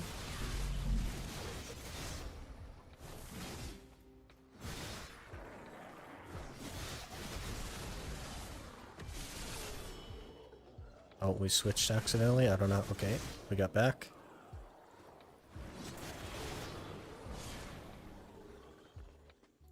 Succession cancels so many skills with his dash. Is that why it feels faster then, since you can cancel everything? There's a couple of things on Succession that I don't really like the... I think the Shift L and B, it does like a charge up thing, which I don't like. I'm not sure.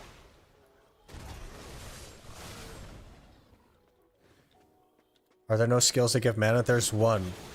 And it's this forward R&B thing. That gives mana, but not like enough.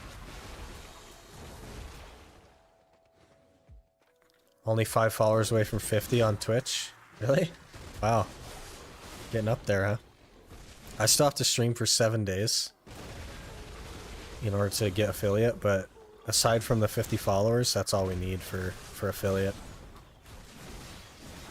So we'll end up getting the number of days next week. Cancel with dash, dash, and then shift L and B. It's instant. Can you not like use a different skill first instead of the dash? Because it would be kind of weird to. Well, I guess it would kind of be okay if you got used to like dashing and then doing it.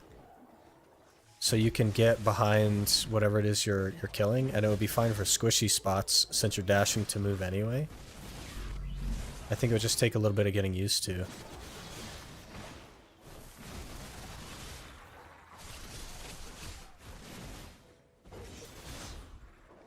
You can. Yeah, I'll have to try it out. We'll go through this hour first, and then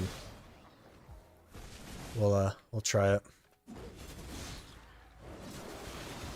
It was pretty easy for Corsair, so I tried Suck Corsair for a while, and then I tried Awakening, and I was like, okay, very obviously Awakening is going to be more comfortable for me. So I just stuck with Awakening. But I think on Hash, it's actually going to be a little bit harder to tell. And we may play a bit of both here and there.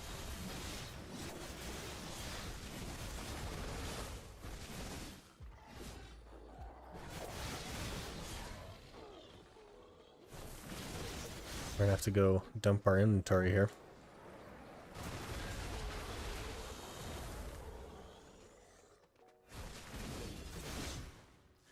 How long are you playing each class? 1 month? It'll be a month to start. And then after I run out of character slots, basically, it'll be every time I can afford a new character slot with loyalties. So it'll be more like every 50 or 60 days.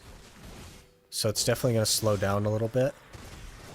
But initially, it'll be pretty often.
WLMG, W light machine gun, and WF. What is that? I mean, WLMB is just an attack, right? It's just like auto attack? Or is that an actual skill? Because it looks like an auto attack. WF. WF just takes me to pre-awakening. Does it give mana back? Because WRMB does mana. LMB, you totally understood it. I mean, of course I understood it, but I had to call you out a little bit. Because it was funny. Had meetings back now. How's Hash going? So we're just getting into it. We're, 25 minutes into the first hour, and it's feeling pretty okay. Definitely better than Corsair already.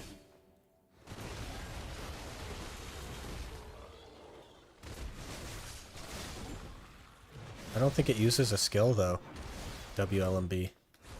I think that's just the auto attack, unless I don't have it spec'd or something.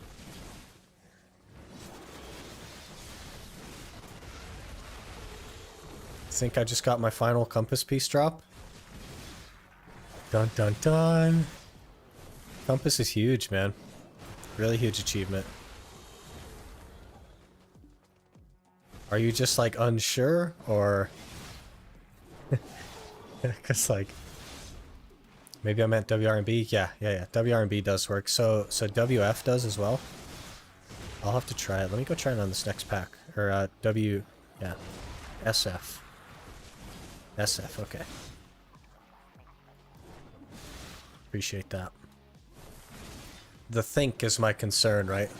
Like it doesn't know which mob it dropped from.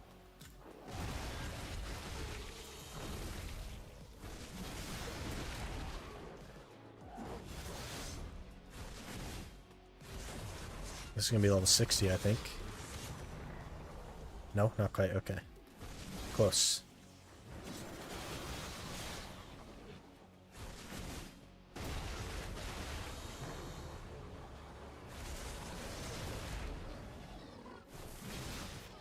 Either Elton or Bolton, wasn't it? I mean, it depends on which one he needed, really. Who knows?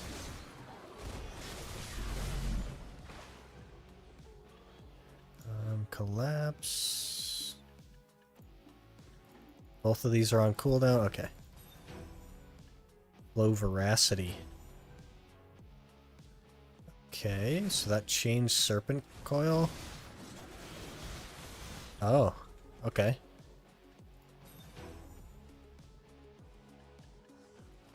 That's what, forward F?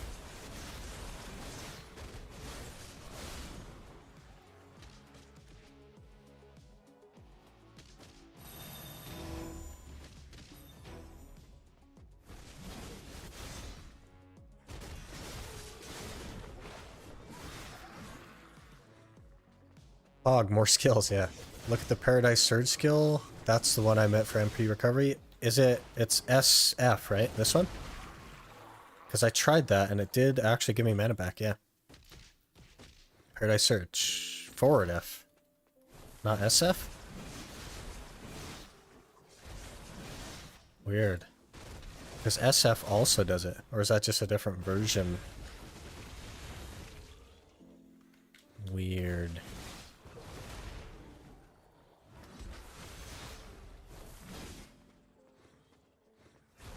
We'll figure it out.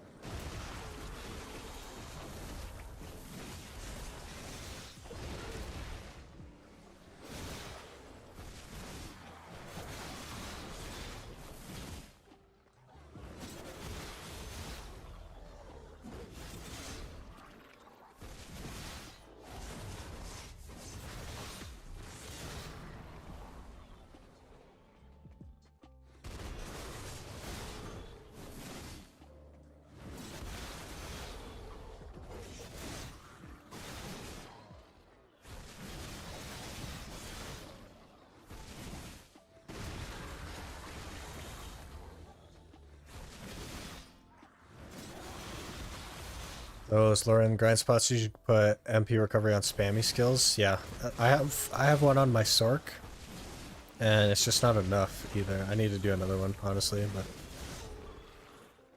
definitely a good plan. Jeez, that moves you really far. Holy.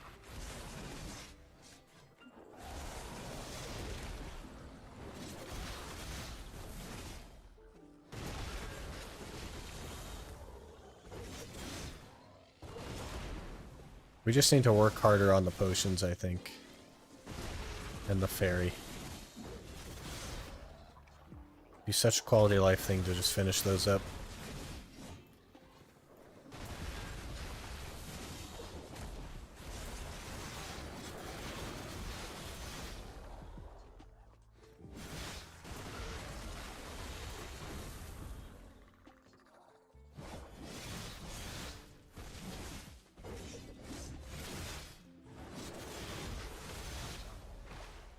It's not like you're missing out on anything by not having some crit or whatever on 2 or 3 skills. Yeah, that's fair. I don't even have any add-ons on the hash right now.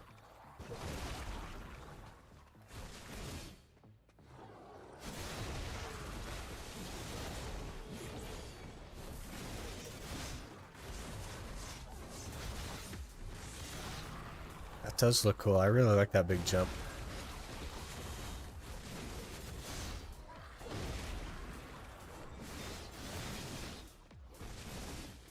MP pot was huge. Yeah, I agree. One of the better things they've added to the game. Good thing the game forced an old moon book on you, so after this hour you can put some add-ons. Yeah. Yeah. I will probably switch to Succession after this hour though, and try that out.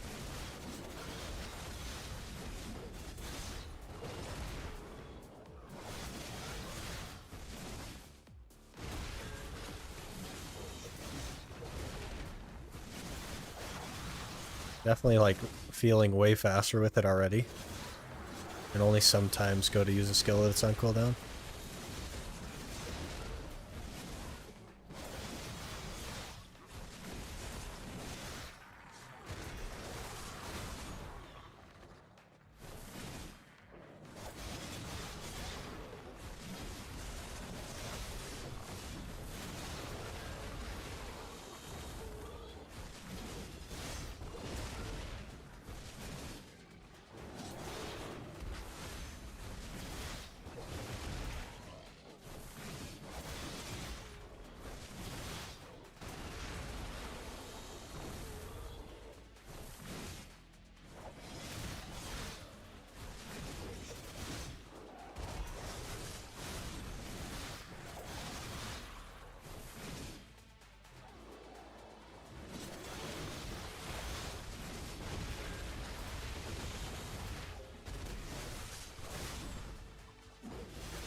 This one.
Actually feeling a lot smoother already. Not too bad. I might like Awakening. Have to try Succession to see how it compares, but this might be the play.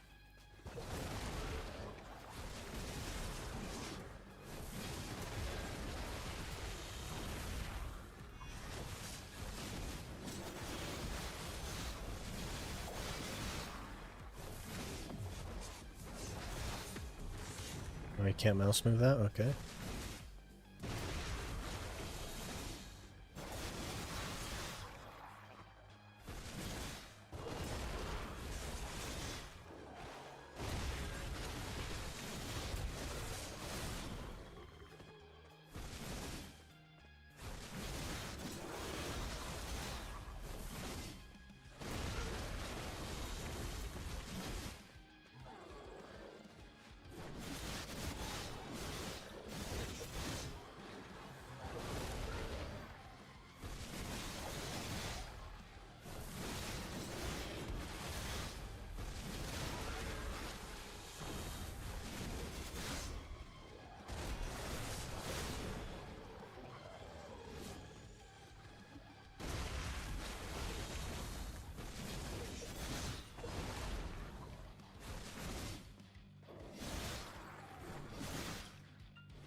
Glad you got Hash. It's such a cool desert assassin style.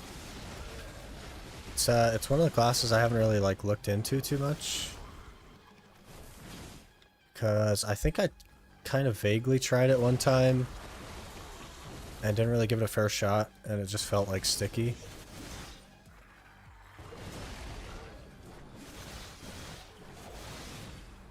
It actually feels okay right now.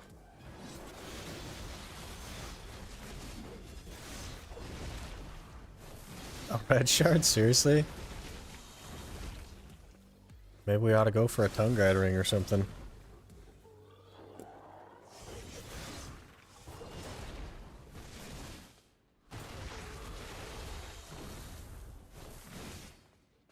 So many red shards lately? Yeah. I've been stocking them up.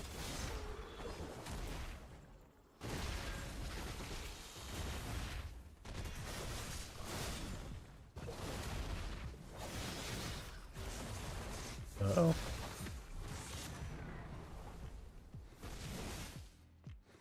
I think I have like 5 or 6 of them now. Probably 6.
Didn't know those alchemy tools can be exchanged with the Lustin for free random elixirs.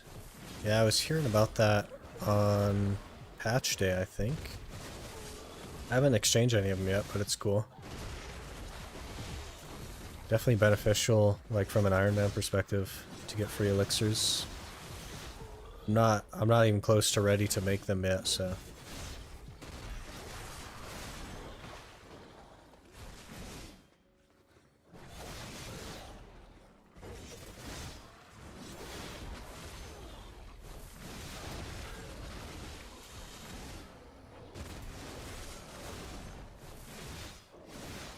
That's why elixirs are going down in price.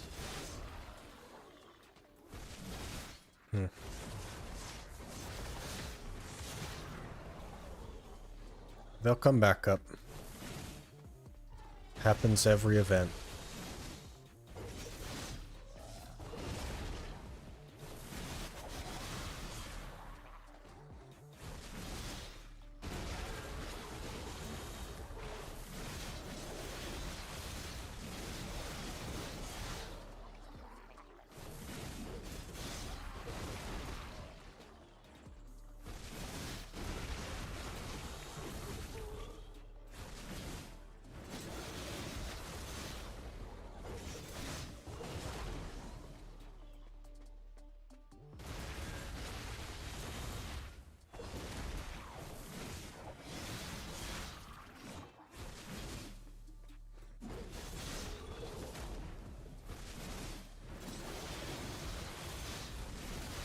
That's how my elixirs just craft for myself. 1,000 crafts of each. 18 bill in elixir storage. Jeez.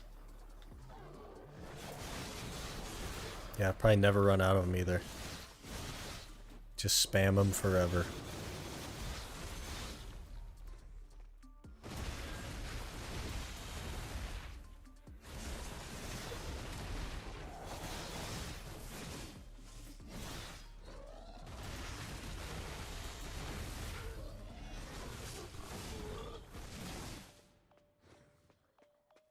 I'll have to go dump inventory again.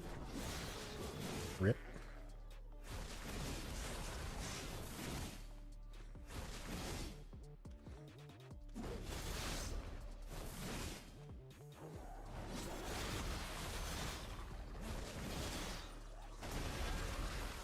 Also, since I don't care, I craft most of the party ones. Yeah, they last a little bit longer too, right?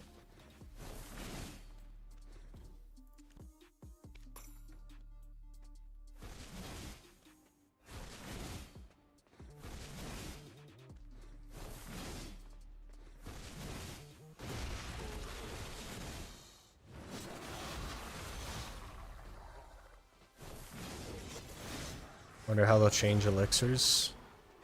I don't know if they even have a plan yet.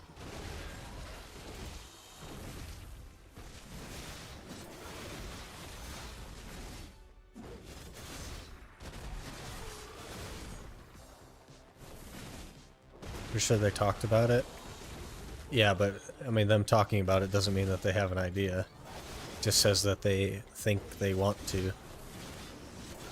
And with that infinite, like, elixir thing, they said that they're thinking of doing, not we have a plan and we want to implement, right? So I imagine that they have no idea. They're just throwing it out there as a potential.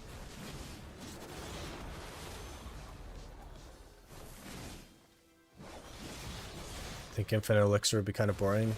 They need more, like, treasure items. I don't know that anybody was really asking for an infinite elixir, especially because they've done so many things in the game to, like, change the way that all works and make them more possible to get and everything else. And then they added the, like, fairy skill to pop a bunch of stuff as well, so I'm not sure it, like, lines up with what their previous changes have been, but another dev talk tomorrow. Interesting. They're doing a lot of those, huh?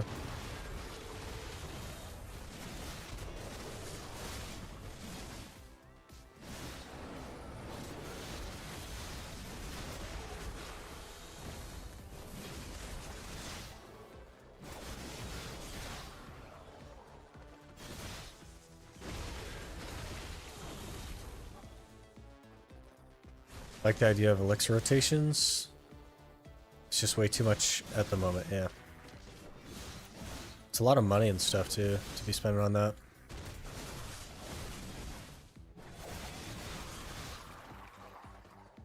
But it is a cool way to, like, add extra stats and make your character stronger when there's almost nothing left.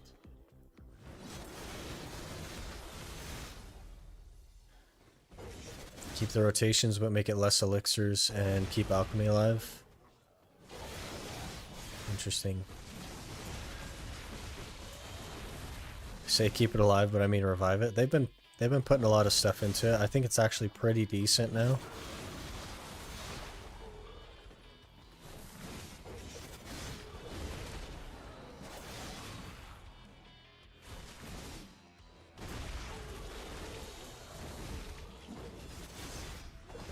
PvP, if you put your elixirs on, it's like having an extra 20-25 gear scar. Yeah, and it's quite impactful in PvE as well.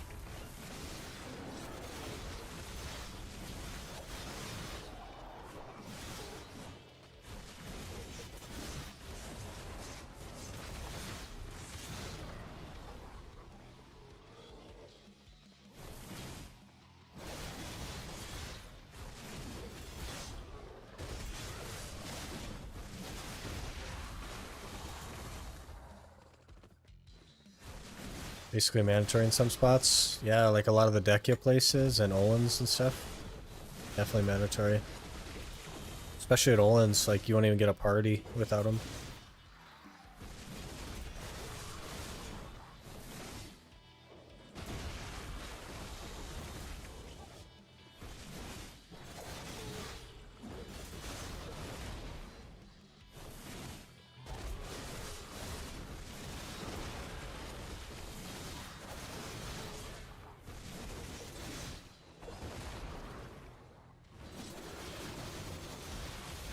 Oh, another Tannis element, okay. Been kind of light on those this hour, but is what it is.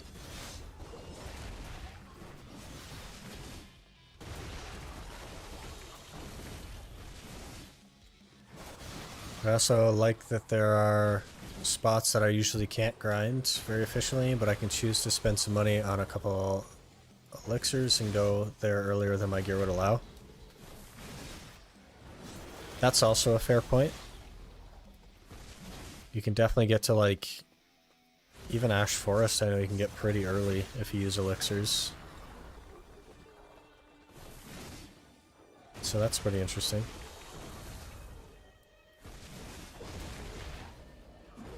And I guess like a infinite elixir item would just arbitrarily increase gear's effectiveness rather than choosing to spend money or time getting the elixirs to run them instead. I'm not sure how they would handle that.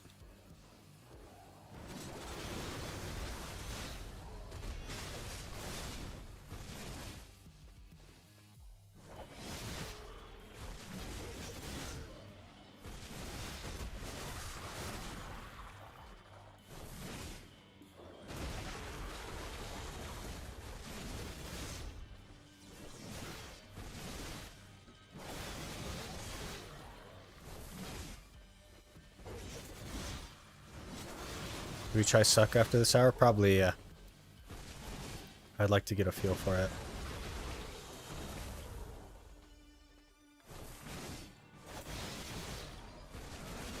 It may be one of those classes that we swap between specs based on the spot, but I'm not sure. We'll have to give it a feel.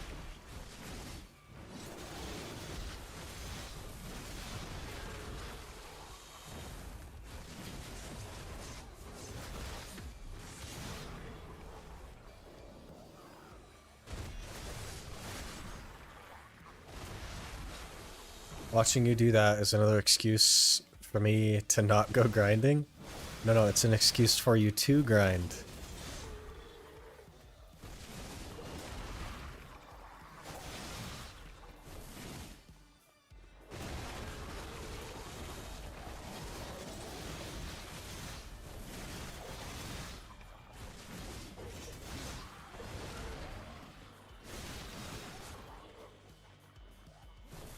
Hey Redbox, how's it going? Yeah, we already spun. We're on hash now. This is actually our first hour on it, so.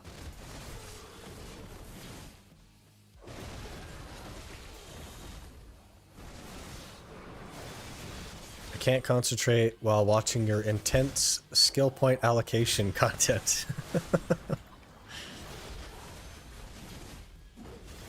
You gotta, the more you learn to multitask, the better it'll go.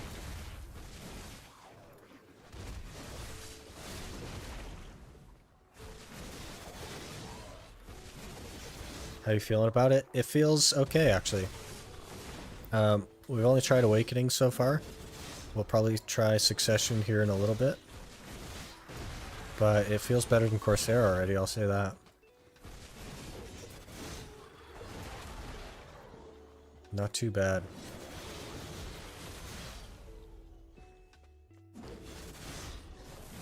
Want to jump from roof to roof in Heidel. There's your multitasking.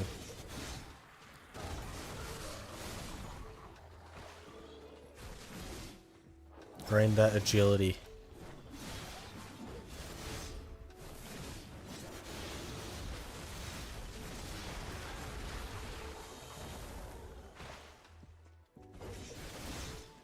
I'm spending 9 hours today looking at video, wanting to grind and finding excuses to not do it. I think that is an achievement.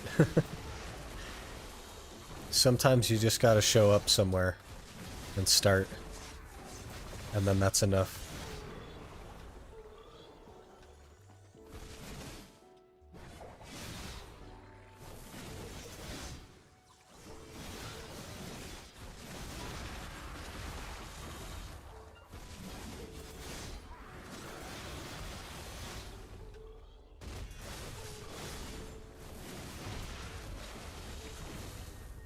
Been learning the Wusa rotation for the past 4 hours or so.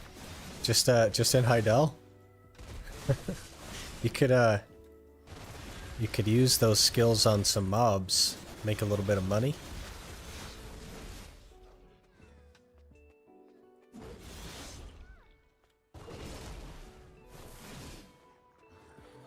Seems squishy and fun to play. Well, I mean, everything that I play is squishy, because, like, I don't have any gear, but... it's feeling better than I thought it would.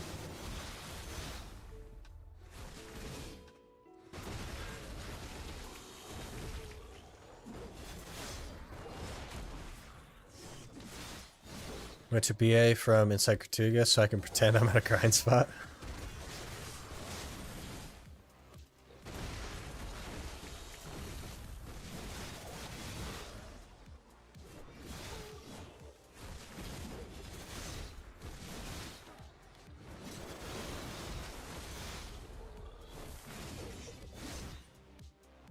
Great AoE as well. Yeah, it just feels better than Corsair by a lot.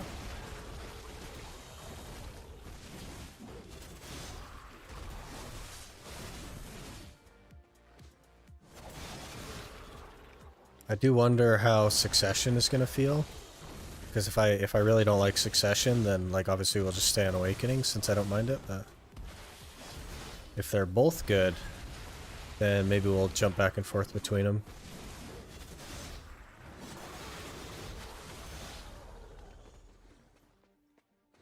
Just feels better than Corsair by a lot is something you would have said in almost all outcomes today. I think so, yeah. Even on Shy, I'd be like, it just feels better than Corsair by a lot. Corsair just felt terrible, honestly. It was so bad. But I didn't want to just not play it, because I think that that would be unfair to, like, the spirit of the randomizing.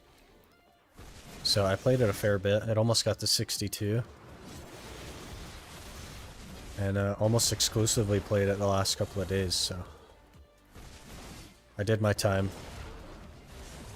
Now, now we're on to something else. Something better.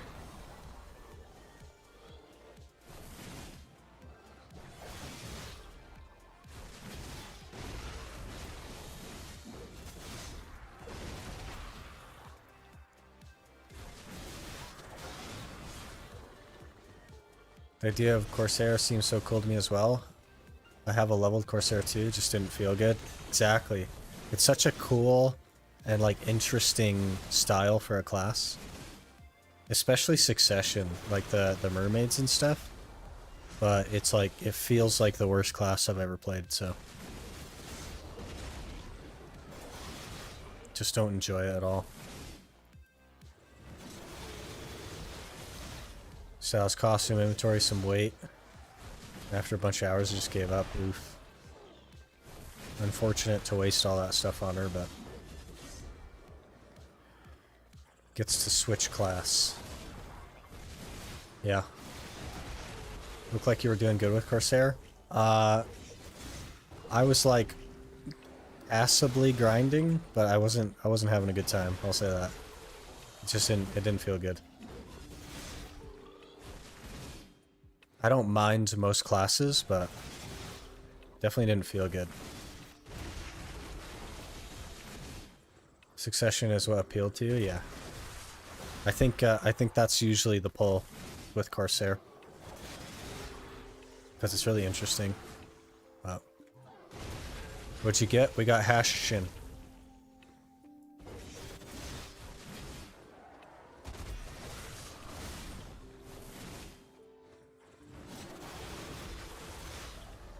Now that I'm out of jail, let's grind for real. Yeah, kinda.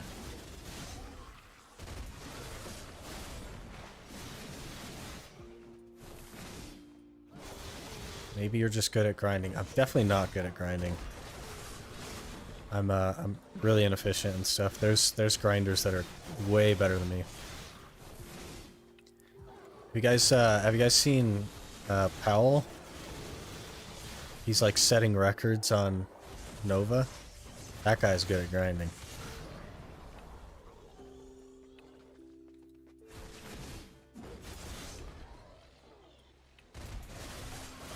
You ever played Hash on your main account? No. I would say I don't even have 10 hours on a Hash. So, it's one of the classes I never really tried.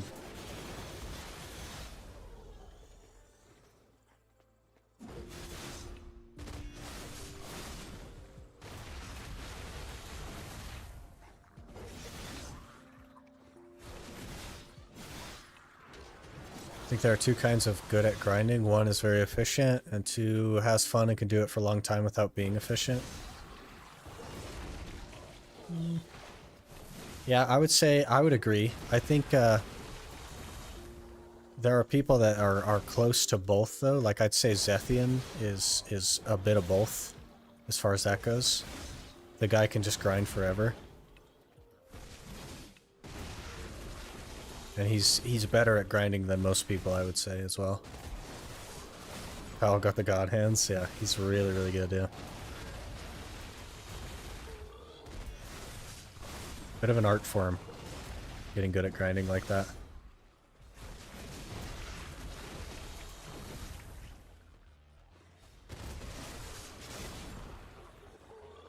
I can go super ham and try really hard, be efficient, but I'd be done after 2 hours. I don't think I've ever tried to be efficient. It's just not something I enjoy.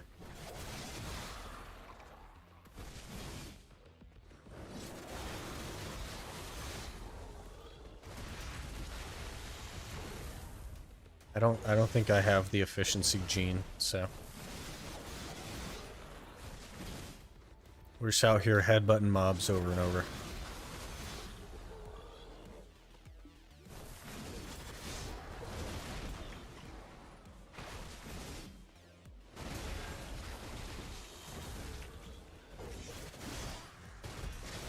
Being efficient at grinding is what burned me out years ago. I think that definitely burns people out really fast. And like most of the like really geared endgame grinders, they have no idea how much trash they make, and they don't like pay attention to it or anything like that, and they don't care. And it's for that reason. It's a lot easier to just show up and go in circles than it is to like try. Had a self-imposed 10% daily all the way up to 60 when getting to 60 was hard. Yeah, that's rough, man. That's just too much.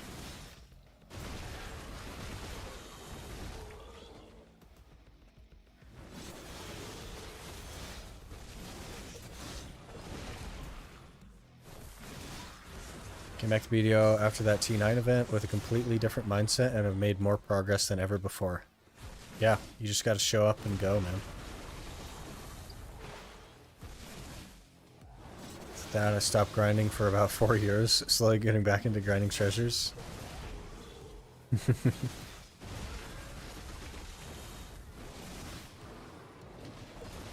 Okay, our temp buff is gonna fall off here very soon.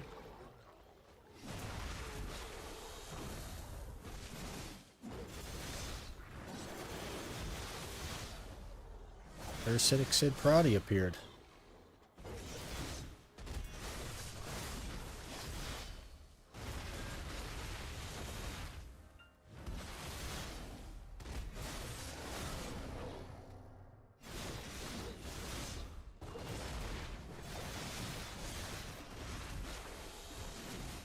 Okay, hour down. Only 2 Atanis, but we did get red shards, so that's something, I guess.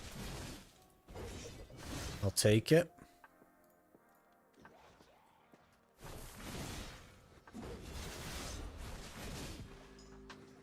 Oh, we're carrying too much weight now. Eh. Eh.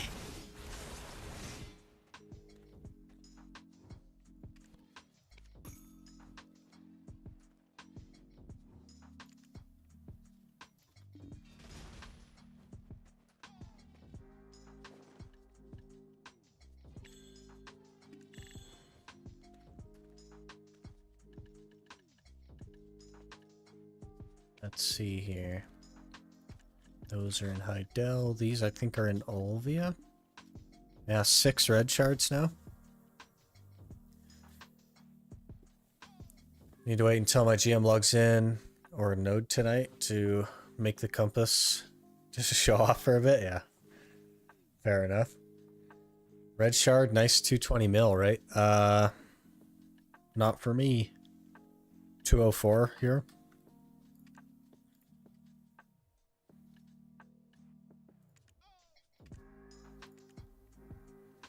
Yeah, 220 or so.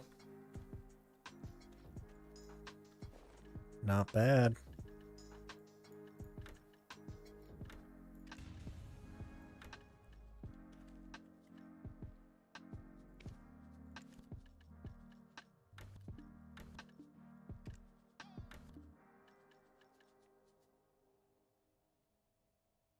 Silver equals crons translated in the series. Yeah, except I can't sell the red shard for silver, so technically it's 0. I think you should spend some time managing your storage CP. Do you not like my storages? How they're just full of random stuff? The biggest problem, right? And I think I'm gonna delete these. Is all of these voodoo dolls. I'll probably end up deleting them, honestly. Because they're not really worth running. Why does it say 204 on the item for you and 222 for me? Yeah, I'm not sure. Or do them with your guild. Nobody in the guild really does them. I did combine 5 and do that. I think we did that yesterday, where we did 5 scrolls in one go. And it was possible, but it was very, very slow. I have nothing to do for the next 2 hours if you want to do the dolls. I really don't want to do the dolls, honestly. And I would happily just delete them, honestly. How do you know if you never read guild chat? It's because nobody ever types in guild chat. The last type was at 7 a.m. That's 5 hours ago.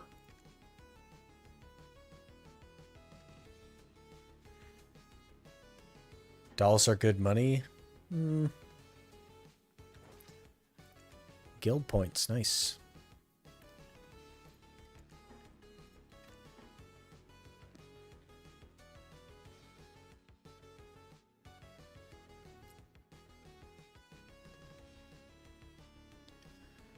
Because they know their popular streamer leader isn't reading it anyway. I don't know that that's the case.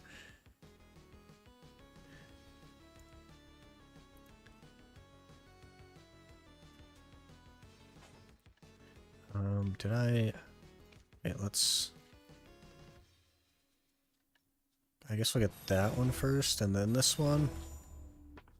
Then we'll save to 1.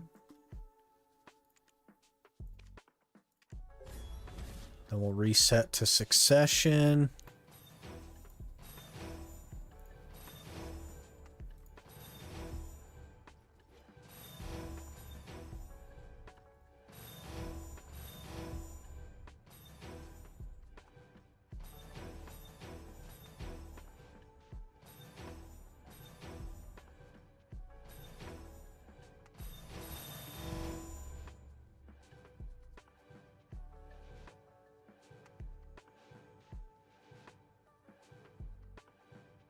So get Narcs and Valtara better than doing more Mansions? It's really not better than doing more Mansions, honestly. Delete the dolls. I did more than 60 of them. After my Mansion grind, I got maybe 4 Narcs. I've done 80 of them, and I've got 1 Narc. What character is this now? I'm on a small screen, so it's hard to see. This is Hashishin. Hashishin. Okay, so down L and B. Was this one L and B after certain skills? That's helpful. Oh, that? Okay. Shift L and B. Shift R and B. Okay. Shift Q.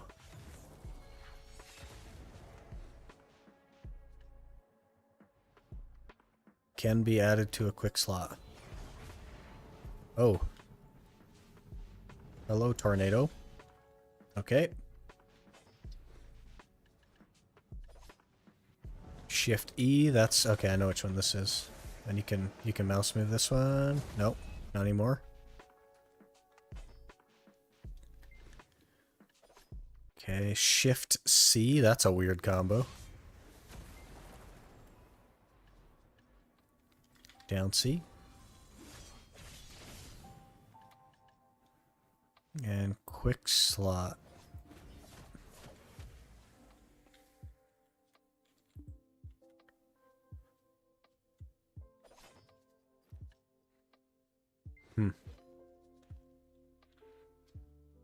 come the tornado. Yeah. Space during things. Okay, I see.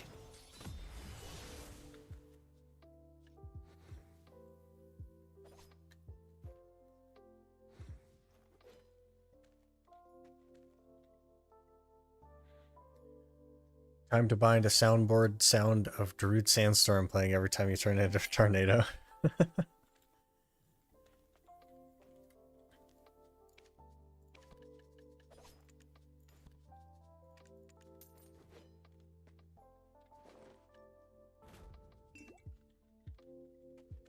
Figure out what MP recovery skills are? That's a good point.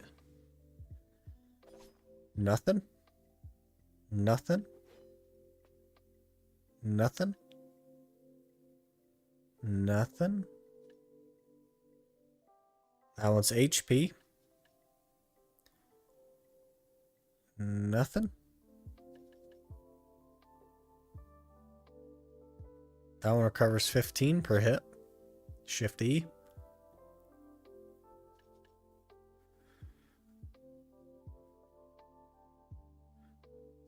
Only Shift E, apparently.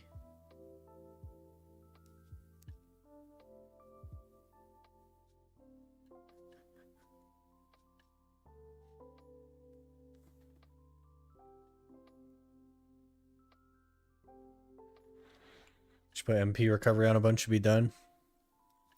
Yeah, we'll need a couple at least, I think.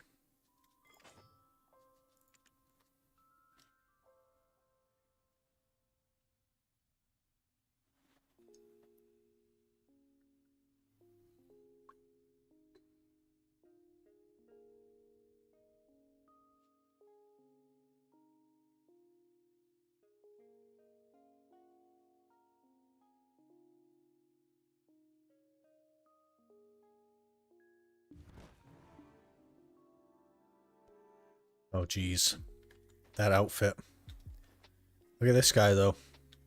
He looks better than me.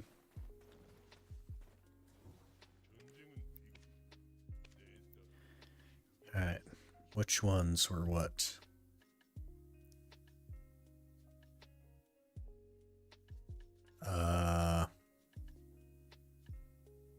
That was one of them.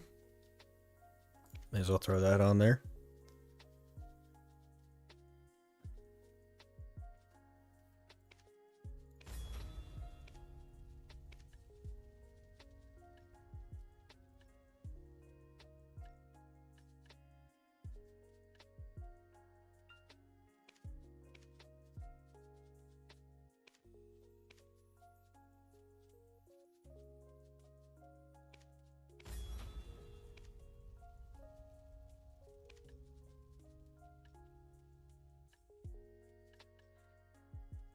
I just don't know what all the skills are. Forward R&B, I guess. It's movement, I think.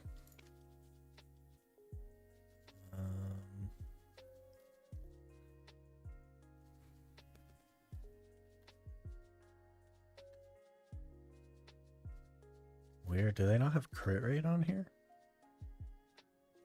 Oh, there it is. Okay. Infinite MP potion winking at you? Yeah. Yeah.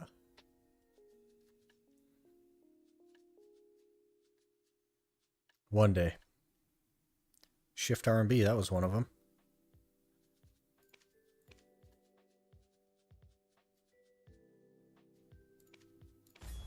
Alright, that's probably good.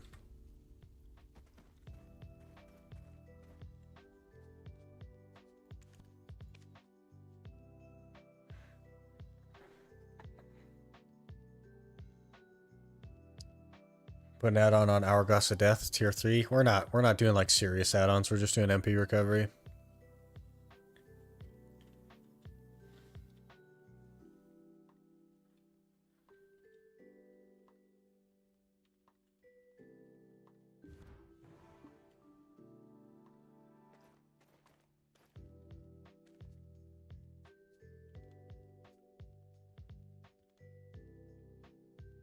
MP SP, damage against monsters, and minus DP.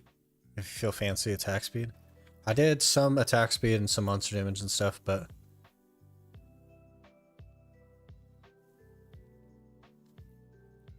we're not taking them too seriously. Just gonna try out Succession. I just put AP monster add-on and accuracy on the lowest cooldown skill just to make sure it's always up.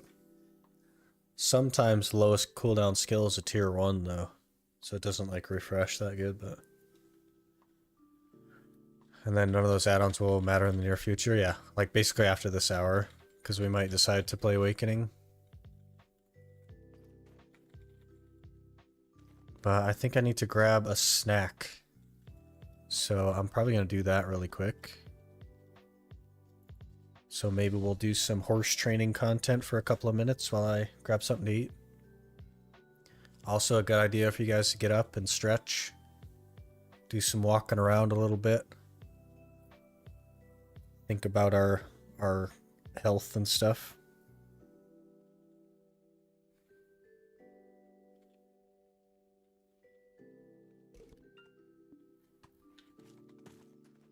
You can watch my my tier 8 not get a Courser.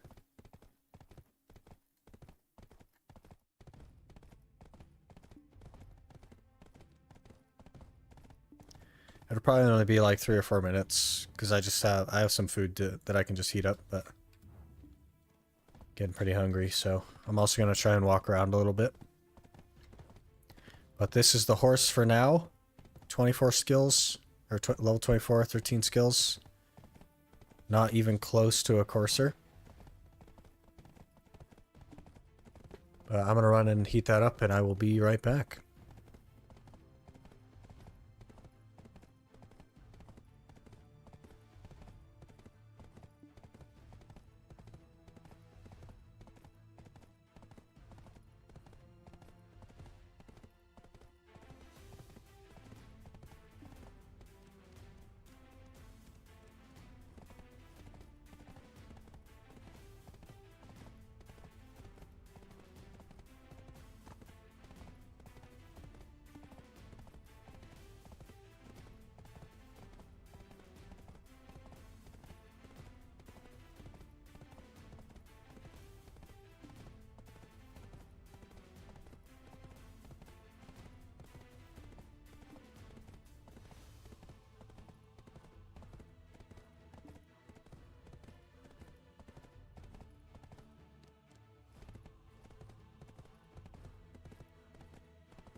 Just have some pizza from a local sit-down place.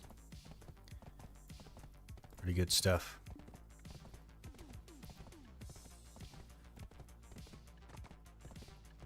$1,000 loyalties. Nice.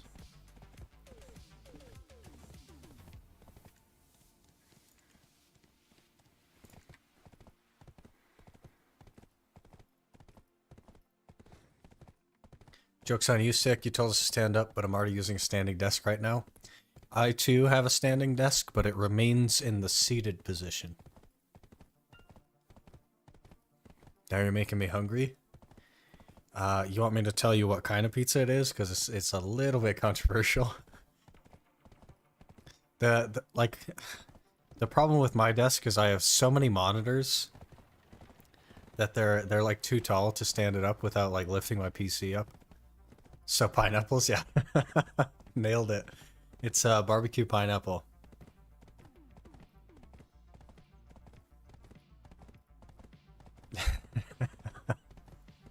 I like pineapple on pizza. It's pretty underrated. I don't know why it gets such a bad rap.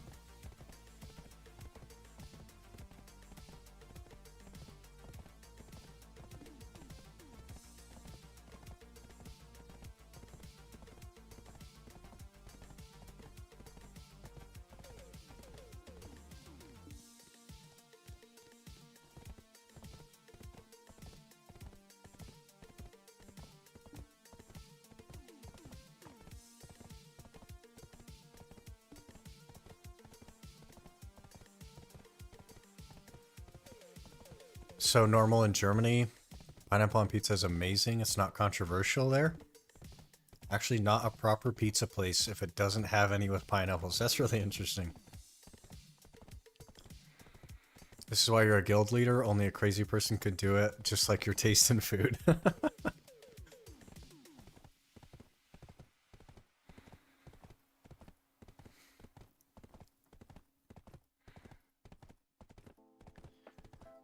I made some... Is that pronounced mate then? Or is it just mate? It sounds like it would be mate since it's like a tea thing.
Doing all dark rifts since they didn't change them. Hoping they do next week.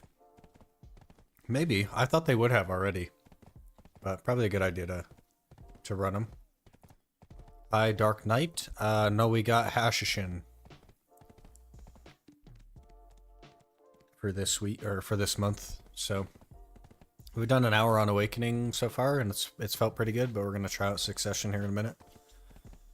I'm just having a little midstream snack.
I'd recommend you do Steel Nux, Cavalli, and Sonal Captain. They have really good income with Caphras. I've been doing all my rifts as soon as they spawn, pretty much. I'm trying for a Remnant of the Rift.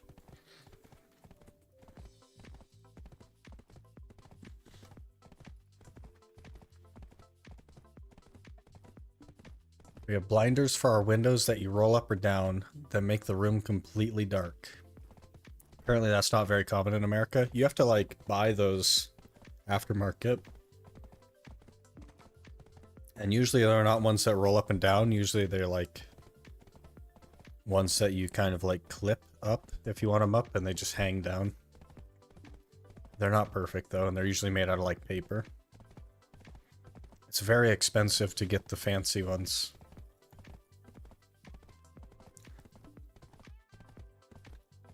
You don't build a house here without them. That's really interesting. They're extremely rare in America, I would say.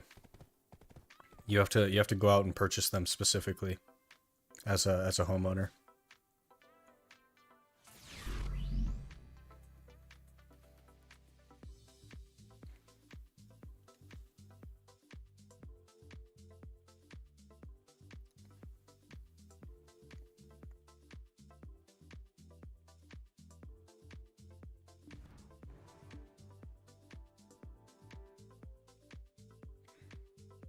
Only one more follower on Twitch for 50. Who's it gonna be? Who's gonna be number 50? We still have to stream for a few more days in order to like technically qualify for affiliate, but 50 followers is one of the requirements.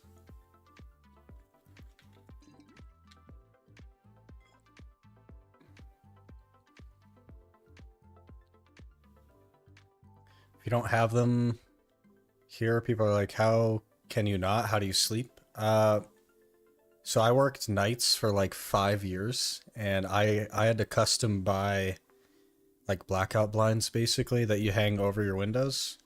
They were just paper, but they worked pretty good. Zuko's number 50. There it is.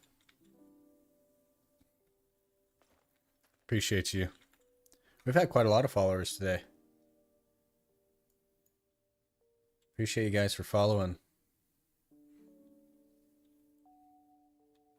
So as soon as we hit the number of days streamed, I'll be able to apply for the affiliate.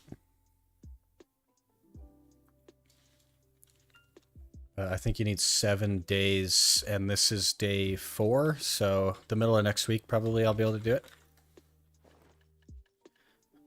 Okay, I'm feeling a fair bit refreshed. Did everybody get up and walk around? Have a good time? Except for Amfredy with the standing desk. Affiliate equals sub button? I think so, Minx.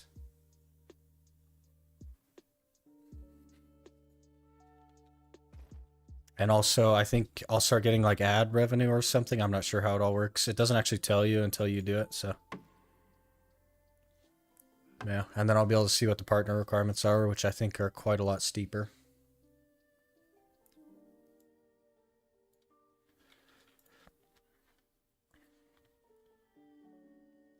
All right, let's see how Succession feels. I don't know how that's gonna go. Let me actually save that in case I decide to switch really early. The ad revenue is not too much. Trust me on that. Yeah, I'm sure it isn't, but the it's something, right? Even if it's like a penny, it's something. It's like basically nothing, but it's something. I definitely will. If I get the choice, I'm gonna run the minimum amount of ads because like ads are so disruptive on Twitch. They're way less disruptive on YouTube, but they're so disruptive on Twitch. Alright, so I think Shift L and B is a button. Shift R and B is a button. I already forgot all the rest of the buttons. Shift E. That does a thing. You can mouse move that one.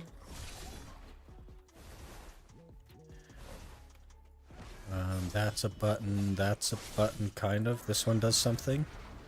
Oh. That's the tornado one. That's my bad. Thought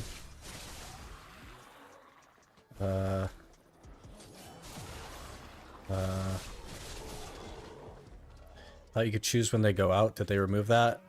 There's some vague choice, but not really. You can stop them. Like if something exciting is going on, you can stop them from going out. You can like delay them. But aside from choosing how many happen per hour, I don't think you have a ton of choice with that.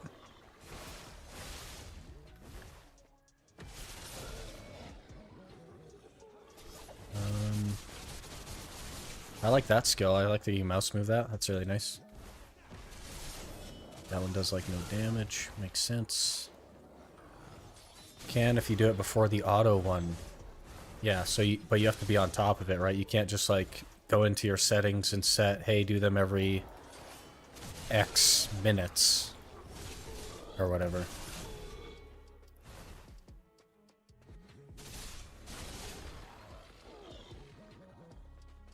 $60 an hour, stop them until auto-pathing?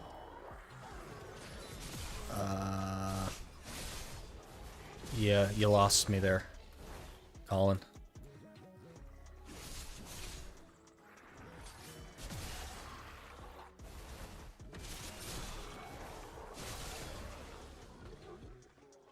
Oh, I got lost for a second there. That hasn't happened in a while. Oh, I see. It's the 100% that you can't mouse move. Interesting. Okay. I got it. I have forgotten all of the rest of the buttons.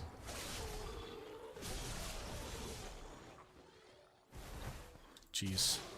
I think this is one. This is one. I need... what is this? Down L and B? That seems terrible. Shift L and B I already know about. Shift R and B I know about. Shift Q, that's one I haven't used. Okay. Down, oh, the C skills, right. Okay, that one's kind of like slow. Shift C. That one seems good. SC, what was the other C skill? Oh, the other C skill is, it's on 5, I think. Okay. We put MP regen on pretty much everything, and we're still out of mana.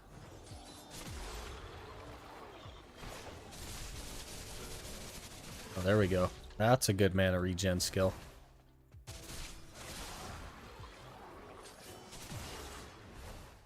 Okay, and then Shift C is pretty good. I do like Shift C. Very interesting.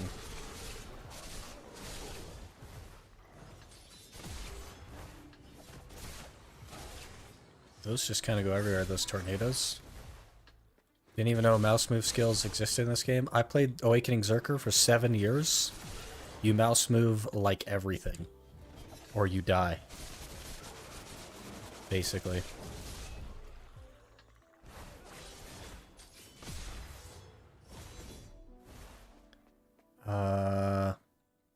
Okay, Shift C.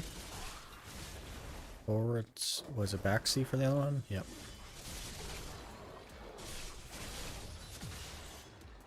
I'm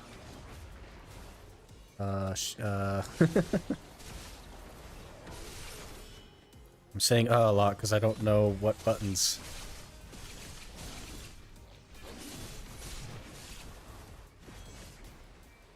Okay, Shift C maybe. Okay. We'll get it. We'll get it. We'll figure this out.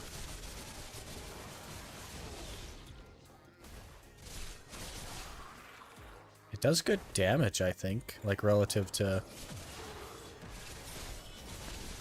I guess I don't really have anything to compare it to, but... I'm not sure about this skill, the down C. Seems very, like, staticky. I don't know if people use that too much.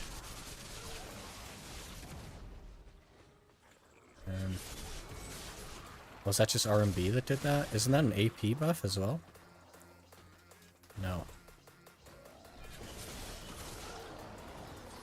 Why does that do so much damage? What? What? It's crazy damage.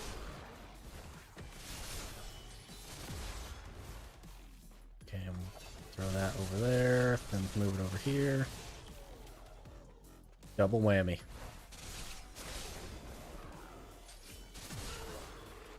Most classes you can get away without mouse movement stuff.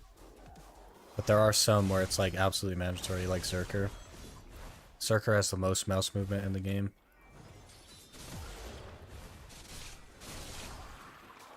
Awakening specifically. Succession you don't really need to mouse move too much.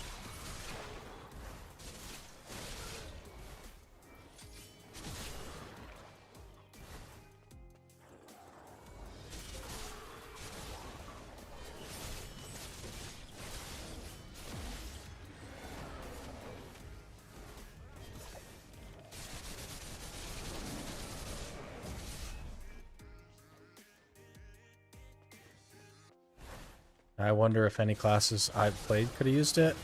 You can use it on, I think, every class, but it's just usually not necessary. There's only some that it's, like, greatly beneficial.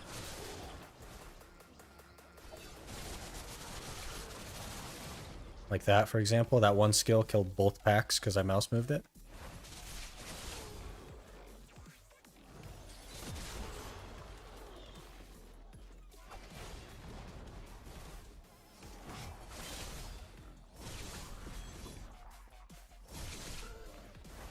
But as far as like Zerker goes, it's mostly PvP that you mouse move. You like move your forward guards around and stuff, and your jump. You can kind of control where you land if you mouse move your jump.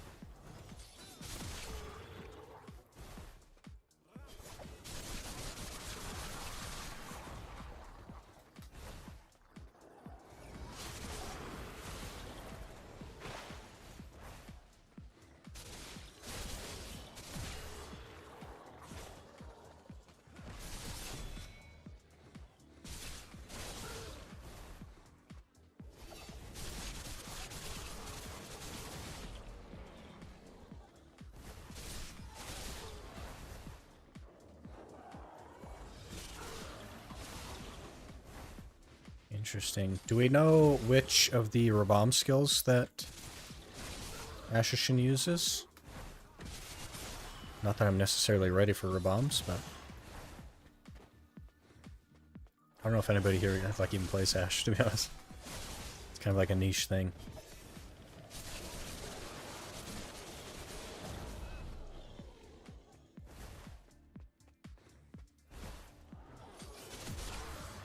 I guess I can probably just pick stuff that does decent PvE damage, maybe? Or now?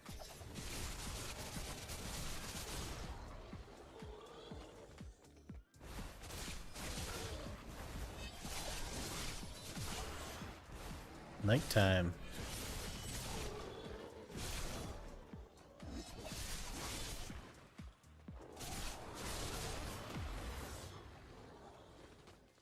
The AoEs feel like bigger than they should, because they just look big.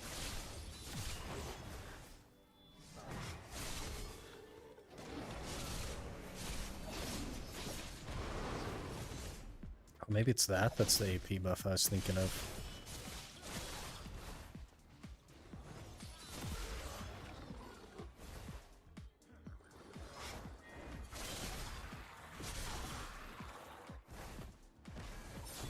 Ooh.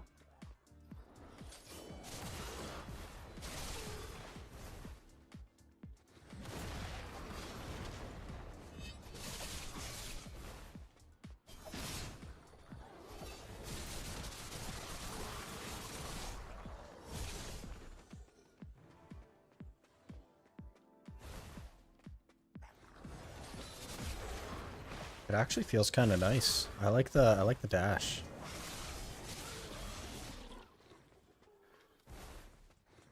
Prophecy Blade Rabam has MP recovery.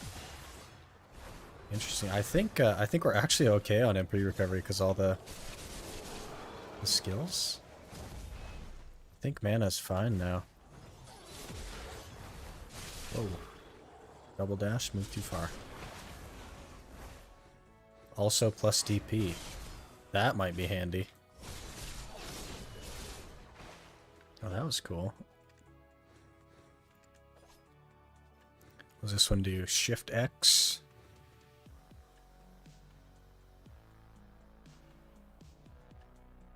This one seems like it does crazy damage. Prophecy Blade. All DP up 20. Yeah, we'll try that. For that one.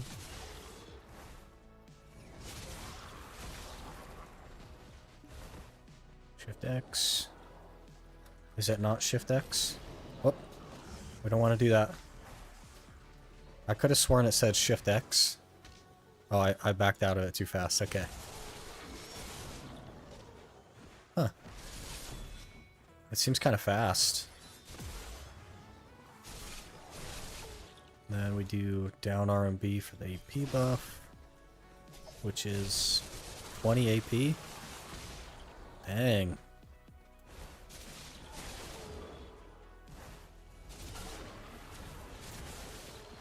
Oh, Prophecy Blade is ranged as well.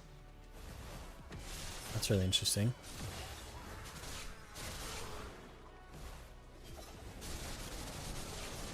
I don't know, it's feeling kind of cool. That AoE is so big. It looks so small, but it's huge.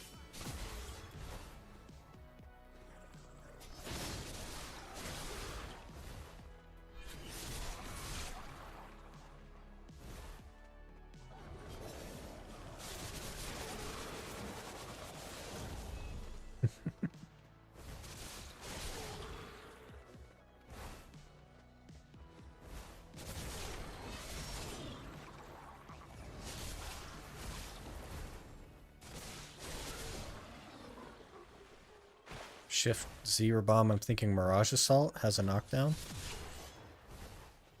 Oh, tornadoes would be messing this guy up, man.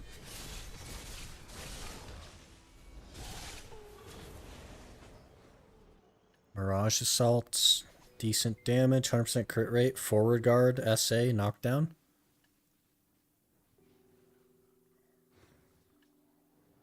That's another tornado though, right? Yeah, we could try Mirage Assault for a bit. See how that goes. Oh, I exited out too fast. Alright, Shift Z. Oh, it's got like a weird teleport thing. Did it also spawn all the tornadoes?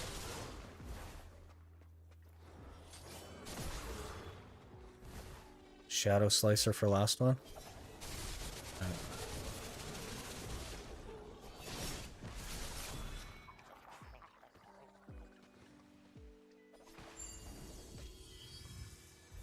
I'll have to put that on, I think 7. Whoa, that was cool. Movement skill.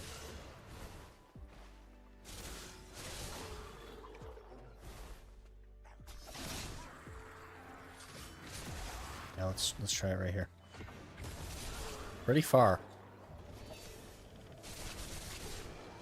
Nope.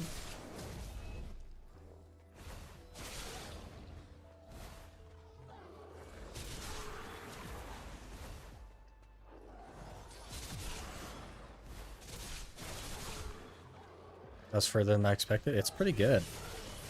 Let's try from here. We'll get the red marker on him, and then we'll Shift Z. Now. Yeah, look how far that goes. That is crazy. Really, really far.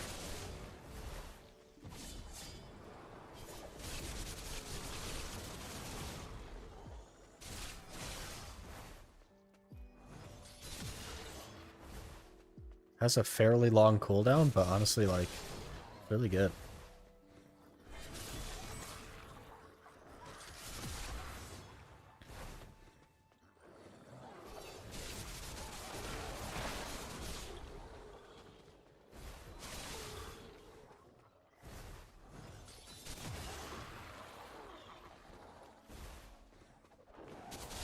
I vote for suck. We'll have to see. It's been like 16 minutes. We'll have to see how it feels at the end. It's feeling pretty good already, though. Honestly, it's super cool. Look at that. Oh, 100%.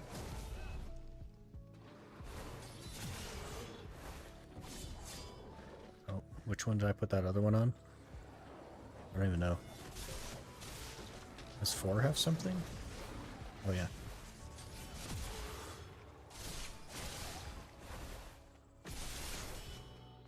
Oh, forward R&B also recovers MP. It looks like a lot of it as well. I didn't put an add-on on that either. Looks so much better than Awakening, but maybe it's just your preference. It definitely looks cool. There are things I like about Awakening, though. Like, I like the spinny thing. I do like that skill as well, and I like all the tornadoes on Succession. And I like that the AoEs are massive. They seem like they'd be small, but they're actually really, really big.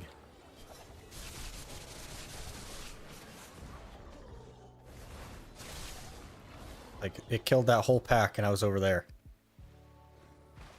That's crazy.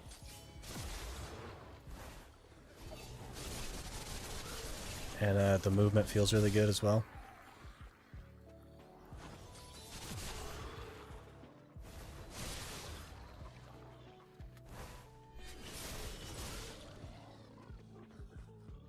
I think if you start figuring out the class a bit more, we're looking at some very smooth grinds. Yeah, it definitely feels really good.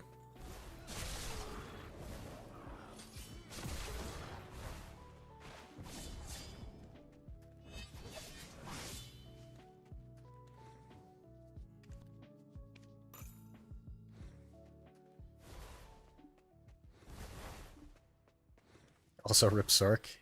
Maybe. I don't know. We'll definitely play the Sork a bit. But I definitely want to figure this out. because it seems really interesting.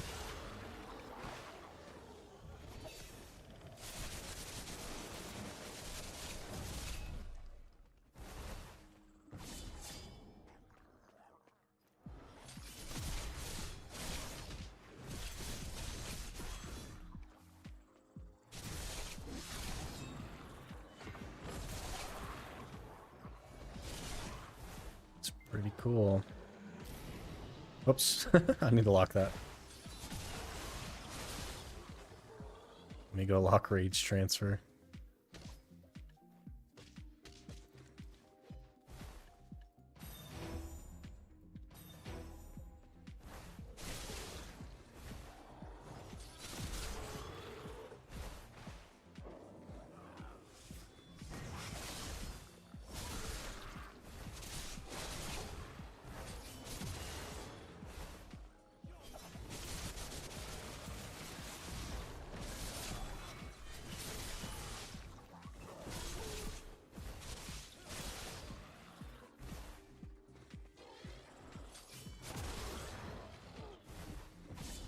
Oh.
Thanos element, okay.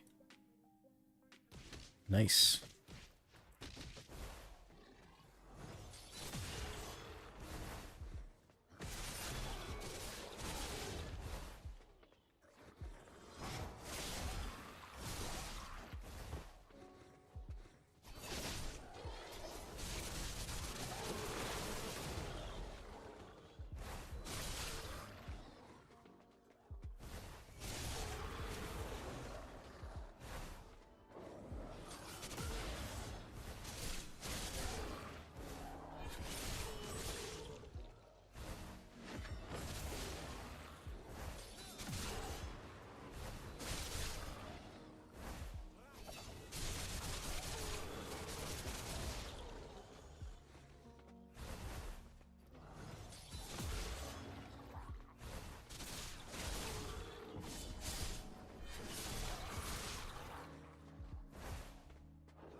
Feeling very good, honestly.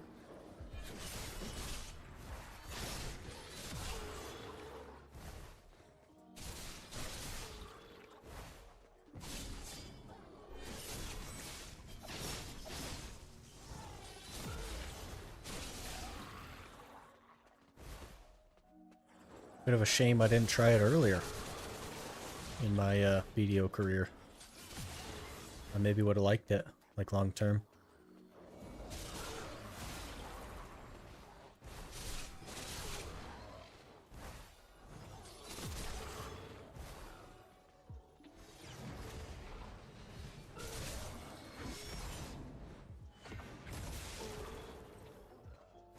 felt like running over this guy.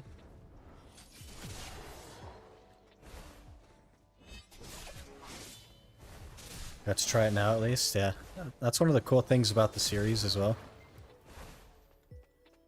Is eventually we'll get to try pretty much everything.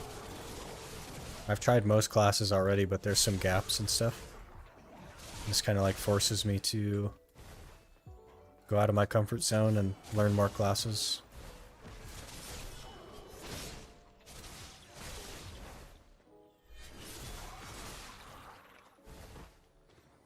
Which is only going to benefit me, learning more classes. Not just from like a PvP perspective, but also like a creator perspective as well. I'll be able to help out more, which will be really nice.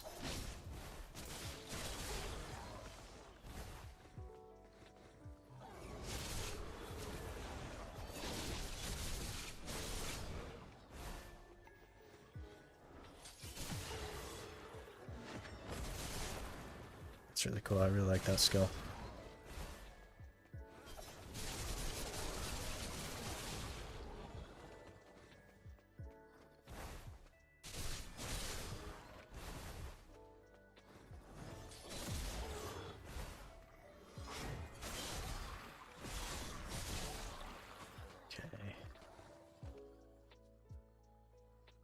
I guess I only have 4 skill points, but okay.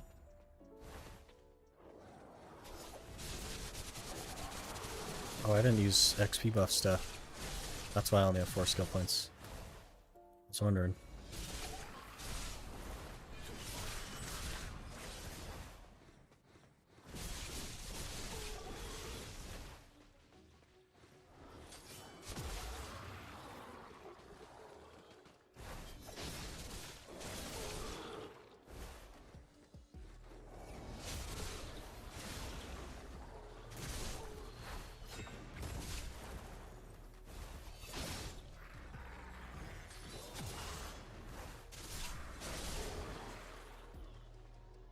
I'm wondering why there's so few people playing Hash.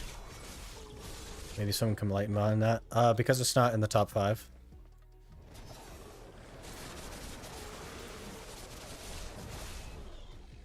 That's pretty much it. The majority of like players in BDO are on the top 5 classes.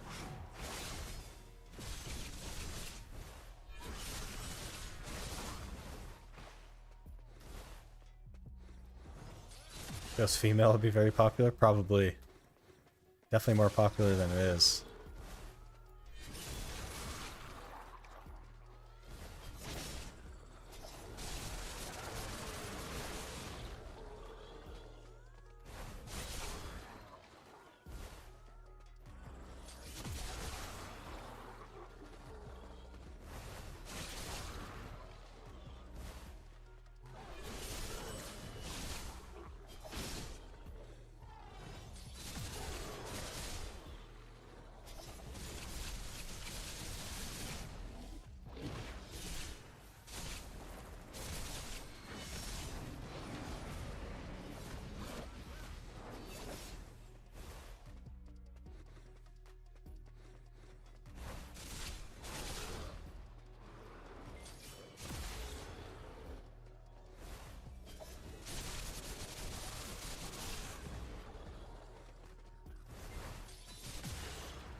I like the easy access to the AP buff as well.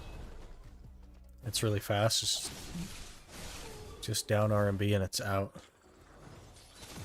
It's really nice.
Whoops. Feed.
Bit sad you can't easily get an outfit in this series, as Hash has some of the coolest ones in the game.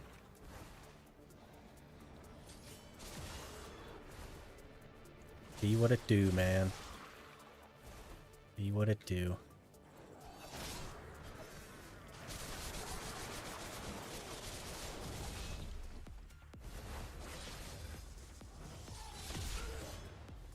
It doesn't like necessarily make a ton of sense to try and get a costume either, since they're like randomizing it all the time.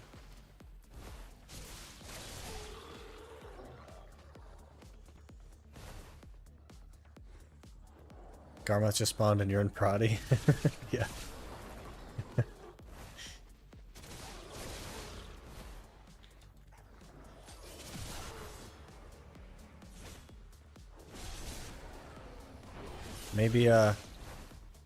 Maybe she'll fly her heart over to me. And it'll drop from one of these Prodis.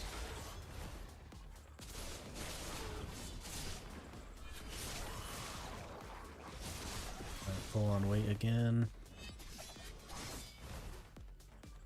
Is that the evasion skill? Is that why? No. Okay.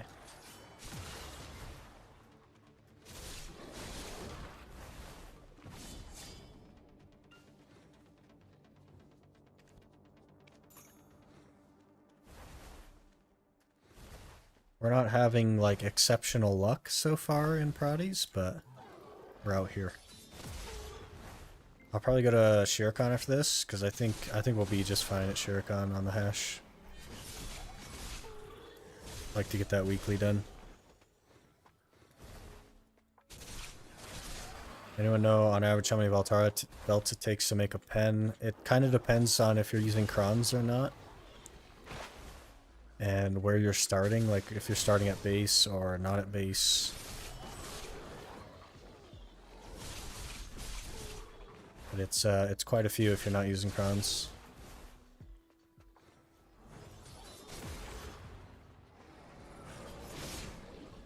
At base, no crons. I think it's over 100 then? I'm not sure. Yeah, 50 if you cron everything, but way more than that if you don't.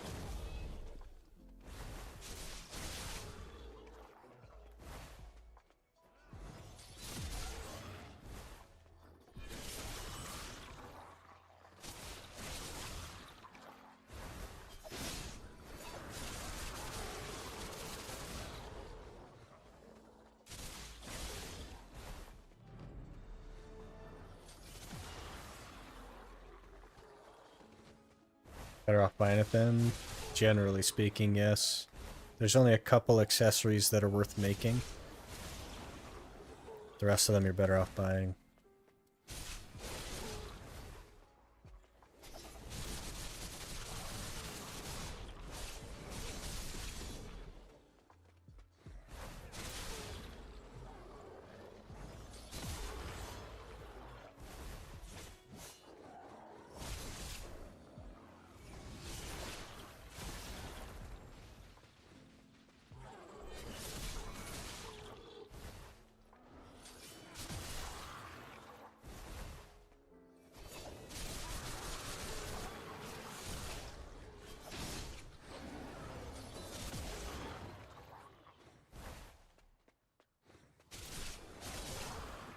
Go for Turo, Tungrad, Devo instead of Altara. I think your options with belts are basically like Debo or Turo, really. But Altara isn't like bad.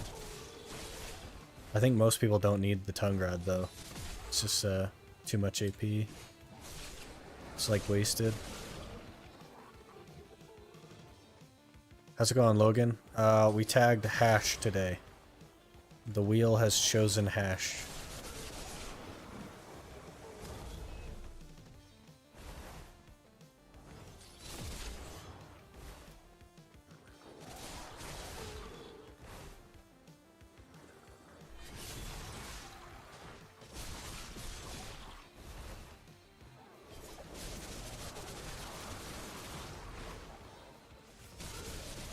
It's not bad, but you want to swap it at some point and you lose a bit of money on the trade. Yeah, that's fair. But I think like the accuracy build is pretty niche. And I think a Deboreka belt is definitely worth doing, so you probably lose it on the Deboreka anyway.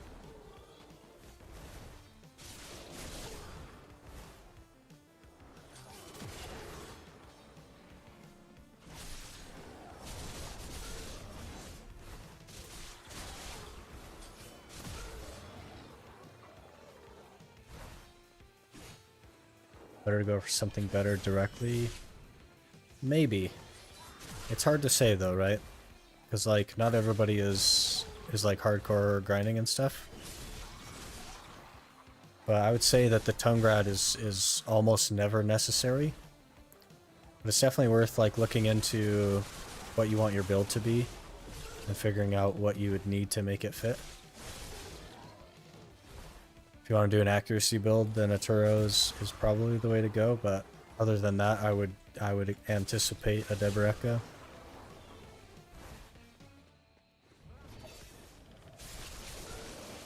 But a lot of people don't like going for Devos either, so that's fair. Even a Tet Debo belt honestly would be fine, so that you can work toward the set effect with Tet Debos.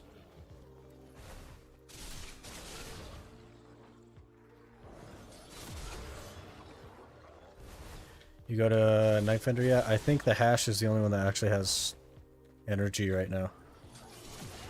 Because I think we went earlier, right? Yeah, he's the only one that has enough energy.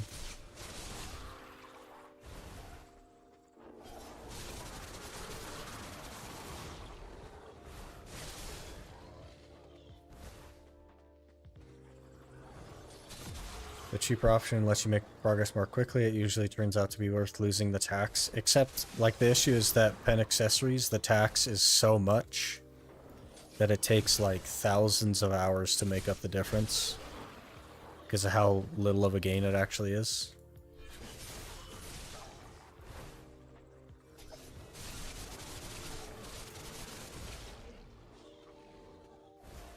New Sandstorm Lord is complaining about too much sand in his sandals.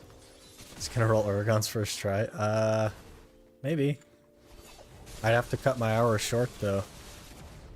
Lose some tent buff in order to make it. And I might not make it still.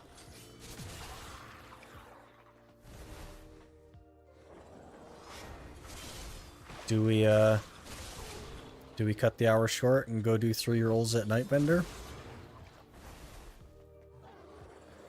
May not make it. How many minutes left until daytime, honestly? Because, yeah, I might not make it anyway. Because I don't think you can map to Velia from here.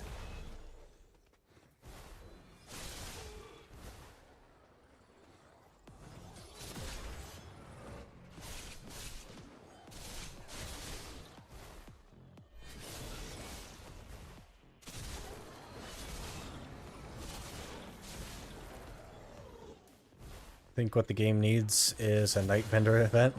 Yeah. So that every roll gives you Uragons. I'd love that event. Or like every roll gives you a token, and 10 of those tokens gives you Urgons. I'd do that as well.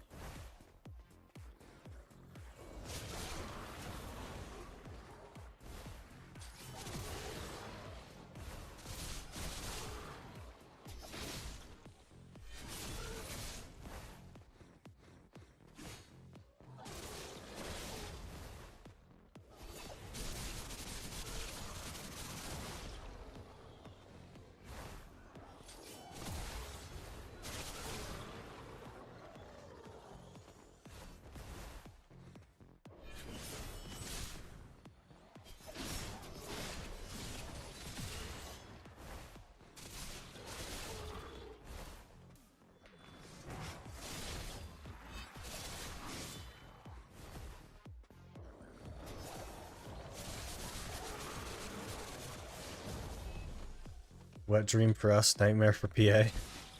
Next, the market would be flooded with Urgons, but you can melt them for like black stars and stuff, so it'd even out. I think it'd be fine.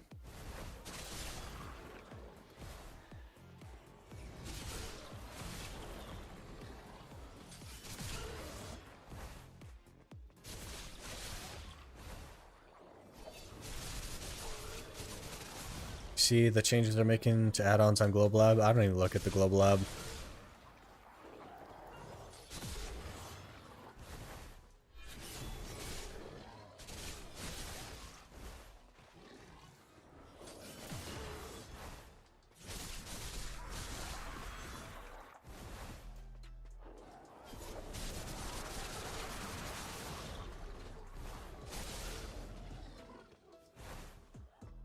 Very nice changes. Are they fixing tier 3s and stuff?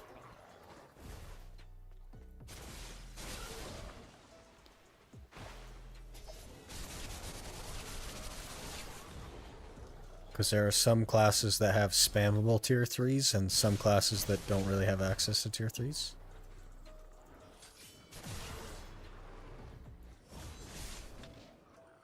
Changing it so that buffs are always the same amount. Interesting. So everything's a tier 3?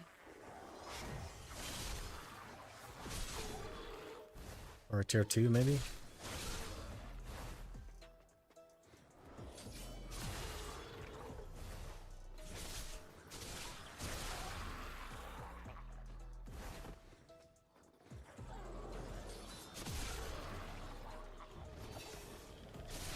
Tier is depending on cooldown length of the skill, and the difference in tier means length of the buff. So what you're saying is Suck Zerker's 45-second cooldown is going to have like a tier 100 skill and it's going to last 45 seconds?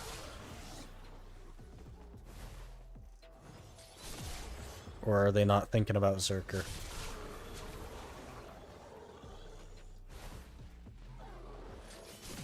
That'd be interesting though. Probably an easier way to like balance it. Since they can't really figure out how to do math and stuff.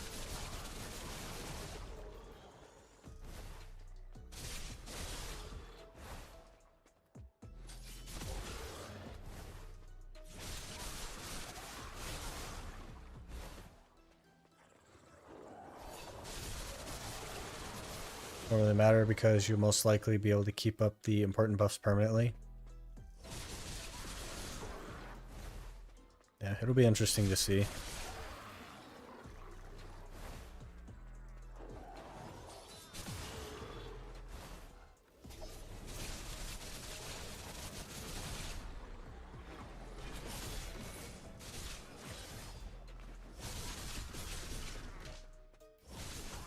How do you go about crafting the tent? Do you mine the mithril yourself? So the tent is just a quest line, unless you're talking about the anvil. In which case, yeah, you'd have to mine all that stuff. But you can get the free-to-play tent for just like a 3 quest line in Bear.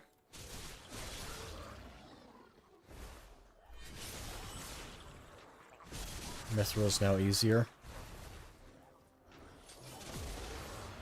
Yeah, I don't know if it's going to be easier enough to be worth it.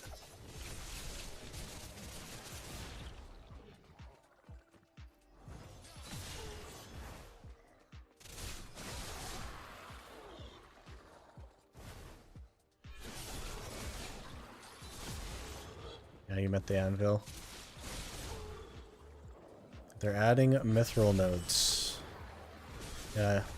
So it'd probably be a little bit easier if you just put a worker on a node and let them stock up, but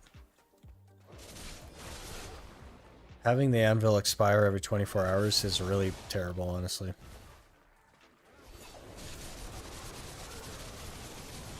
And actually, for the most part, you don't really even need it. It's not that hugely necessary for the most part. Like, maybe in, like, Kratuga. But I think Kratuga is one of the few places that doesn't have a vendor. So it's mostly not a problem.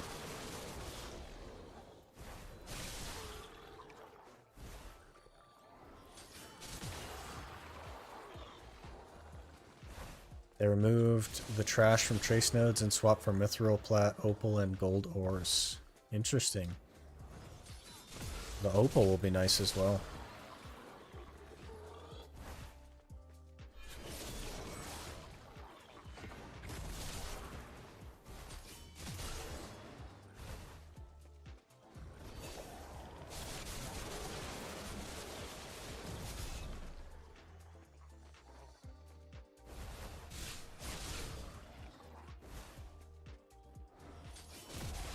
Get all the excavation nodes. I think I have all of them already. I'm not sure. Definitely have most of them. To make a lot of silver on the market, yeah. Initially. It'll eventually crash though.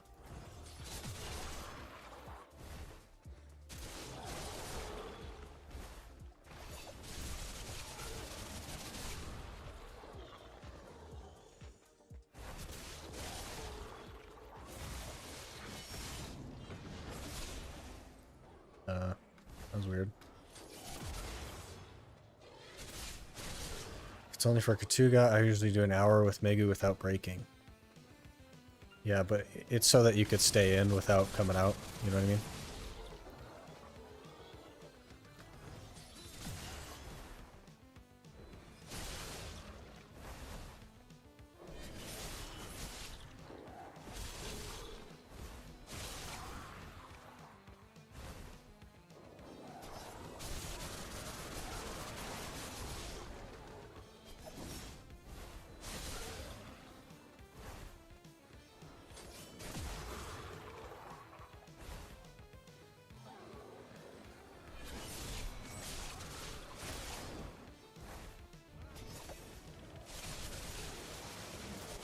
Is it possible to craft multiple anvils and have them ready for replacing when the old one dies?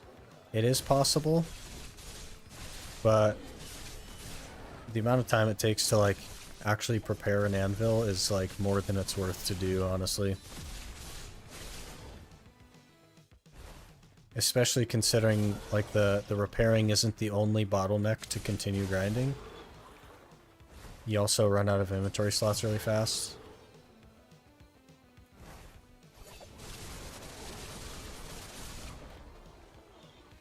Is it that bad? It's not like, so if you use Agris and you gather, you can probably do like 40 minutes a day of gathering.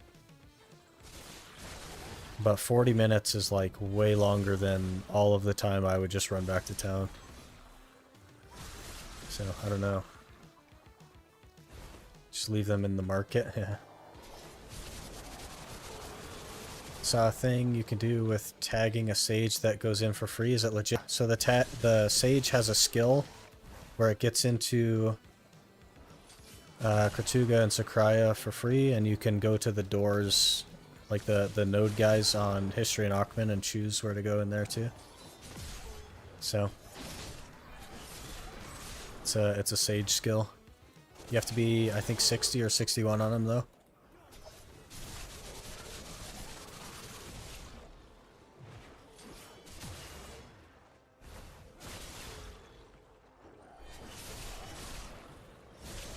Only good and real solution is get the permanent map. Yeah, the then you could get like an hour on each tag, or a little over an hour on each tag. Well, I guess you could get 2 hours on each if your stuff breaks in an hour. That's plenty of time. 4 hours a day for free. That'd be way better.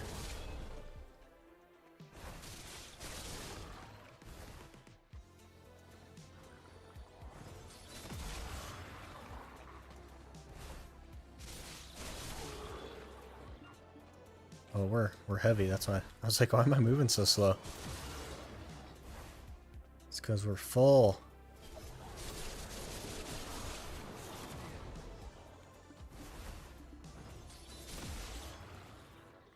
After 2 hours in Gratuga, you should have enough of the things to open it again. Assuming that you, like, have clearing efficiency and you do actually get the drops and stuff.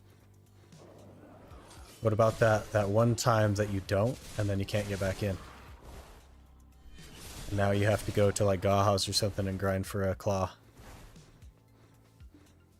The margins are just kind of tight there. Plus there's nothing in Gratuga that I need anyway, so.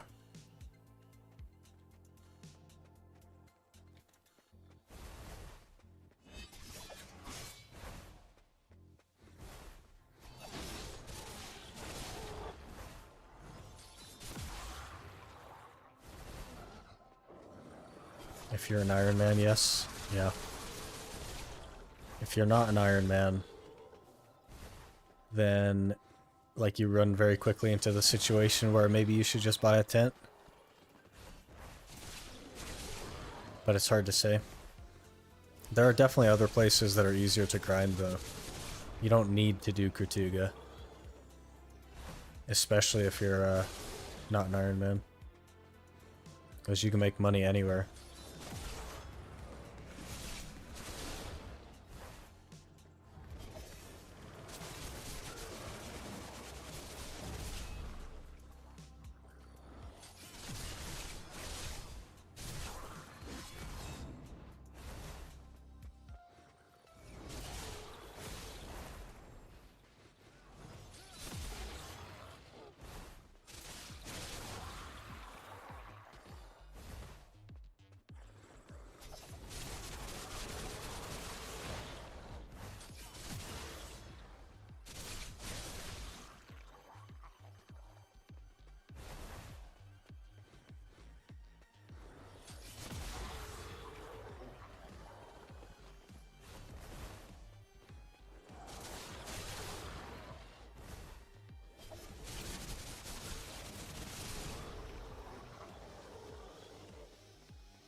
Must go to Gratuga for the artifacts, just to have some backups. It's definitely good for artifacts, but... yeah. I guess it must still be pretty good after the nerfs and stuff, huh? Because everybody's still talking about it.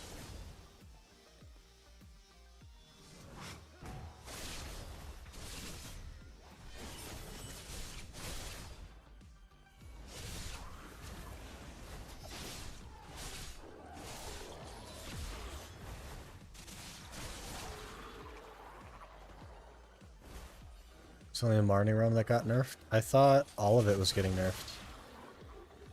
But it was still good non-Marnie. I'm not sure though.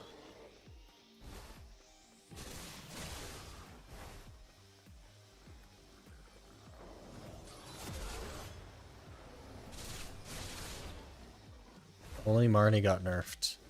So it's still really good then. Because regular Gratuga was still very, very good.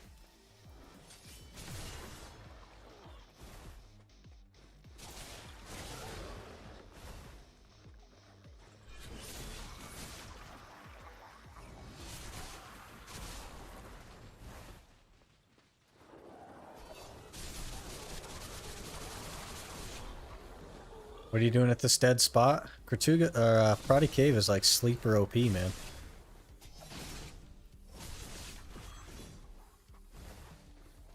But we're here for Atanus elements, basically.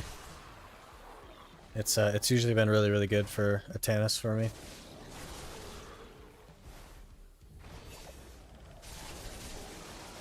It's not actually that good. It's okay. But it has a good drop rate for Atanus.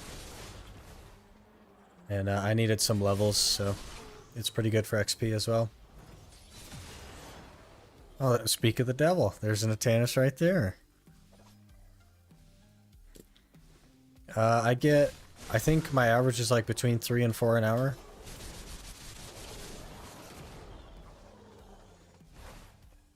So it's pretty solid. It's really consistent as well.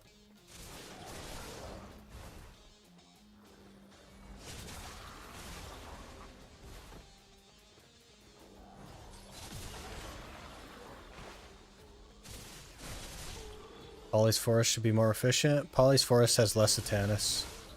I've done both. I get way less Atanus at Polly's.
I also just kind of like it here.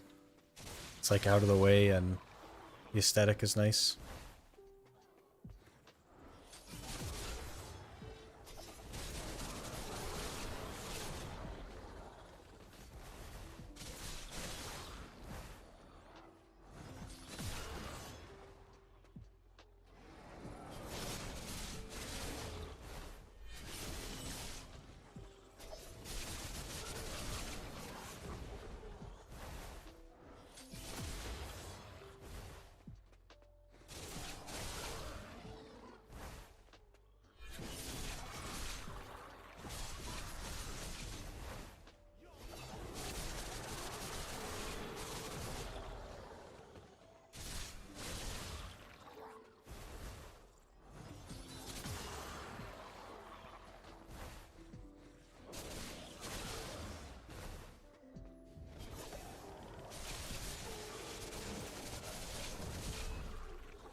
Alright, another hour down. Only 2 Atanas that hour. Kinda low. No red shards.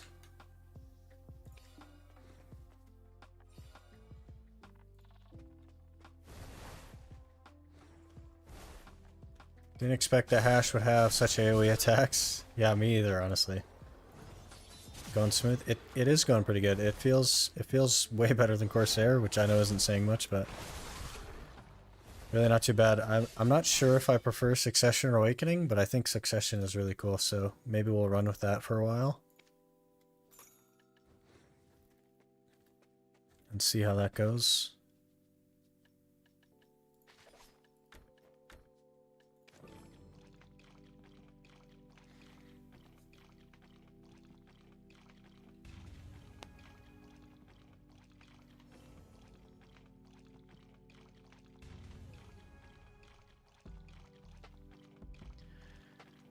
Awakening is faster in my opinion, lots of fun. Yeah, we're trying a little bit of both. I think I'm going to go with Succession for a little bit, but we'll, of course, have the freedom to swap between them kind of at will, so I'm sure we'll end up doing both in a lot of places.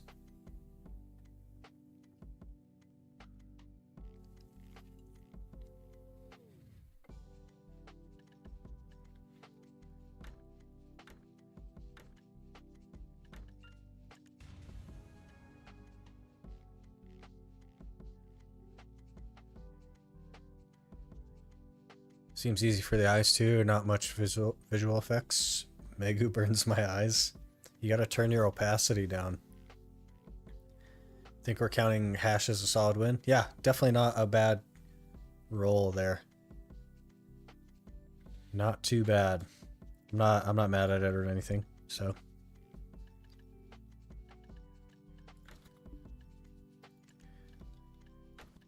Okay, and that puts us at 26 pities, and then we still have the weekly to do this week, so yeah.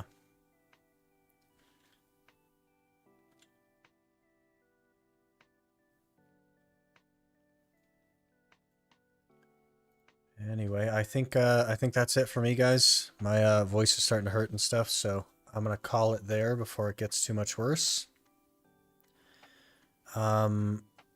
Next stream will probably be on Monday. I think we're gonna keep rolling with the like Monday through Friday morning thing and see how that goes. I'll have to make some videos this weekend to have them posted for next week. And I'm gonna work on some other YouTube stuff and stuff. Appreciate all of the follows and stuff today. You guys hanging out and chatting with me. And I will see you on Monday.